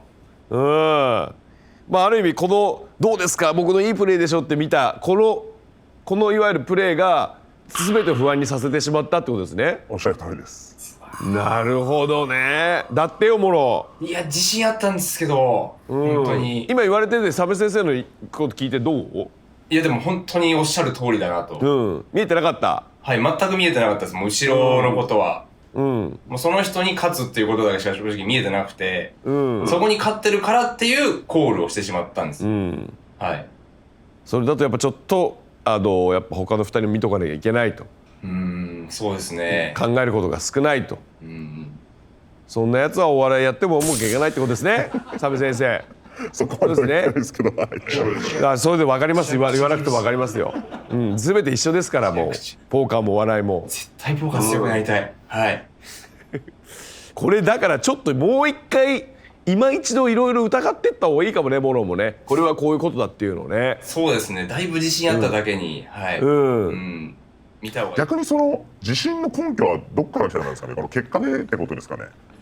なんで自信が根拠あるのそれ？いや、すごい大きな金額ポットを買ったんですよ、ここ。はい。倍になってる。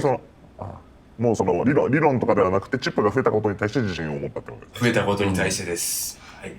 それがやっぱりね、ポーカーやる上では良くないというか、まさにその勝ったからうまい、負けたから下手っていう思考を続けてると、それこそ10年やってもずっと同じ実力のままになっちゃう可能性がある。なるほど。そうじゃないんだと。そうですね。これってなんかなんか意識とかでなんか変えられるもんですか？これはどうですか先生？諸角さんの場合は、本当に環境が最高にいいんですよ、今正直言うと。ポーカープレイヤーにとってはすごごくいい環境で、毎日そもそもその実践をする場所があって、かつ、僕らみたいにそのプロに聞けるという関係がありますよね。LINE で、僕ら実は24時間 LINE でいつでも質問していいよっていうふうに言ってまして、うわ優しい。常に質問できるようにはしてるんですけど、質問送られてきたことあんまないんですよね。ああ、そもそもない、それがのくせに休みを増やしてほしいと。8時間も寝てんのに毎日。聞きなよ、こんないい環境でいるのに。そうですね。はい。ちょっとやっぱ聞くと怒られるのかもっていうのもあって怖いんですよ。その答えがサメ先生に火をつけることとなる。なのでそのメンタルですね、その怒られたくないっていう感覚を持っているとやっぱ上手になれない可能性がありますよね。なるほどね、ビビって。環境がやっぱりいいんで、それを生かして、練習、そのプレーをして、それをもうひたすら確認してっていう風に、全部のプレーを疑って全部確認していけば絶対に矯正はできるはずなんですけど、確かに今はその確認の回数がその講習の時に、こういった気になった反応を何個か聞くっていうことだけですけど、もしかすると無意識的に怒られなさそうなやつを選んでる可能性もあるなと思うんですよね。確かにその可能性でかいですね。怒られないと強くならないんで、間違ってるってことですもんね、だってね。おっしゃる通りですね。それがだからできるようになると今言ったみたいなところは改善されるのかなと思いますね。2号先生いかがですか？そうですね、まさしく1号がすごく言ってくれたんですけど、やっぱ送るハンド自体が間違ってる可能性がめちゃくちゃあるので、僕らは全然上手くなるためだったらそのハンドレベルするので、勝ったハンドでも負けたハンドでもちっちゃいボトルでもいいんで、とにかく送ってくださいというのが1点。あとは、さっきの結果のところだけじゃなくてその思考過程が聞きたいので、どういうふうに考えて、どういうふうにプレーしたかってところを聞きたいので、さっきのシチュエーションだったらクイーン8が出てくると思ったとか、そういうガットショットですね、ストレートドロー滑りが出てくると思ったとか、そういう具体的に話をしてほしいなと思います。はい、課題はまだまだあるものの、本日の講習はここまで。先生ありがとうございました。すいません、引き続きよろしくお願いします。ありがとうございました。ありがとうございました。ありがとうございます。頑張りましょう、一緒に。はい、頑張ります。優しいな先生は。じゃあ諸角さんもとりあえず一旦ここでということで。もろ頑張ってね。はい、頑張ります。ガンガン質問して、なんでこう思ったかも全部ぶつけて、こう言ってくださってるから先生たち。はい、引き続きね、はい、頑張って。はい、よろしくお願いします。はい、応援してるから。はい、ありがとうございます。ということで現状をちょっと教えていただいたんですけど、ちょっとこれからまだまだ頑張ると思うんですけど、2日に一遍を3日に一遍にしてくれっていう要望があったんですけど、あれどうすればいいかの答えでもうちょっとやった方がいいですね。いや、やった方がいいでしょ。だって8時間寝てるわけでしょ。いや、2日に一遍でいいんですか。毎日でもやってくれるわけでしょ、だって先生は。いや、でも気合い入れないと残り半分でじゃないですか。いや、もう2日に一遍ですよ、それはもう。じゃあ今渡部さんもおっしゃったように2日に一遍、もしくはもう毎日できる。毎日本当に。承知しました。じゃあちょっと先生たちも相談して、今後この後は最低2日に、できるならば毎日というふうにして、ちょっともっとレベルアップしていけるように。いやー、そうですね。体力的にきついの分かりますけども、そうも言ってられないじゃないですか。とりあえずもう頑張るしかないですよね。いや、本当そう思います。ありがとうございました。引き続き期待します。よろしくお願いします。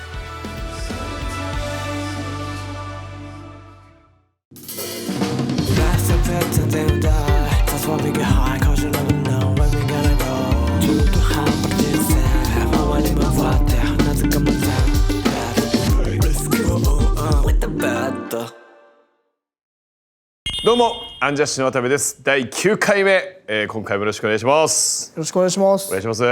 渡部さん可愛がってる後輩の諸角さん、ポーカー生活を送っておりますが、渡部さんも若手時代から可愛がってもらってた芸人の先輩とかって、本当に可愛がってもらってたのは、クリームシチューの有田さんと、あとはその抜群というコンビのサガネさんっていう方はもう当時ね、先輩たちボキャブラ天国って番組でバーンと世に出てお金をドンと入ったんで、すごいお世話になってましたね。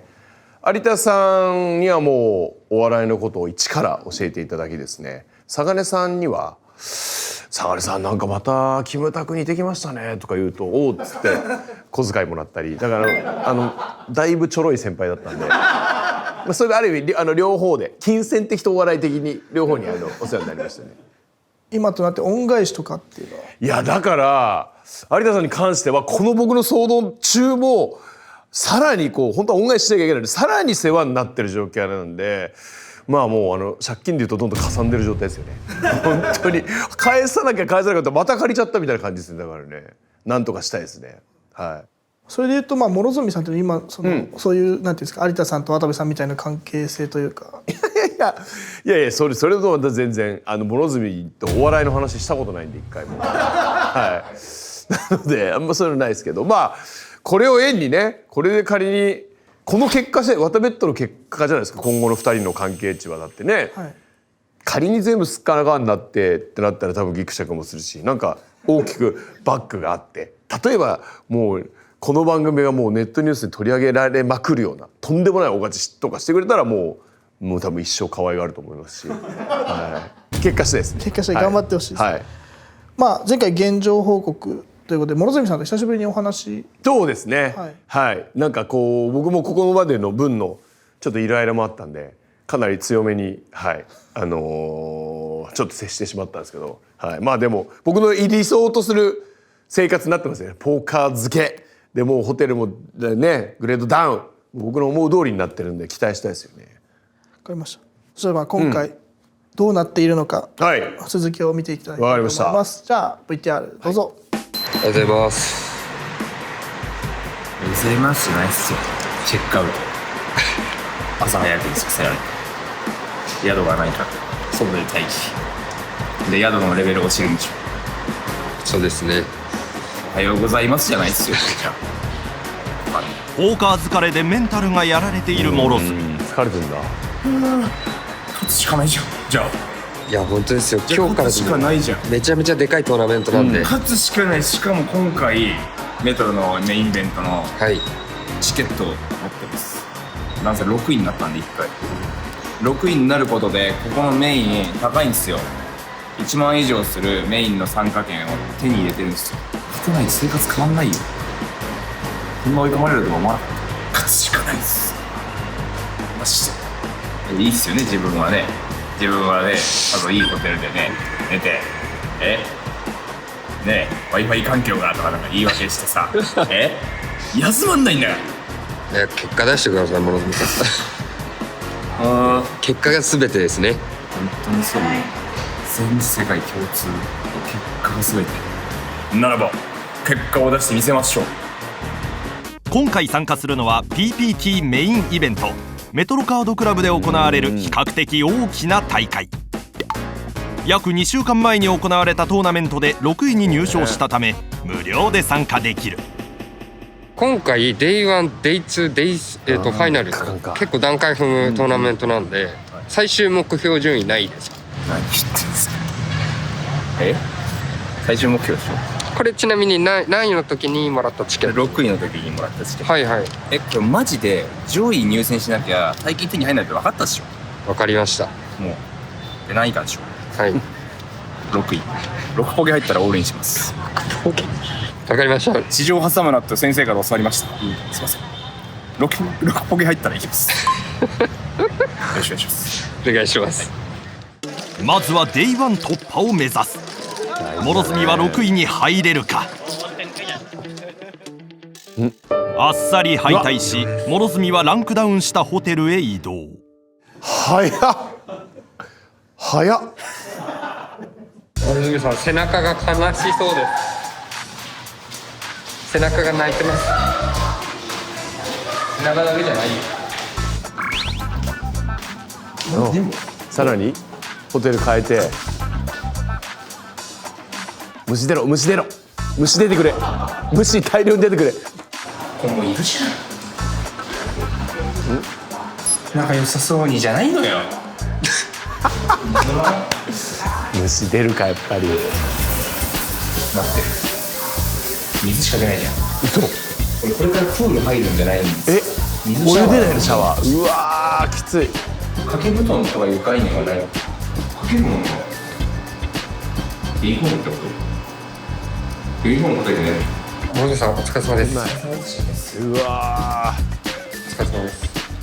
いいねとうとう来たねここまで。ありがとうございます。疲れ取れてないな。昨日ホテルを引っ越しまして新しいホテルが控えめに行って最悪。なんすかあれ。やっぱちゃんとグレードダウンはしてます。ちょっとね結果が出てないからもうしょうがないですよね。これその通りだよもう。俺のせいか。そうかそうか。原君とそうか。今日からもうあれ参加費を払わないといけないですね。まだお金が減っていく一歩か。そうです。勝てばいいんか。勝てばいいんです。勝てばいいんだもんね。はい。オッケー。コンディションの問題じゃないんで、もういいコンディションで何回も負けてるんで、このぐらいのコンディションの方がいいかもしれないです。逆に。はい。いけるか。いきますか。この日は Day1B、 まずは Day2 進出が目標となる。2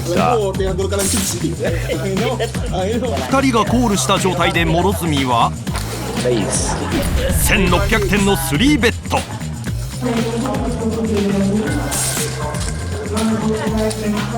チェックで回したがお隣さんが2200点のベット。このアクションにレイズ、ボタンがコールでターンへ向かう。ここで諸角オリンク、ほらいった。それにお隣さんがコール。現状役はないが相手はスペードのジャックナイン。お互いドローでの勝負。ストレート。ああ、おかった。リバーでキングが出て諸角はエースハイで勝利。そして諸角にプレミアハンドのエースキングのスーテッドが配られる。諸角は1000点のレイズ。ここは3人がコールしフロップへ。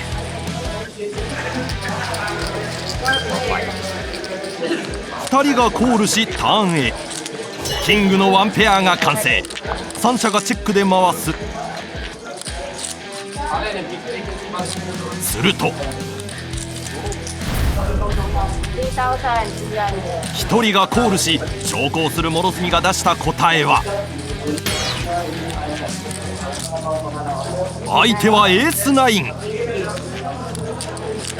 1人もマックし諸角勝利。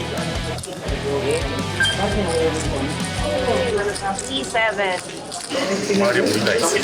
いやそうなんですよ。結構大きめにしてんですよ。レースキング嫌いだから結構大きめのレイズサイズにして、なので 3.3 倍ぐらいのオープンレイズしたんですけど、俺プラス2とかから1000打ったらめっちゃ怖いはずなんですよ。だからそんぐらいのサイズ打っていいんですよ。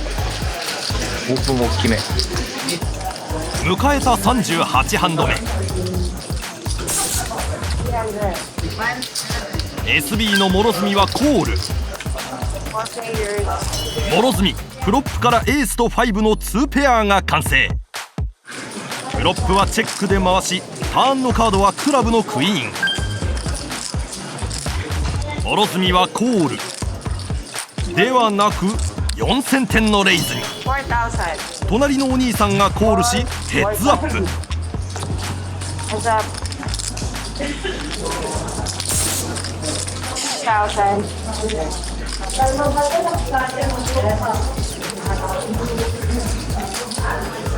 6000点コールしショーダウンへ。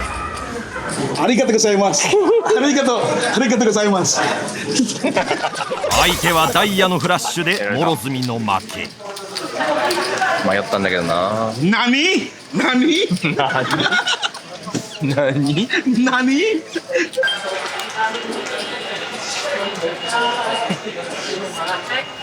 危なかったですね。見ました？俺のブラフオールイン。ブラフオールインコールされるという事態。危なかったぜ。まあでも4万しかないんで、結局これをねあと3倍ぐらいにして意味ないんで、まあ臆することなくバンバンいきます。引き続き増やしていきます。ブレイク後の47ハンド目。ワンは OK。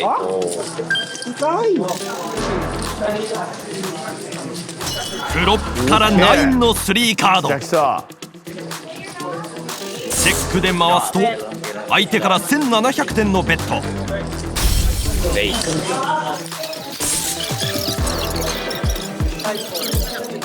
そして相手はオールイン。諸角すかさずコール。相手のカードはジャパンジャパンジャパンフォーエバーモージャパンフォーエバーフォーエバーモージャパンジャパンジャパンジャパンうるせえなここで27,100点という大きな加点。よっしゃいいね。98ハンド目持ってきた。これに3人がコールしフロップへ。ここは全員チェック。点が出てストレートドローに。ストレートドロー。諸角の2100点ベッドに2人がコール。ストレートにはならなかったものの4000点ベッド。どうだ。2人を下ろし勝利。いいね。初めてじゃないですかこれ。人稼ぎしましたね。ブレイク前の人稼ぎ。これ渡部さん続き頑張ります。見てください。102ハンド目諸角に配られたのはエースとジャック。2100点ベッドに対し諸角は6000点の3ベッド。すると緑シャツのお兄さんがコール。フロップへ。よし。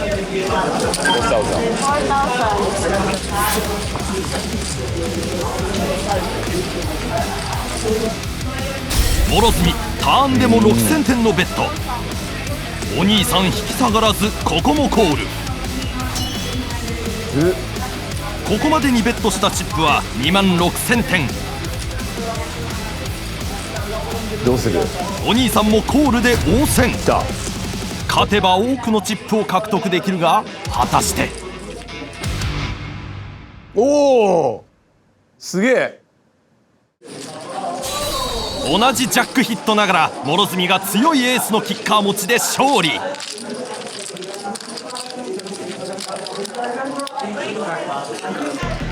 147ハンド目諸角に配られたのはエースと6のスーテッド。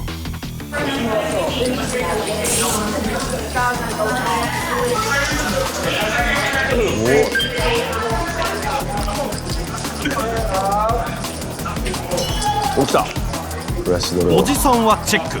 するとお隣さんが1500点のベッド。少し悩むがここもコール。おじさんもコールでターンへ。するとおい来たよ。どうする。エースもヒットしフラッシュも狙える諸角は悩む。そして相手はスペードのエースクイーン。諸角が逆転するにはダイヤか6のみ。いやーうわ来たこれやり方合ってんのこれ。大丈夫こんな無茶してて。危な。7万飛ぶとこだったんですよ。でもルンさんフラッシュ狙いにいたコールですね。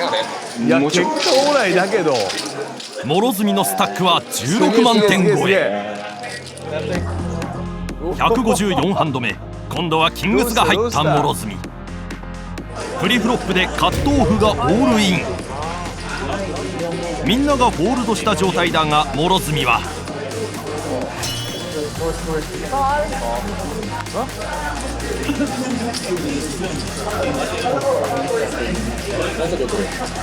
現状諸角が優勢。しかし大丈夫大丈夫。うわあらいかん。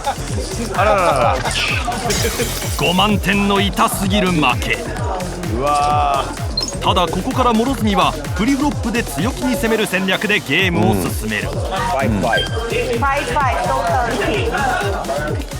頭から強気のレイズ全員を下ろし勝利。い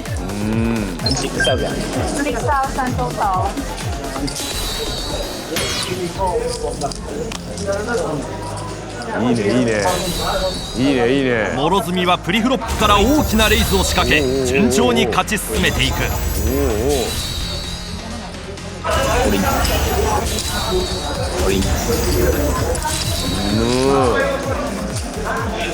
6ポケ入ったらオールインします。地上挟むなって先生から教わりました。6ポケ入ったらいいです。宣言通り諸角はオールインし全員ホールド。6ポ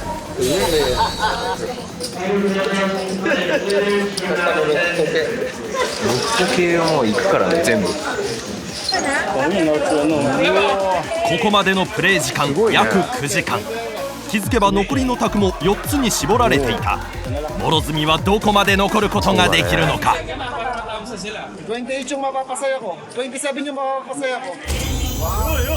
ここもプリフロップからのオールイン。そして相手はコール、ショーダウンへ。Classic flip, classic. Kanino to? You? For the vlog. Yes! Yes! For the vlog. Go! Okay! 10. Like.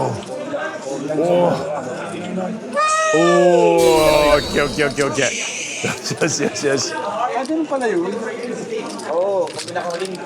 みんなの状況説明だけお願いします。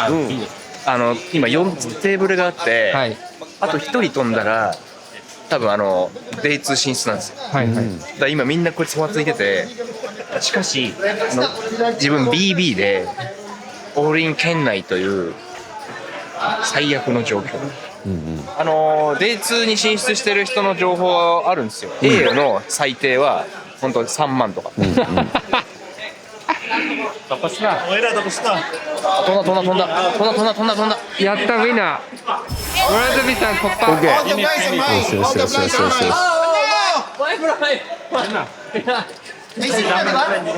マジで嬉しい。おめでとうございます。よっしゃ。よっしゃ、渡辺さん。耐えに耐えて、でもギリギリのところで最後オールインして倍にしました。そうだね。このね白が一番でかいチップですからね。はい。これがこんぐらいしかなかったんですよ。で、もうあと1人飛んだらデイス進出っていうぐらいの時に、もういいや知らねえやっつってオールインしたら勝ちました。いやいいや知らねえやまずいでしょうね。おめでとうございます。この捨て身のね気持ちが大事なんですよ。やっぱ失うもんないんですよ。なんでだか分かりますか？自分のお金じゃないから。うわとんでもないこと言い始めた。おい。デイ1突破しました。ギリギリ耐え切った。おお。いやどうなんすかね。見事結果はいいですよねすごくね。はい。ちなみに最後の発言はどうでした？人のお金だから。この番組始まって一番言っちゃいけない言葉言いましたねあいつは。はい。あれでも一気にこの僕のちょっとした諸角を褒めようとする気持ちなくなりましたよ。あれは言っちゃいかん絶対に。渡辺さんの金だからって増やさなきゃじゃないかよ。ね。僕の金だったら強気に勝手にいけるんですけど、いや渡辺さんからもらった100万だから頑張んなきゃがこのもうベースにないとこの番組は。だからもうちょっとねできればもう今すぐ電話して説教したいですね本当に。はい。デイツここから進出しますが、ちょっとその様子を見ていただけたらと思います。ちょっとがっかりさせないでくれ頼む。はいお疲れ様です。お疲れ様です。はい。Wi-Fi 通ってないな。昨日ですね。はい。メトロのメイントーナメントのDay1突破しました。おめでとうございます。嬉しいね先生に褒めてもらえたら。いやもう顔が死んでる。まずいただいたやつからですね、投稿していただいたやつから、いこうと思うんですが、一つがトーナメント200、400の10-9オフの問題としてはプリフロップかなと思いますと。はい。昨日トーナメントを突破したので今日はトーナメントがなく講習を終えてからフリーとなった。午後フリーなので1日フリーはまだ48日目にして1日だけ。うまい棒のパチンコが当たるくらいの確率か。ちょっとよくわかんない例えが。どういうこと？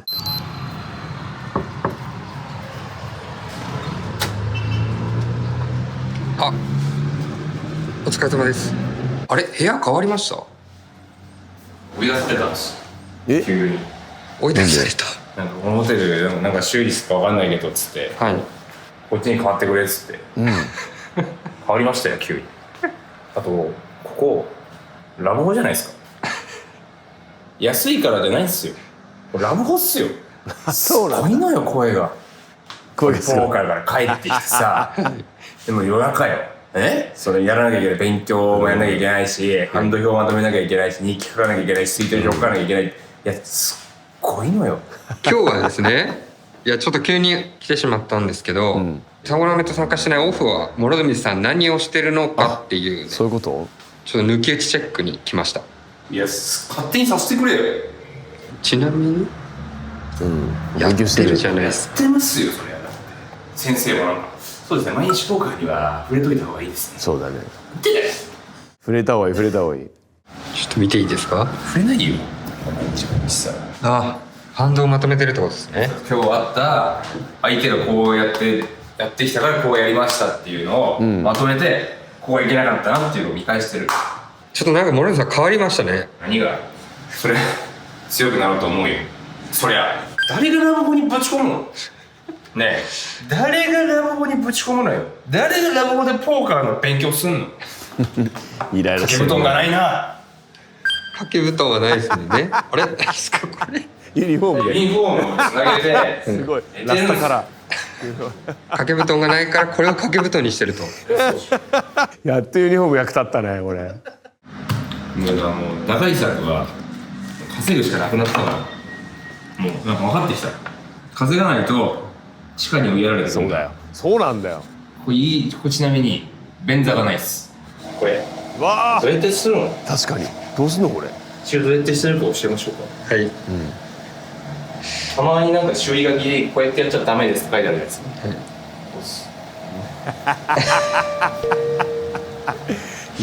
いいね。お湯は出ますか？お湯出ないよ。あ、出ないですね。はい。ちなみに諸富さん、このホテルよりまたワンランクグレードダウンしたホテルを用意してますんで。これよりしたらあります。あいいね。もっと時間の使い方考えた方がいいっすよ。やばいホテル探すとかじゃなくて、もっと効率的に時間使った方がいいっすよ。なんかもっと人のためになるようなこととか。ちょっと目がうつろですね。いや寝れないんでね。スタバで寝ようかな。スタバのお金はそうだよ。あれですか？どんな自分のお金ですか？ごちそうさまです。いやいやマジかよ。全部全く自分のお金使ってないでしょこれ。でもこれ必要経費です。勉強するためにスタバ行ってます。引き続き頑張ってください。一言っすね。さぞ快眠なんでしょうね。なんか顔色がいいですね。イラついてんな。さぞ寝れるんでしょうね。お疲れ様です。お疲れ様です。いやー外がいいですね。中が結構地獄なんで。今日はトーナメントには出ないが現地での勉強。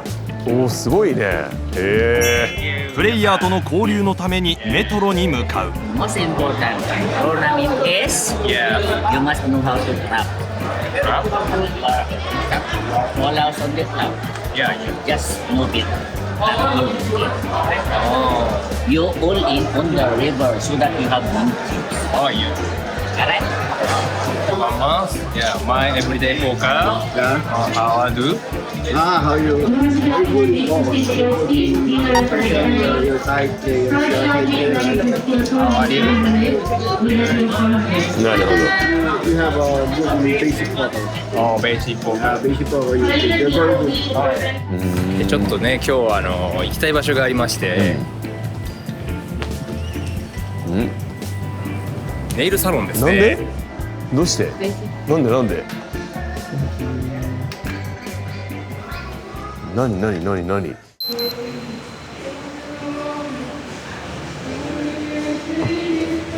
いやーいい天気ですね本当に。いらないんだよこういうの。腹立つな。諸さん何ですかこれ？はい。何ですか？何ですかこれ？これですか？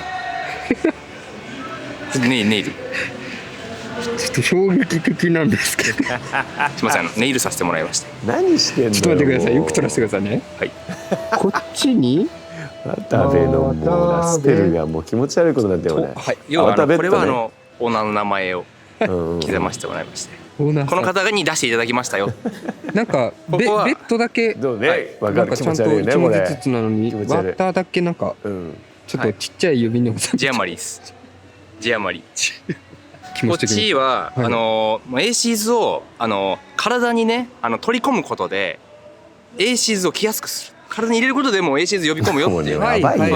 変なこと言い始めてんじゃんもう。幻の5枚目のエーシーズ。何これ？フィリピンの国旗。フィリピンの国旗。今日はあれですね、デイ2ですね。デイ2でデイ3に進出するかしないか。大事な日だぞ今日は。デイ3がもうファイナルって扱いになりますね。で半分ぐらいなんで順位的には。はい。であと諸富さんにちょっとご報告がありまして、今回の企画が、フィリピンに100日滞在100日ポーカーをするという企画なんですけど、今日で50日目を迎えました。まだ半分か。長いね先は。まだ確かに。ある意味ね今日が節目なんでね。はいはい、じゃあもういい結果出してね。まあこれでファイナルまでいけたらいいよね。そうですね、ちょっと急ぎでいきましょう。ポーカーのその進行具合としてはさ、メインデイ2ですね。195人中自分は143位、11万9000スタートです。すでにインマネは確定、アベレージは20万9000点。果たしてどこまで賞金を伸ばすことができるのか。そうか。グラさんお兄さん6000点のコールで参加。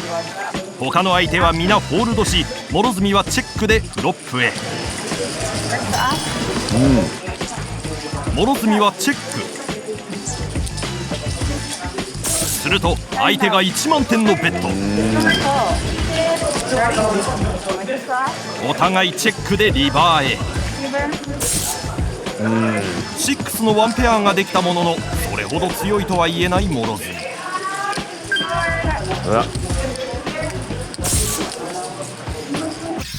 悩む諸角、選んだアクションはどうする？おしびれますね。嬉しいよね。続いて配られたのはエースと10のスーテッド。そして諸角オールイン。するとグラサンお兄さんがコール。他のプレイヤーはおり一騎打ちに。グラサンお兄さん、相手はエースクイーン。圧倒的に不利な諸角。これはやべえ。相手は最終的にフルハウスに昇格。諸角メイントーナメント敗退。つまんな。あれ見せてください。手のどうだったら今判断はこれ。いやフロップでエースめっちゃ開いたじゃん相手の。うわ195人中、176位。うわイエーイじゃないっす。開始10分で飛んでんだから。みんなやっぱ飛んでんだよ。ただ諸角さんこれ、予選分デイ1からも含めての人数でいうと、1656 1656人中176位。結局いくら勝ったのかっていうのを4500バインで8200です。勝ちました。今ね仕事はおめでたい話なんですけど、なんか反省点みたいなのありますプレーで。もみ消そうとしないでくださいね。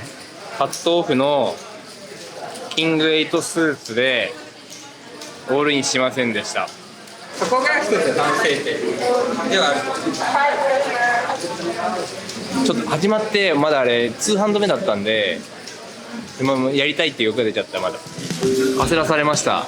オープニング撮りましょうって撮って、で気づいたらもう開始3分前とかになって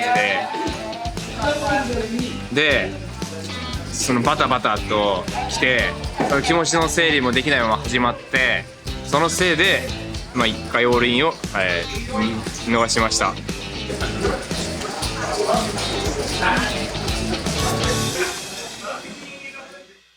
あっさり。うわーそうか。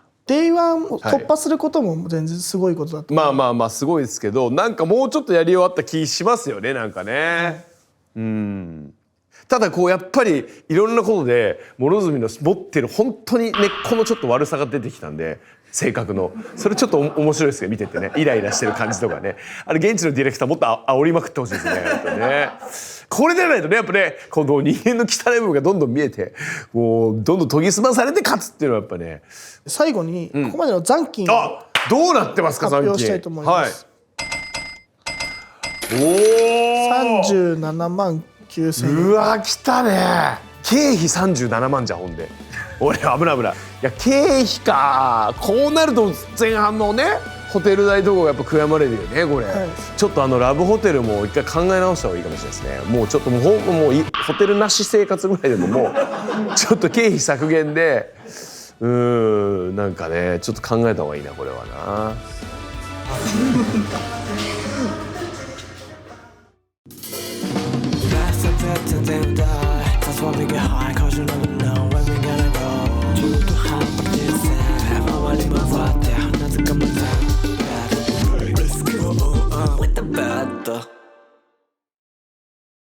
どうもアンジャッシュの渡部です。本日は第10回目です。皆さんよろしくお願いします。よろしくお願いします。折り返し放送も10回目となりますけれども、ここまでのところちなみに感じてるところとか思って。もちろんもう全くの素人からここまで来たなっていうちょっと喜びと、頑張ってるなって思いもあるんですけど、なんせ資金がもう半分どころじゃないじゃないですか。残りも30万円台になったので、ちょっと焦りもちょっと感じてはいますよね。前回見ていただいた通りホテルのグレードも下げられて、で掛け布団がないとか、ひどい生活を送ってるんですけど、それただ一方で、やっぱりなんかちょっとネイルですとか、ちょっとなんか食べてみたりみたいなのがありまして。で今回は、そっちをちょっとメインになりそうな回でして、そこ一番俺嫌いな部分って言ってるんですか、毎回。いらないですよそれ、遊びの部分は。ポーカーだけをやってほしいです、もう。今回じゃあ全然ポーカーない回です。若干あります。あります。ただポーカーのために、それだったら話別ですよ。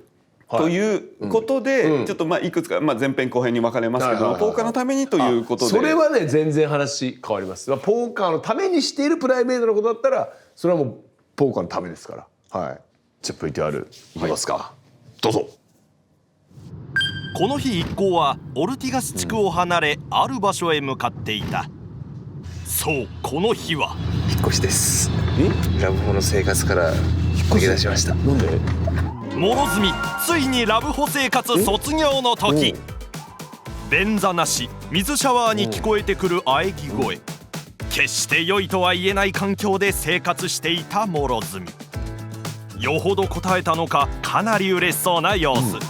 引っ越し先はマラテの方に移動します。治安がね良くないとこなんですよ。それだけ心配ですけど。引っ越し先に選んだのはフィリピンで一番の大都市マニラの中心地。治安は良いとは言えないようだが、フィリピンでは最初の繁華街として栄えた歴史を持つ。なんかホテルのレベル上がるということ。それを楽しみです。諸角さんのねモチベーション、ポーカーへのモチベーションを上げるためにだけに、本当にこれだったかもしれないですよ。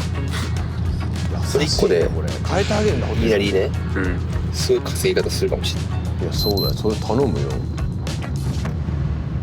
新しいホテルにやってまいりまして、ホテルですよ。嬉しい。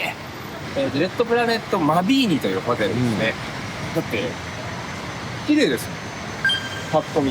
もう治安があまり良くないため、慣れるまでは攻めたホテルはやめようとスタッフが判断。嬉しい。そうですよね。命だもん。命。俺だって。なんかいいホテルじゃん。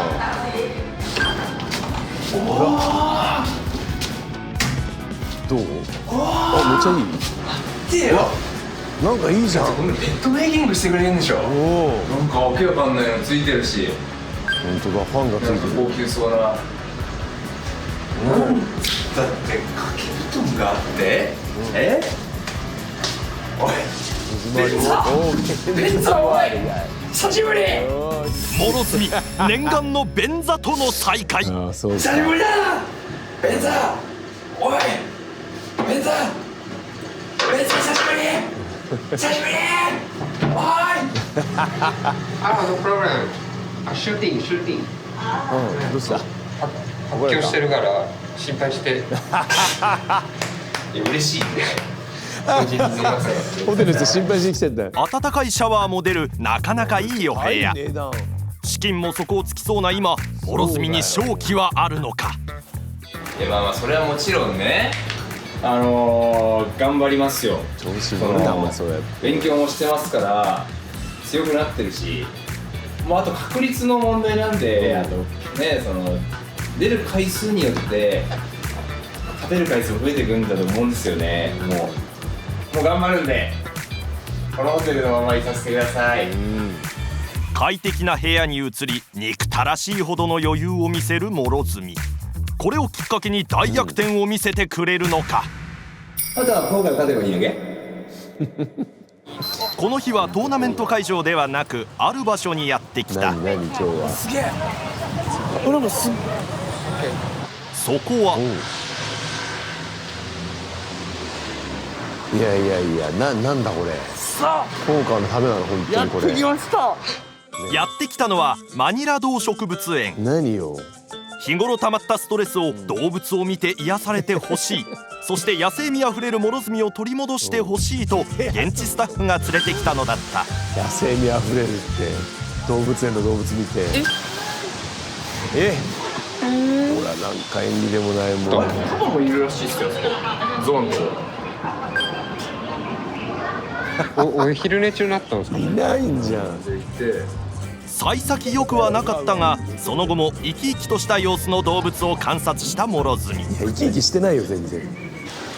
動物少ないですね。少ないですね。あんま大きい動物園じゃない。全然動いてる動物いないじゃんこれ。よりストレス溜まるってこれ。上野動物園の方がね広いですね。番組的な取れ高はなかったものの、マニラ動植物園を堪能した様子だった。英気を回復してポーカーに挑む。いやマジでいらなかったなこれ。いよいよ。59日目。59日目。はい。来ましたね。59日目。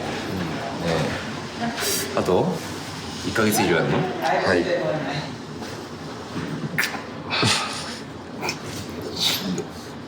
それは置いといて。59日目ですね。今日もトーナメントなんですけども、メトロのデイリートーナメントですね。メトロのデイリートーナメントに戻ります。安いトーナメントからやり直すということで、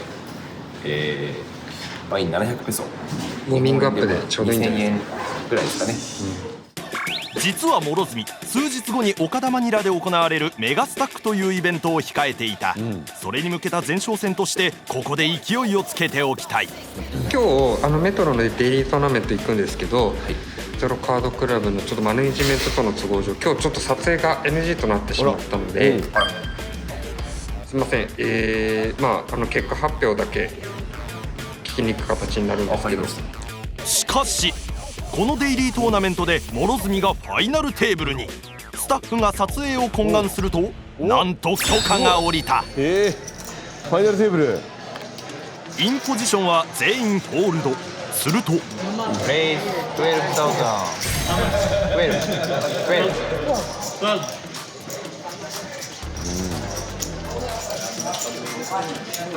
他のプレイヤーを下ろし1万5000点ゲット。よしよしよしよしよし。3ハンド目、またも10ナインを引いた諸角は1万2000点のレイズで参加。1人がコールでフロップへ。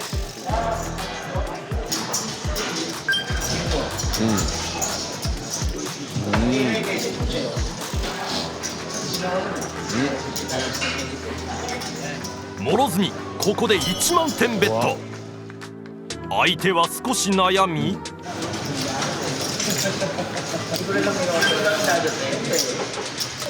ホールド。よしよしよしよし。来た来た来た来た来た来た来た。いいね。しかしたね。見事。そして15ハンド目、相手の17000点レイズにコール。3プレイヤーでの勝負。諸角キングのワンペアが完成。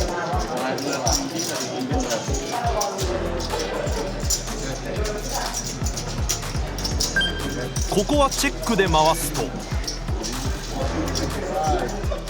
相手が25000点ベット。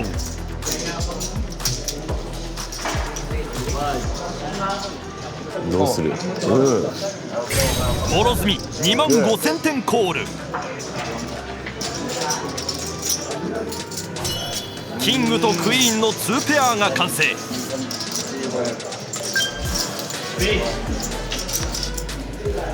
ここで諸角4万点のベット。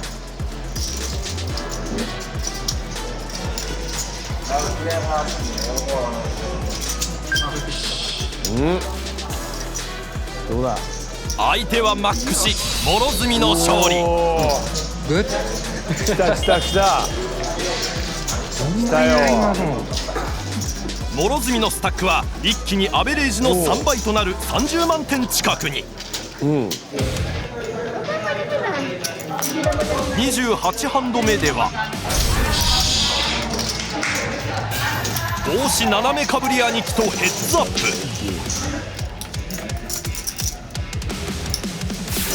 6のワンペアが完成。斜めかぶり兄貴3万点ベット。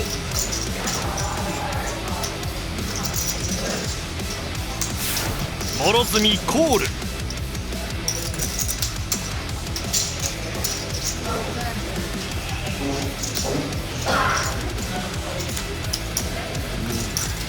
6のワンペアのみの諸角、それほど強くはないが、しかし相手はすぐにコール。結果は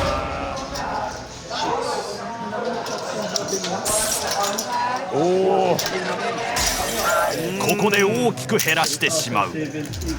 さらにチップを減らし43ハンド目。よし。諸角に入ったのはキングス。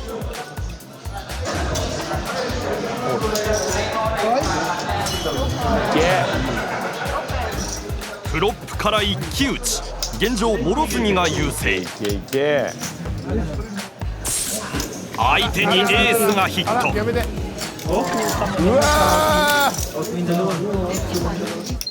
その後も持ちこたえていたが49ハンド目で飛んでしまった。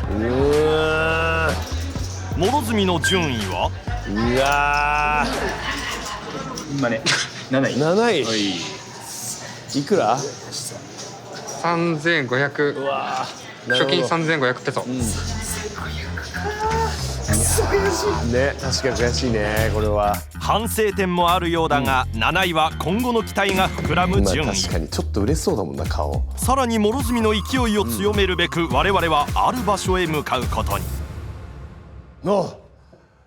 いやー、ちょっと見応えありましたね、最後ね。やっぱりちょっと結果が出てくると出てきた。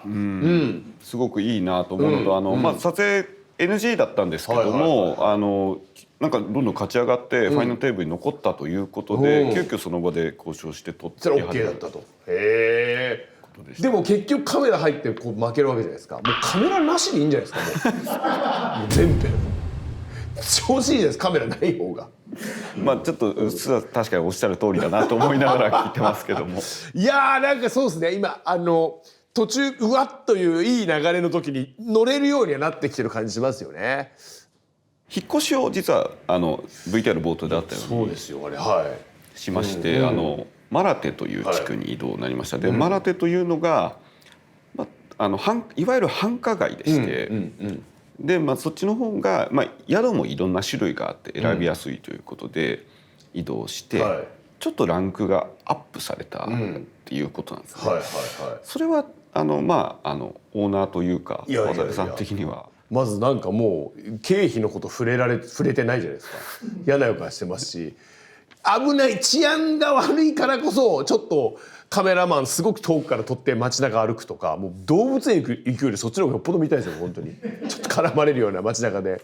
いやだから値段ですよね。値段がバカみたいに高かったらいやちょっと待ってって感じですけども、まあ本当100歩譲って確かに、前回のホテルはちょっと面白かったですけど、あれじゃ確かに。結局体力が非常に大事だというのも分かったんで、寝る環境は確かに大事なのかなって気もしなくはないですね。というところで、VTR 自体は先ほどあるところに行ったというところで終了してますが、この後その続きをご覧いただきます。そちらも実はあんまりポーカー本編とは関係ないんですが、あくまでポーカーのためですね。もう信じますよ本当に。ということで、VTR の2本目をご覧いただきます。了解しました。はい、お疲れ様です。お疲れ様です。キアポという町にやってまいりましてね、有名なキアポ教会という教会なんですけども、そこでですね、占い師の方がいるということで、自分に何が必要なのか、今後どうなっていくのかなどを聞いていきたいと思いまして、占いにやってまいりました。キアポの中心ミランダ広場の周りは占いやお守り販売の中心として知られる場所。できることは全てやっていこうということで、そういうこともやっていきましょう。これはちょっと神頼みもするし、占いもするし、そういうものに全部すがっていきましょう。しかし一つ問題が。でなんか日によっているかいないかもわからないらしいんで、はい、そこからもうラッキーかラッキーじゃないかが始まると思うんですよ。もう今日いるかわかんないってことなんか日によっていないんですって。毎日いるわけじゃなくて、なんかいるかいないかから始まります。どうやらやっているかは占い師の気分次第。行っても会えない場合もあるようだ。諸角は占い師に会うことができるのか。この中にいるらしいんですよ、占い師。これマッサージじゃないですか。気持ちよさそうだな。するとすぐにこれじゃないですか。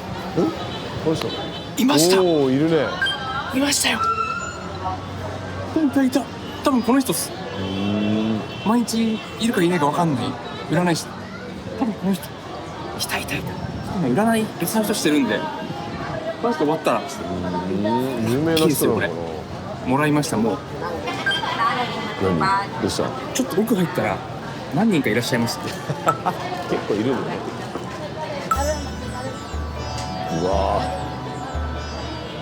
近くでの撮影は NG。 遠くから諸角を見守る。途中からは2人体制での占いに。その結果は占いしていただきました。ちょっと結果の方を報告していきます。はい。まず一番最初に言われたのは、お金を使いすぎるな。お金を使いすぎるな。これ本当に分かってるんじゃないですか。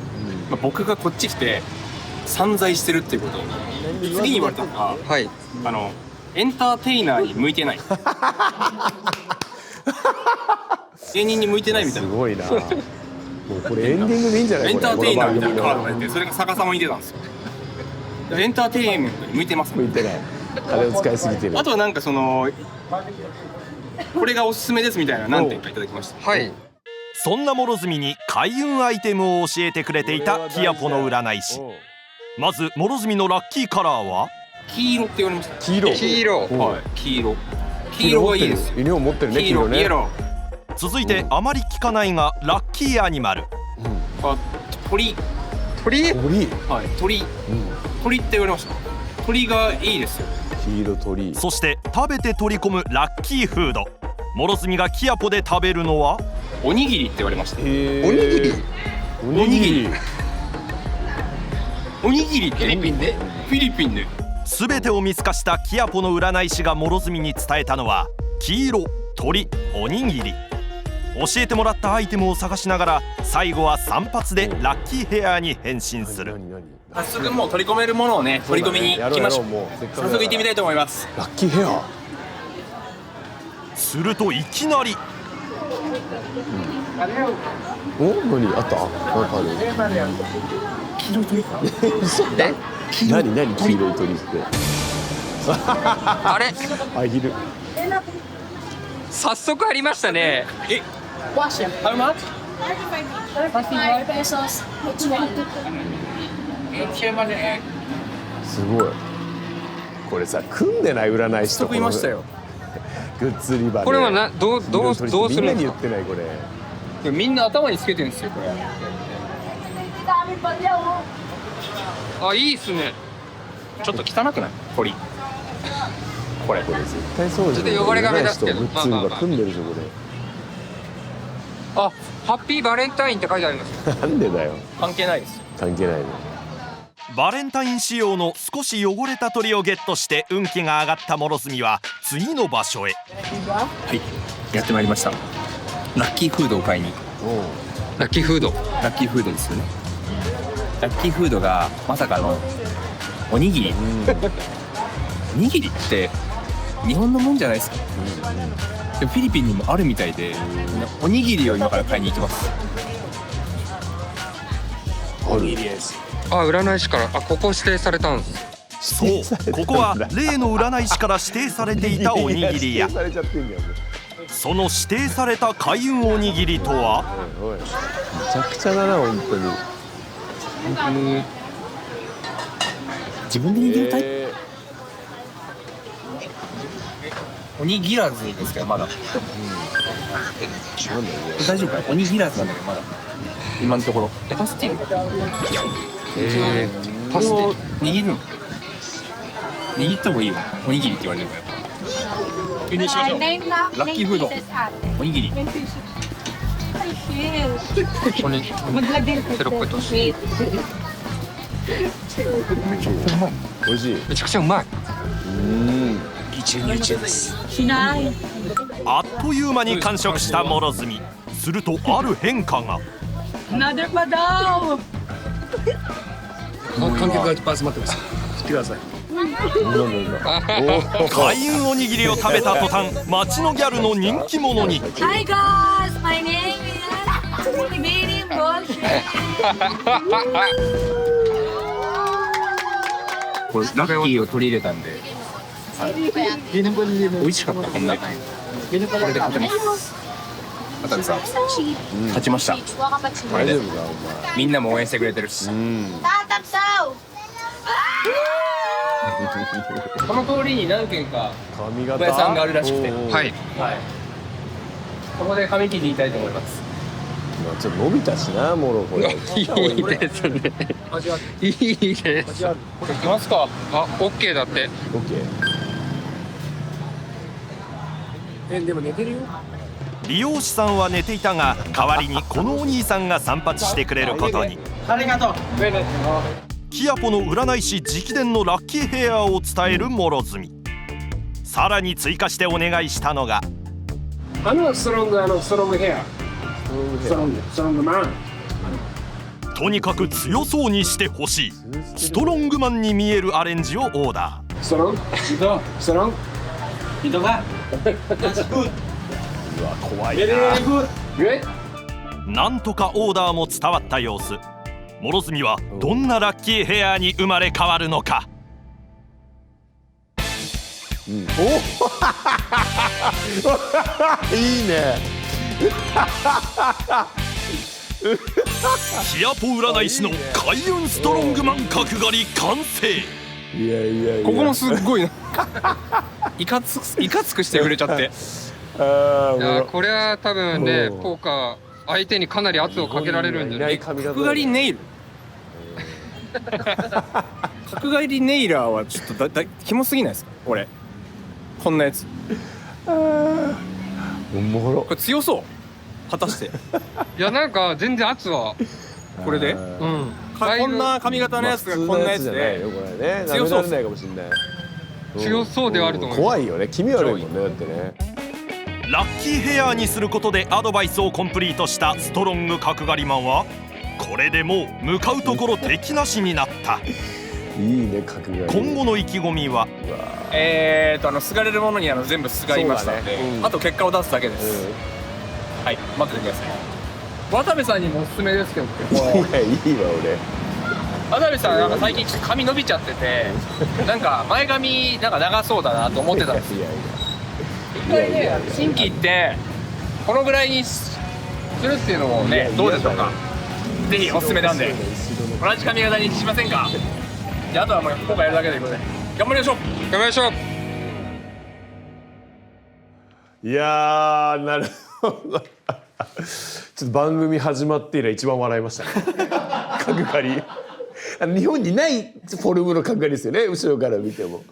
追加情報で、なぜ角刈りになったかというところで、占い師から、諸角の「角」という字が非常に縁起がいい、いわゆる角の角が、ということで、この角のついた髪型にするといいということで、そしたらどう考えても角刈りしかないですもんね角がつく髪型で、角刈りを発注し、ストロングヘアということで、ちょっとそれ通常の角刈りよりもより強くなるほどよりねこの辺をやっていただいてというところ。いいですね。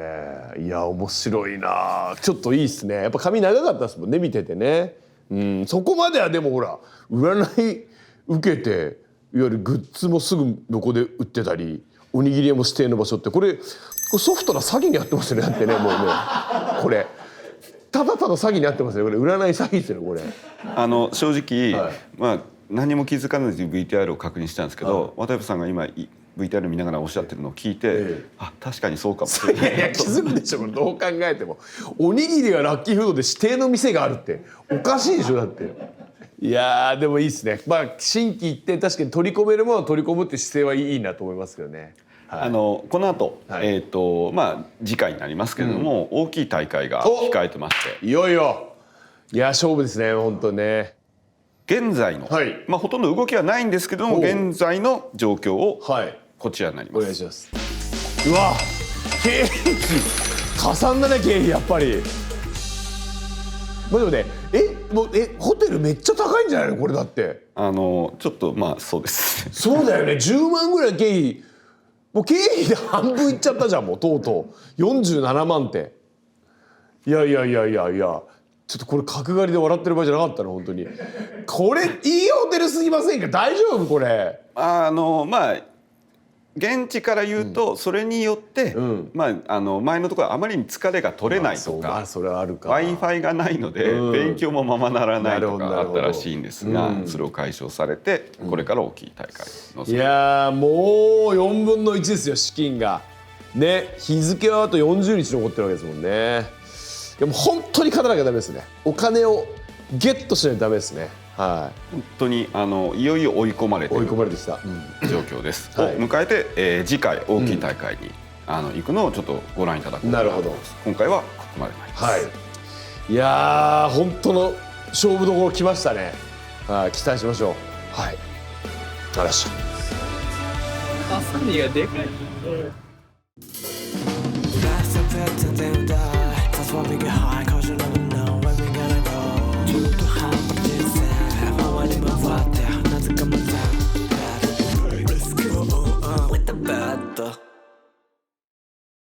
どうもアンジャッシュの渡部です。本日11回目の配信です。よろしくお願いいたします。よろしくお願いします。前回ちょっといろいろ諸角さん。いややっぱ占いにねだいぶこう振り回される回でしたね前回は。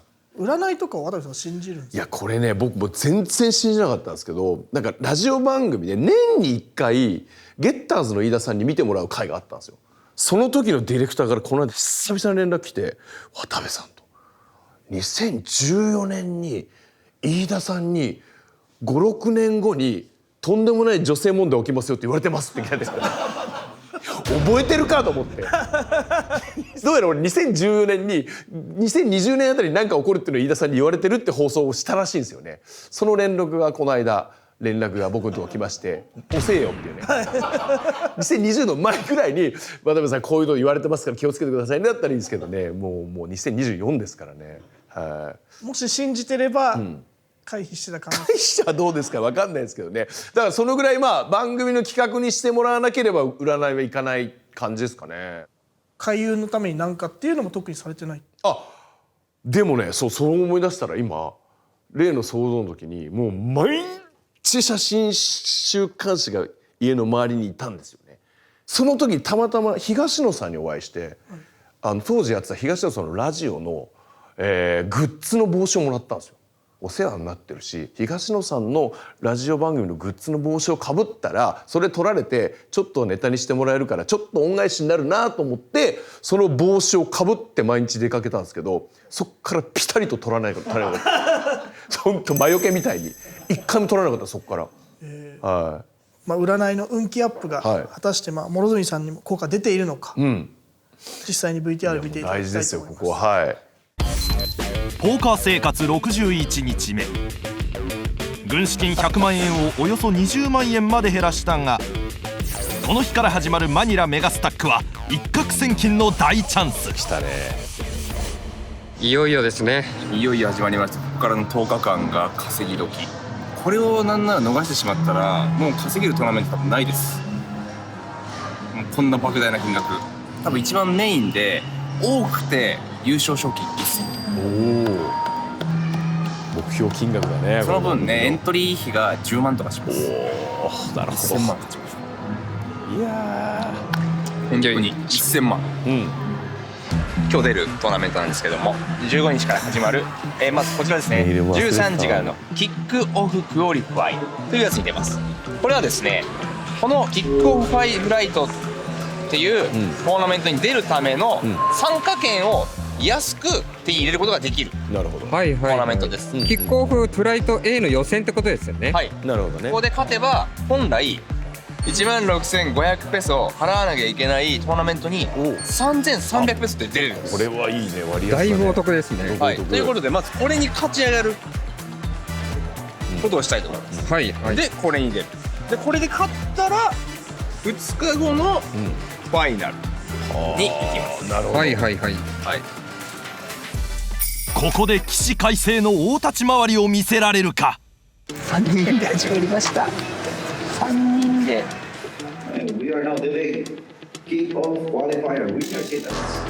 1ハンド目はプリフロップでフォールド。ヘッズアップでのターンは両者チェックで回しリバーへ。クイーンと5の2ペアが完成し、諸角は2500点のベッド。相手はコール。どうだ。エースとクイーンの2ペアで諸角の負け。その後も徐々に持ち点を減らし19ハンド目、キングと8のオフスートでオールイン。全員ホールドし、ようやく少しチップを手に入れる。序盤にハンドが入らず持ち点を減らした22ハンド目。残りのスタックも少なく再度オールイン。これに対し1人がコール。一騎打ちの結果は諸角、役ができずあえなく撃沈。宮来たわこの顔。何もないっす。本当にブラフをキャッチされたことぐらいっす。一発。そうか。あれが全ての範囲というか。大きなミスはしていないのに負けてしまったと分析。カメラに撮られてるとか意識ないな、もうこれ。すぐリエントリーし再び勝負に出る。しかしこの日別のトーナメントを含め3回エントリーするものの全くいいところがなく全て敗退。こういう日はこういう日だって割り切るしかないんですよ。知ってるんですよ俺。お金大丈夫、お金は。寝ます今日は。ここでスタッフからある報告が。もう結構金額がつきそうじゃないですか。まあね、ぶっちゃけね。今のペースだと3日後ぐらいにとうとう来たな。つきそうな計算ではあるんですなので、帰る準備をしていただくかもしれない。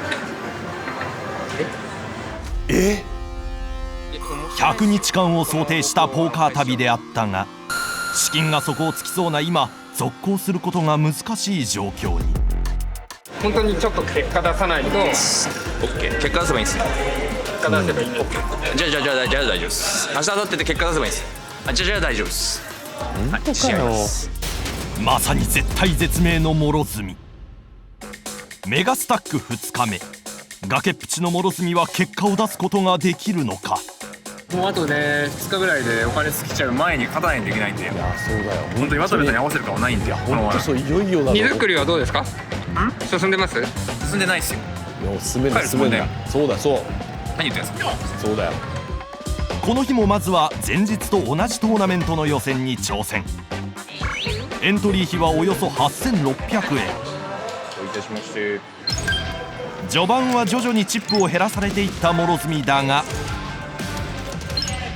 24ハンド目でこの日初勝利。そして2連続でオールインのゲームを制し、チップは29000点に。その後浮き沈みを繰り返して96ハンド目。我慢。クイーンと10のオフスートでオールイン。相手は悩んだ末にフォールド。なるほど。諸角のチップは4万1000点にまで膨らみ、予選突破ラインの6万点が見えてきた。しかしその2ハンド後、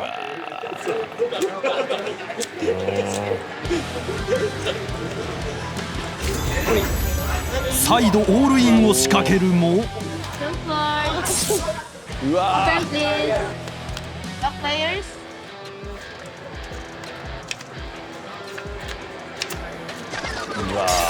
確かに相手との大勝負に負け、チップは6000点にまで減少。大丈夫？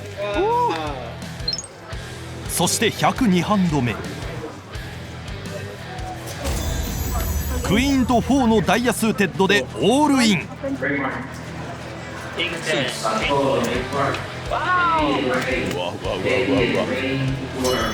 フラッシュドローのチャンスだが、相手がストレートを完成させ負け。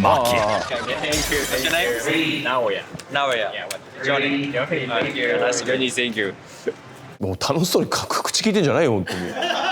おい、むっちゃ悔しいじゃねえかよ。いやちなみに諸角さん、この後なんですけど、はい、ちょっとサメ先生1号と1号講習があるんで1号のが厳しいんだな。一回ホテル戻って講習を受けていただきつつ、今日またその後で夜10時から、ホットハイパーターボ。うわハードだね。次の大会に向け、サメ先生の講習で少しでもパワーアップを図る。そうだ、もうやれつもりが、ここでサメ先生からの指摘が。どうした？でも僕多分諸角さんはいまだにプレー中何も考えてないと思うんですよね、正直。まあ、プレー中にはい、考えれてる量が圧倒的に少なくて、手なりでポーカーしてるようにやっぱ見えるんですよね。相手がすごい弱いプレイヤーでも絶対自分の方が格上だっていう自信があるとか、まああんまり深い理由なしでコールしちゃってるんだとしたらちょっと緩すぎる可能性が高いですね。はい、すいません。はい、ちょっとやってなさすぎではありますね。もっとやった方がいいですね。わかりました。まあそうですね、ちょっと努力足りてなさそうな感じはしますよね。サメ先生からはお叱り。それでもトーナメントは続く。出場するのはエントリー費およそ1万3000円、ホットハイパーターボのフライト B。 諸角のチップが動き始めたのは3ハンド目。エースと7のオフスート。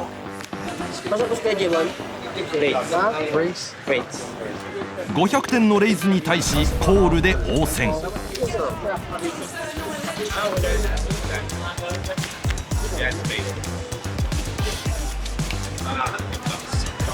フロップでは7のワンペアが成立。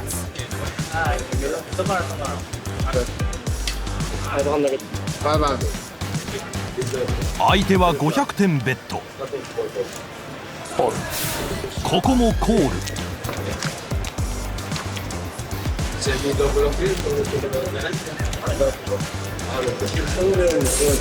相手のベッドに対し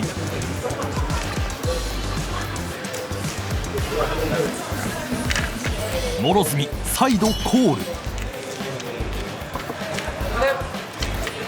リバーでクイーンが出て諸角はクイーンとセブンの2ペア。チェックで相手の出方をうかがう。ここでお兄さん2500点のベッド。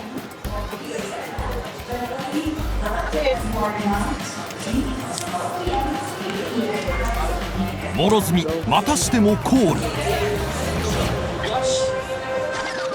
相手はクイーンとナインのフルハウス。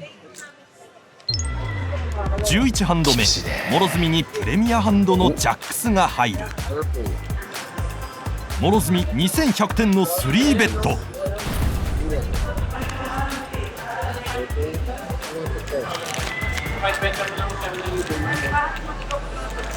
フロップでエースが出てあまりいい状況ではないが、諸角は引き続き1500点のベッド。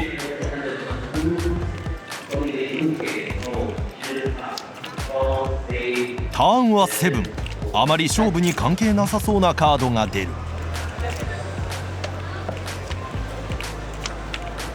リバーは2。ジャックとデュースの2ペアの諸角。微妙な状況だがブラフとも取れる4500点をベット。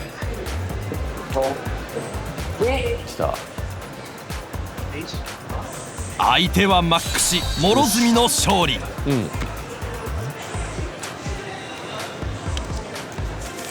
チップは24000点まで回復。しかしその後ハンドに恵まれず、ほぼ全てのハンドをプリフロップでフォールド。じわじわと削られていった結果、47ハンド目で撃沈。強い。2人してんやんもう。諸角さんの顔を見るたびにちょっと切ないです。すごい。本当。いやいやいや。はい。帰りましょう。おい、ちょっともう。いやいや、これもうエンタメ度ゼロの顔してるな。もう一攫千金の大チャンス、マニラメガスタックでここまでいいところなしの諸角。翌日、まあまあ大きいトーナメントなんですよね。はい。待ってよ、金どうなってるよ。まあ6万5千円ぐらい日本円で来ましたね。一番大きいんじゃないですか、今までで。ってことは買った帰ってくるお金が大きいってことですもんね。そうですね。いや大丈夫。いいっすね。6万も来ましたね。エントリー払ってやっと。大丈夫。しかし調子は上がらず序盤で敗退。あ、出たこの編集。お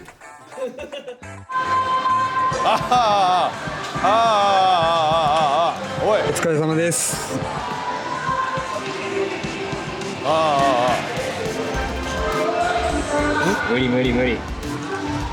無理っすわ。6万5千円。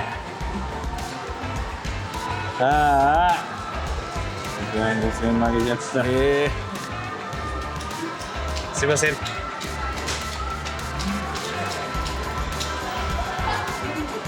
6万5千円負けちゃいました。うわー、ちょっとめちゃくちゃ悔しいな。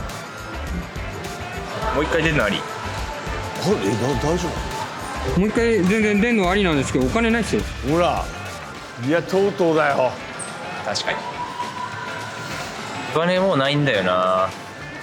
このまま帰るのはもったいないって思ってます。いや明日がラスト。明日がラスト。まあ明日頑張るかしかないかも。じゃあはい。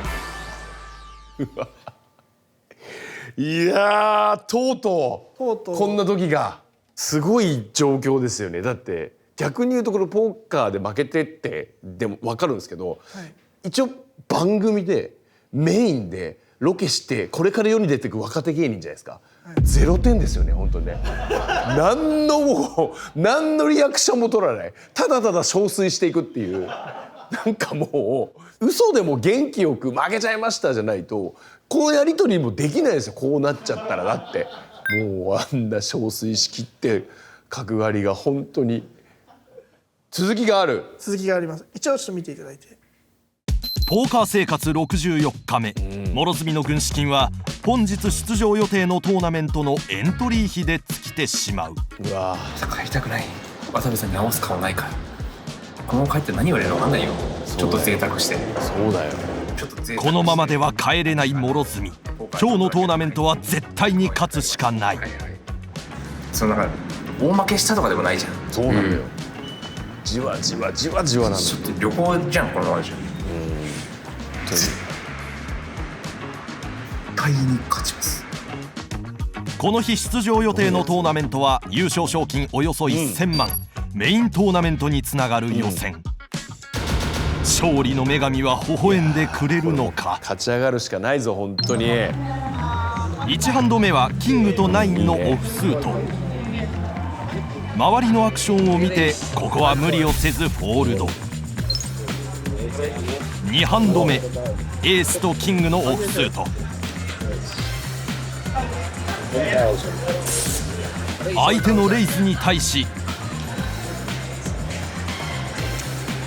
諸角3000点の3ベット。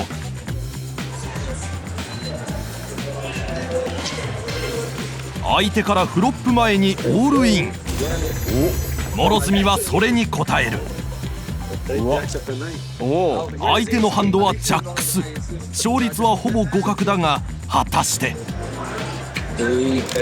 あら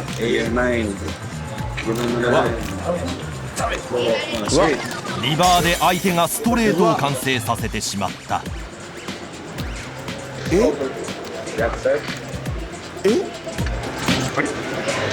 はあちょっと待って。諸角崖から落ちる。は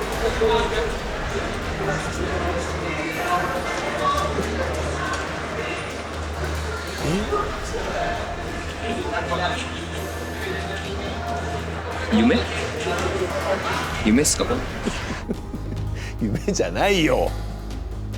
ちょっとあんまりにもあっけなすぎて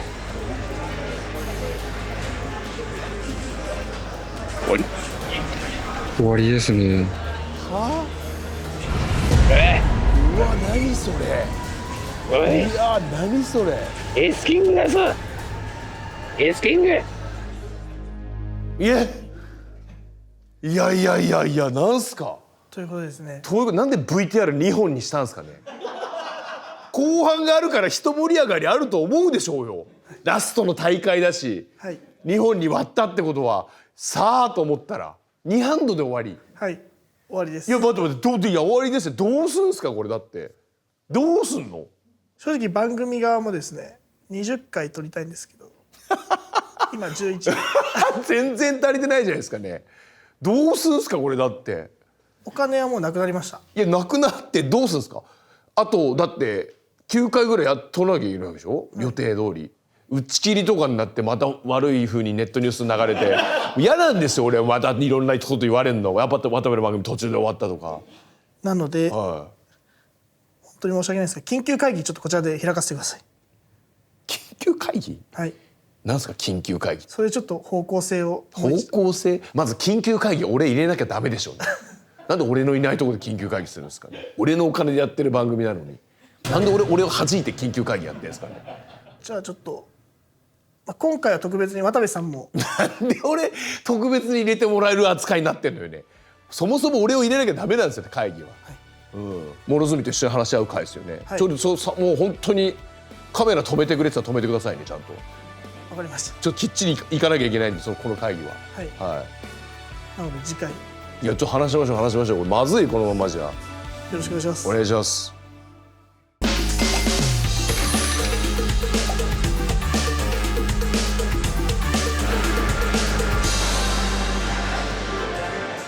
帰りたくない。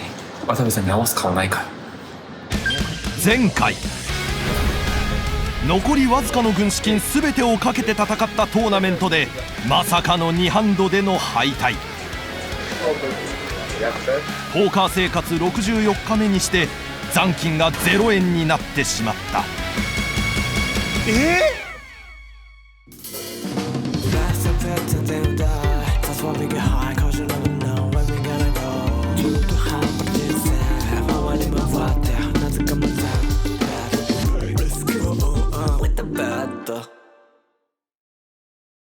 どうもアンジャッシュの渡部です、今日は12回目ですか。よろしくお願いいたします。よろしくお願いします。はい。ちょっと前回見ていただいたと思いますけれども、はい。大変厳しい状況で。いやいや厳しいどころか番組続けていいんですかこれ。12回目迎えていいんですかこれそもそも。本当ね。こちらとしてもはい厳しいなとは思っておりますけれども。はい。まあ改めて言いますと、諸富さんが持っていた100万円、そこをついてしまったと。まあいろんなことあって全部ひっくるめて言いますけどでしょうね。そうなりますよそりゃ。ど素人言ってやってるんだから12回目でこうなることはもうだいぶ想定してなきゃいけないですこの番組はそもそものね。もうできないでしょこのご時世やらせとか。もちろんでございます。私もうこれ以上問題起こせないし本当だったらもうなんかこっそり資金注入して続けさせたいとこですけどそうもいかないでしょこのご時世と渡部を起用してる時点でもうインチキできないわけです我々は。どうするんですか。というわけでここでフィリピンの諸角を加え緊急会議を開催します。いやー荒れる予想がするな。つながってんすか今日モロと。はい。わかりました。やりますので。おいモロ。お疲れ様です。ちょっと待ってその角刈りがすげえ腹立つわやっぱり。すいませんじゃないよ。どうなってんの本当に。いやもう本当に申し訳づらいんですけどもいただいた軍資金を底をつけてしまいまして、はい。ただですね、自分でも分かるぐらいめきめきと上達しておりましてもうみんなこっちでも散々言ってるよ、スタッフがめきめきとめきめきとって、もう草野球とプロ野球ぐらい違うと思います強さが。これはもうぶっちゃけなんかこうテレビ的なこのいわゆる表現抜きとして本当に勝てるとこまで自分的に来てるっていう認識はあるわけ。あとはもうちょっとした運ですとか、引きですとか、そこら辺がうまく転がればもうお金が手に入るんだなっていうところまで見えました。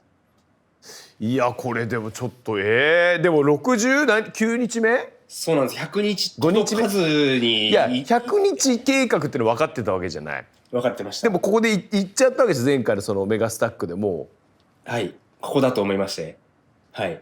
これでどうお前何してんのそっちでじゃ何やってんの角刈りでフィリピンで金なくなってふざけて。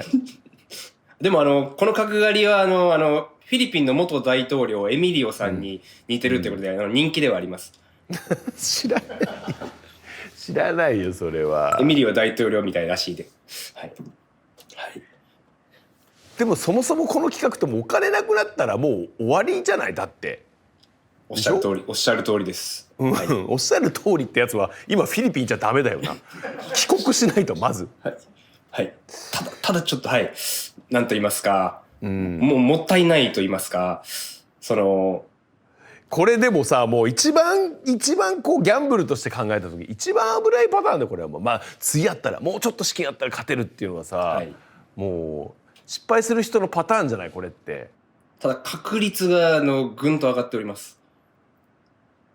ちょっともうこの先聞きたくない、怖いから聞きたくないんだけどなんで居座ってんのフィリピンに。何どういうあれなの。本当に申し上げづらいんですけども、もう少しお岩田ベッドの方いただけないでしょうか。はい。追加ですかこれ。追加でいただけないでしょうか。いやちょっと待ってよ。だってそれ今本当に強くなったんです、本当に。いやちょっと待ってくれって。そもそもの100万円がどれだけ俺にとっての大事な今100万円かって分かってるよね。分かってます。あれから60何日経って変わってないです私現状芸能活動の。千葉テレビ一本なんです相変わらず。ないのよお金は。はい。ねえ。はい。分かってるよねそれもね。分かってます。あれからね俺もちょっと芸能の仕事が増えたりなんかしてりゃおっしゃもうちょっと行ってこいってなるけど変わってないんですよ、私も。はいねえちょっと待っていくらもらおうとしておい渡べとしようとしてんの？できればまあ多い方がいいんで100。いやいやいやいやいやいやいやいやもう違うんですよ。何？大きい大会に出れば出るほど見返りも大きいと言いますか。いや分かるよそれはもちろんそれ分かるけど、はい。そしてまた強くなった僕というところも踏まえまして、はい。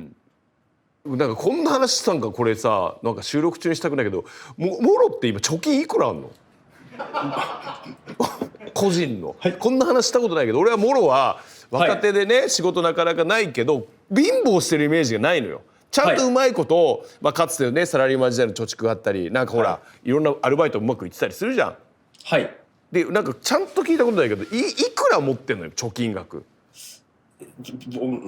僕は今そうですね100万ぐらい。ふざけんなよなそれだよもうおいもろベッドだよ。なんでお前100万貯金あるやつがカツカツのやつから100万借りようとしてんだよな。貯金というかです。はい。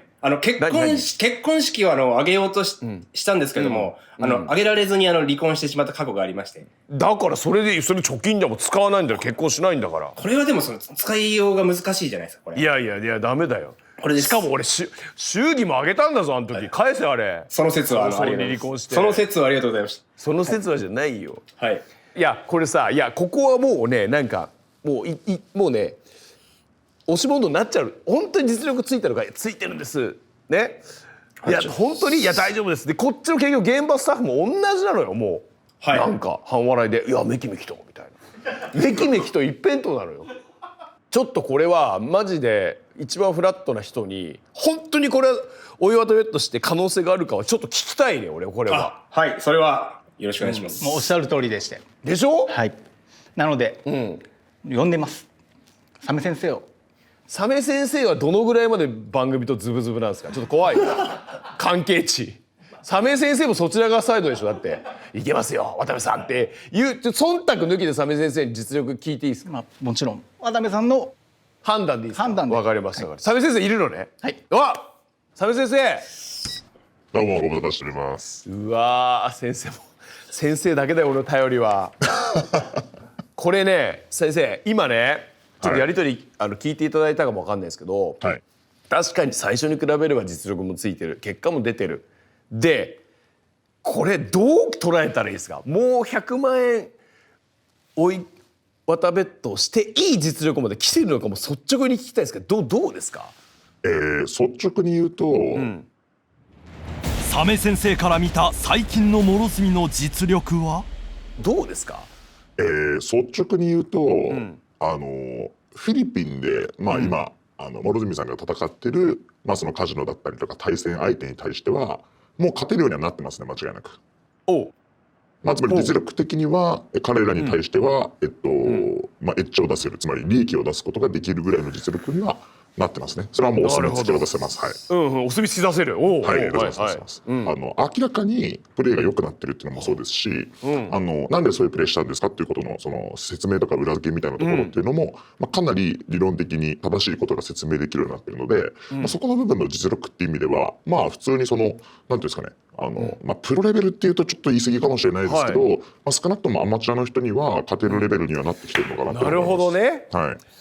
つまり今のレベルだったら全然可能性はあると。ただプロレベルではないっていうふうに言ったのは、じゃあそれで生計を立てられるレベルなのかっていうと、もう少しその成長の余地というか、伸びしろはあると思うんですけど、少なくともポーカーで勝つこと自体はできると思いますね。なるほど。ここでやめちゃうのはちょっともったいないかもしれないっていうのは本当に忖度抜きで思いますね。いや本当先生信じるよ番組の犬になってないね。なってないです。なってないです。そうか。でもこれは今までサメ先生からここまでのことは確かもろ言われたことないよね。はい言われたことないです。勝てるレベルだっていう。ここでちょっとスタッフからもちょっとこちらからも提案というか、ありまして、さすがに100万円追い渡ベット、渡部さん全額っていうのも気が引けるじゃないですけど、ありますので、はい、もうスタッフ側も、もう身銭を切って、半分出します。半分今後諸角に勝ってもらうため、さらに追い込むために制作スタッフもお岩田ベッドに参加。50万払ってくれるんですよ、マジで自腹で。はい、でもやっぱり僕らも、諸角さんの成長を見てきてるんで、そこにもかけたい気持ちは。ちょっとなんかもろ今聞こえてた？スタッフもマジで身銭を切ると。ありがとうございます。でもやっぱね、ここはもうもろの意気込みというか、もう覚悟だよね。もうなんかいけますいけますじゃなくて、なんか覚悟聞きたいね、一回ね。ああ、覚悟ですか。まあその皆様に出していただくってことですもんね。そうだよ。はい。もしこれがなくなるようなことがあったら、皆様の家庭の家事をすべてやりに伺います。家庭の家事をやりに行くね。はい。大変だと思うんですよ。嫌だよ来たら。はい。わけわかんないポーカーで負けて売れてない芸人家入れたくないよみんな。食器洗いとか洗濯とか。いやそういうことじゃなくて、本当にこれってもう勝たないともろわかるか。はい。ただ渡部のお金なくなったらじゃ終われないってことなんだよこれは。俺がブチ切れて「いい加減しろよ」でちゃんじゃもう無理よ。だって今までは多分俺を嘲笑ってたけどスタッフは自分のことだから、その角刈りとか絶対笑ってくんないと思うよ。もうちょっとじゃあもう少なからずともう芸能生命かけてもいいぐらいある。もうはいもちろん。まあもうこれは今更だけど改めて言うけど、この番組の命運、この番組の成功はもうそこしかないんだよ。もう本当にもうやるしかない。もうポーカー素人が100日で大金を得るってことしかもうないんだよ。もう本当に。はい。覚悟あると。やらせてください。自信は？自信あります。まあちょっともう。とはいえ諸角の実力に疑念が消えない渡部。そこでサメ先生おすすめのポーカーツールを使って諸角の実力を可視化することに。そのツールとはこちら GTO ウィザードっていうのはですね、いわゆる、ゲーム理論だったりとか最新の AI 技術に基づいて、ポーカーの、勝ち方を解析できるツールみたいなものなんですねこちら。すごっ。でほぼもう本当に世界中のプロ、僕も含めてたくさんの人が使っているツールで、もうポーカーって正解のないゲームだっていうふうに言われてるんですけど、実は、理論的に言うと、このプレーをするのが正しいんだよってある程度の正解みたいなものがもう出てるんですよ。でもうこの GTO ウィザードっていうツール自体は正直人間よりも圧倒的に強いので、将棋の世界とかでもそうだと思うんですけど、チェスとか将棋とかですね、オセロとかもそうだと思うんですけど、人間よりも機械の方が強いということで、今結構もう世界中のポーカープロは機械からポーカーを学んでいるという時代なんですよ。なるほど。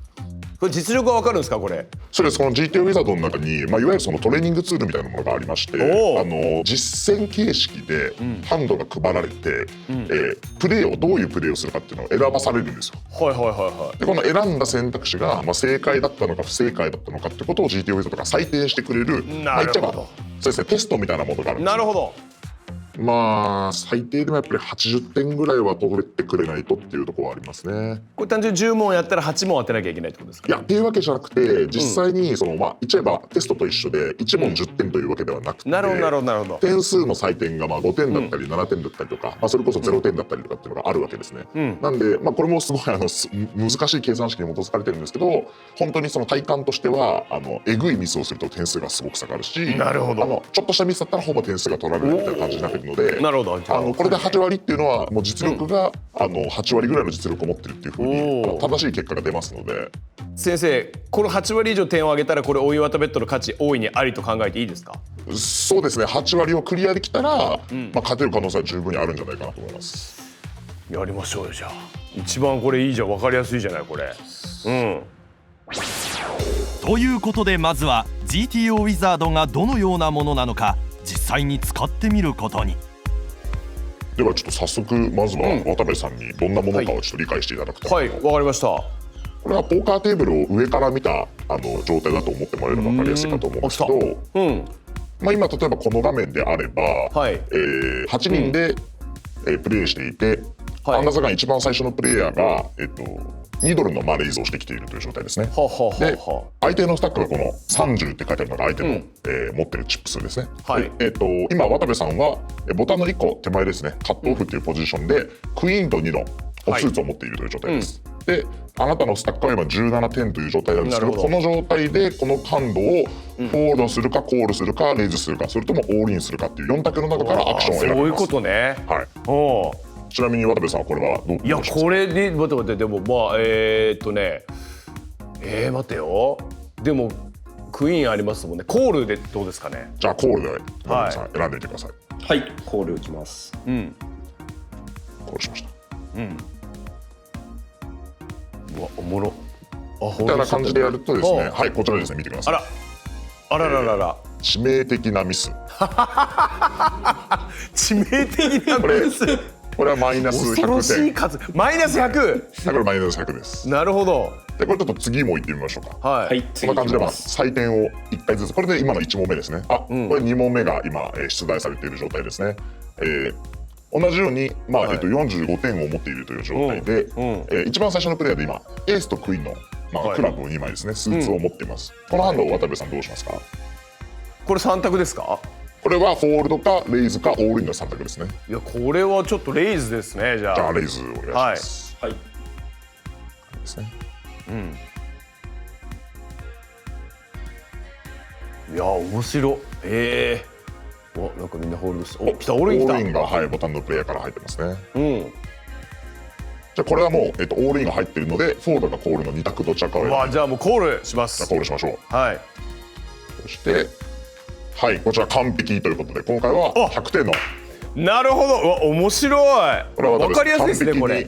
プレイできましたと。じゃあみたいな感じで今の2ハンドなんですけど、これじゃあ諸角さん一回ここで止めてみましょうか。はいじゃあ一回閉じちゃって。これで練習してんだみんな。こちらですね。今みたいに渡部さん2問プレイして1問は完璧にプレイ、1問が最も悪いプレイをしたっていうことなんですけど、そうか。この場合はですね、1問正解1問不正解ではあるんですけど、ご覧のようにスコアは0になります。そうか。致命的なミスがでかすぎると。おっしゃる通りです。なるほど。なのでなんとなくその80点出すことの難しさっていうのはなんとなく分かっていただければなと思って。もう1個でも大ポカしちゃいけないってことですね。おっしゃる通りです。なるほどなるほど。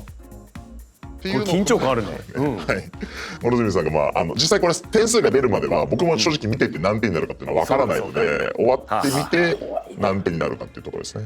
よしじゃあいけいけモロ。すごい数字見してよちょっと。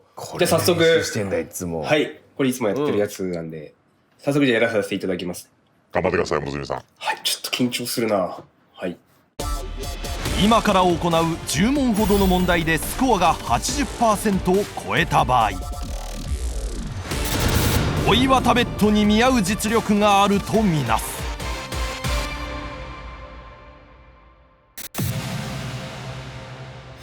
お願いします。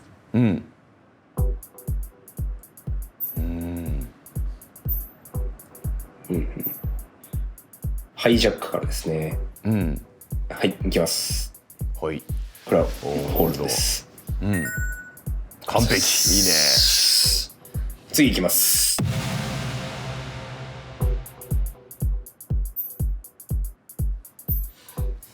これハイジャックからの、エースジャックのオフスート、非常に強いハンドなんで、ここは自分からの最初のオープンレイズをしていきたいと思います。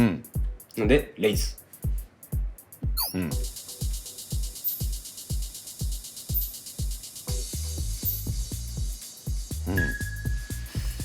来たよ。でオールインが返ってきましたね。はい。ビッグブラインドから。でもこちらも非常に強いハンド、エースジャックというハンドですし、相手のスタックも自分より、低いというところもある。はい。いく。これこうです。いいね。はい。ありがとうございます。いいじゃない。はい。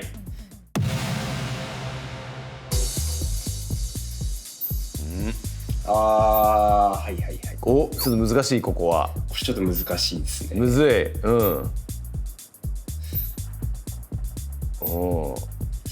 おここだ。どうする？これビッグブラインドなんで、ロージャックからのオープンレイズにプラス 1BB を払えば、カードが見れるっていうところ。なるほど。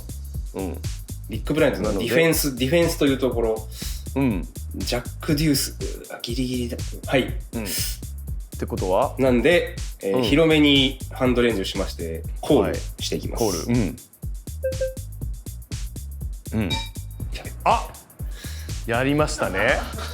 ちょっと誤り 48%。あ、やりましたね。ちょっと誤り 48%。はい。すいません。こういうこともありますね。大丈夫？はい。まあこういうこともあります。はい。こういうこともあるね。はい。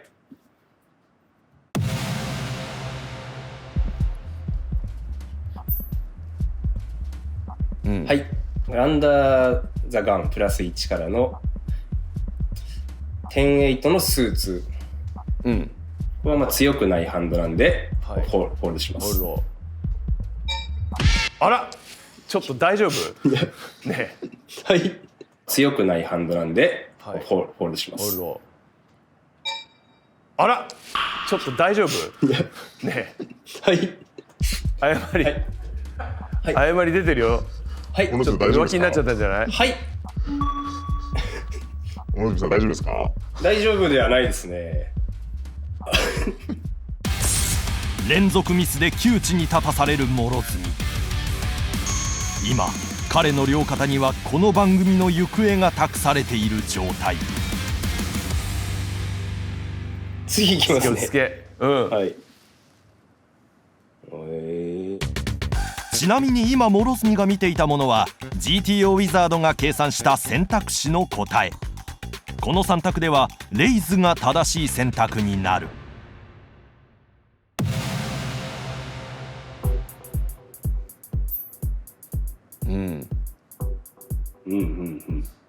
はい。まあここ変わらず、アンダーザガンプラス1、10-9のオフですね。ここも強くはないハンドなんで、ホールドでいいかと思います。はい、ホールド。はい。半端じゃない緊張感流れてるこっち今。モロ頑張れ。はい。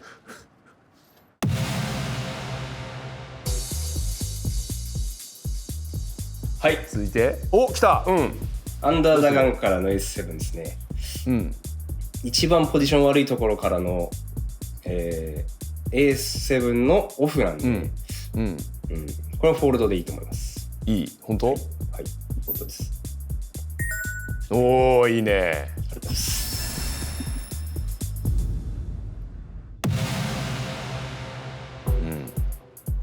ほら。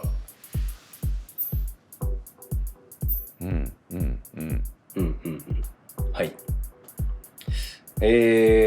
一番ポジション悪いアンダーザガンからのレイズが入ったところで、ハイジャックのキングクイーンですね。これは強いのでコール、もしくはレイズでもいいぐらい。どうする？まあでもコールしていきます。はい。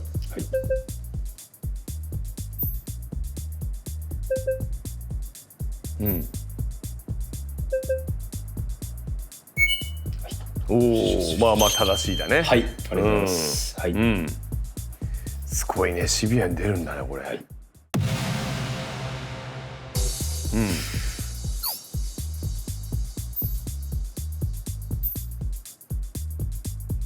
一番ポジション悪いとこからのレイズですね。がありまして、ジャック・デュースのスーテッド。これもまあ強くないハンドなんで降りようと思います。ホールド。ホールド。はい。オッケー。いいよ。ロージャックというところからのレイズ。カットオフというポジションからのキング5のスーテッドですね。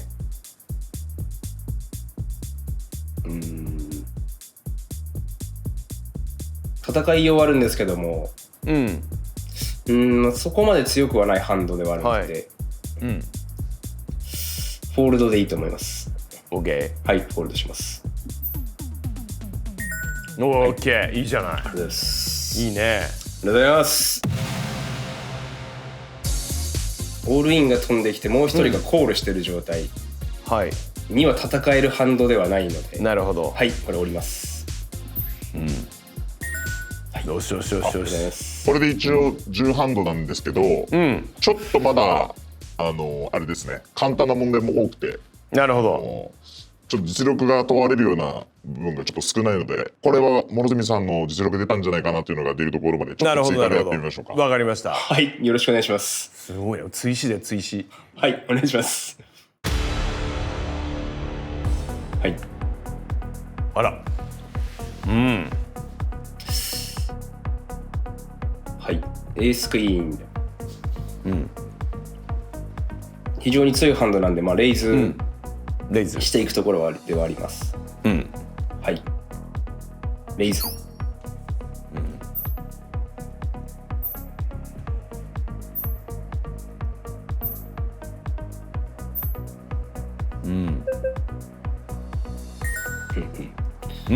おお、来た来た。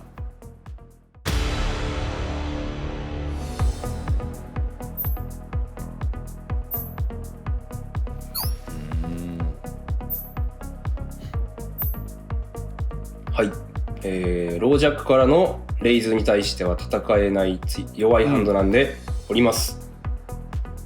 ホールド。おお、いいね。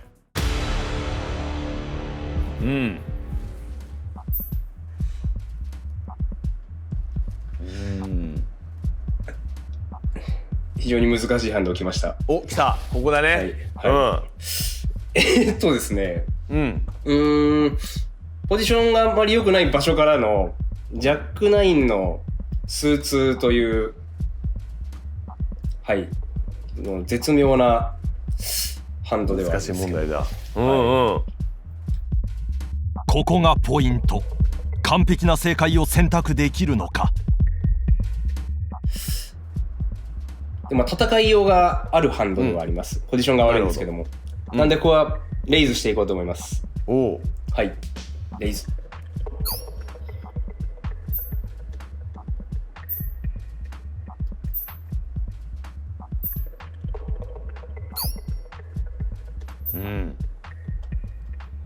3ベッドが返ってきました。3ベッド、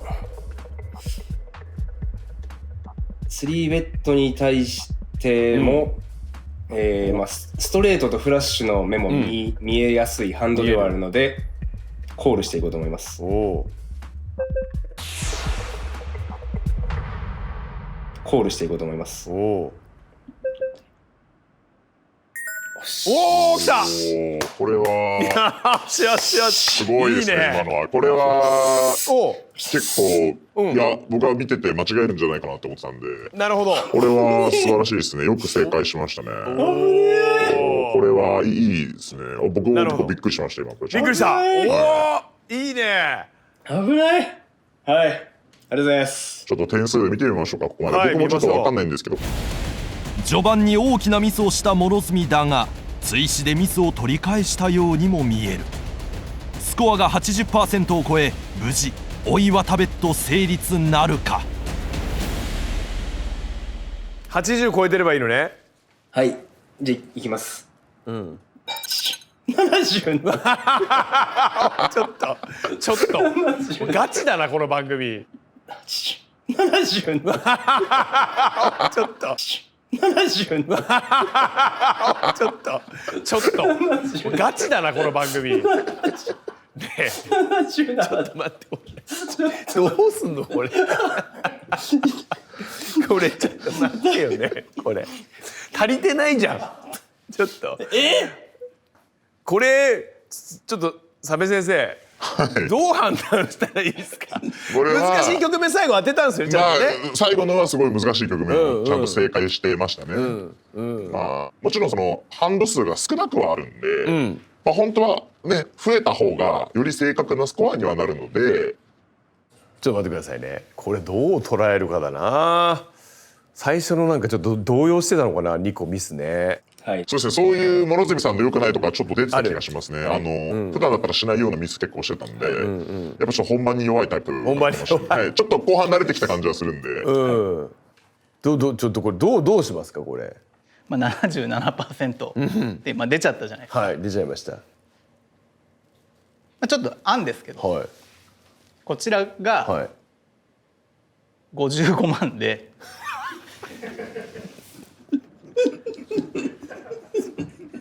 そんな番組ないですよ。ややこしい。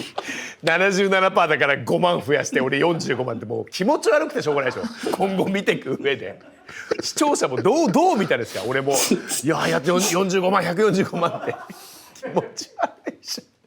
いいですじゃあ分かりました。ほんとにいや払いますよ。じゃあおいもろ最初の2個はほんと今でも考えてちょっと緊張感もありました。緊張感もあってね、もうないねああいうことね。ないです。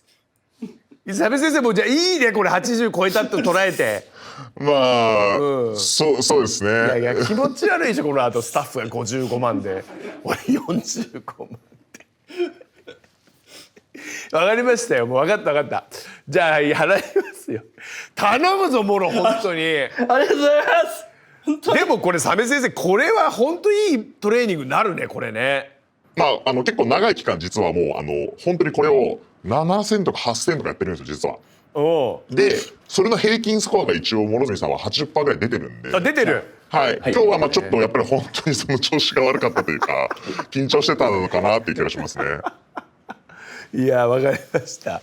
ガチだな。ないでしょ 77% ってことね。これガチすぎるでしょこれ。よっしゃやろう。お岩田ベッドモロ。ありがとうございます。本当に頼むぞ。ありがとうございます。本当にもう死ぬ気でできることは全てもう全てやっていきます。気持ちはホットに頭はクールにね。本当冷静に判断を間違えない。やってきているんだから短時間でこれだけね。やってきました。そう自信持ってで佐部先生も本当に認めてるし。こっからが本当の綿ベッドだと思ってください。こっからね本編ね。こっからが初心者すぎました。さすがに。もう強くなった自分なんで。だからつまりこれ200万以上勝たなきゃいけないってことだよねこれでね。こっからが本当です。任せてください。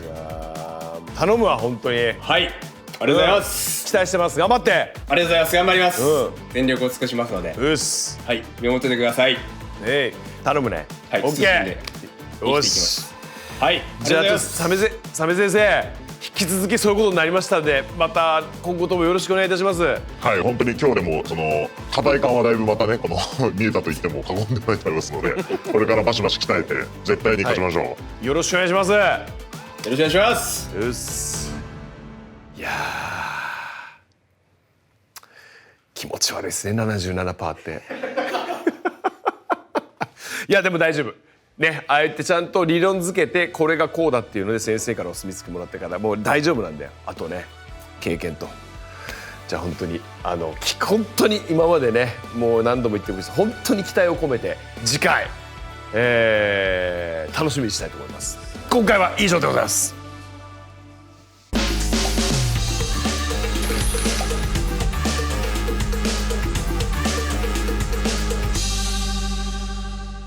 インアメリカ。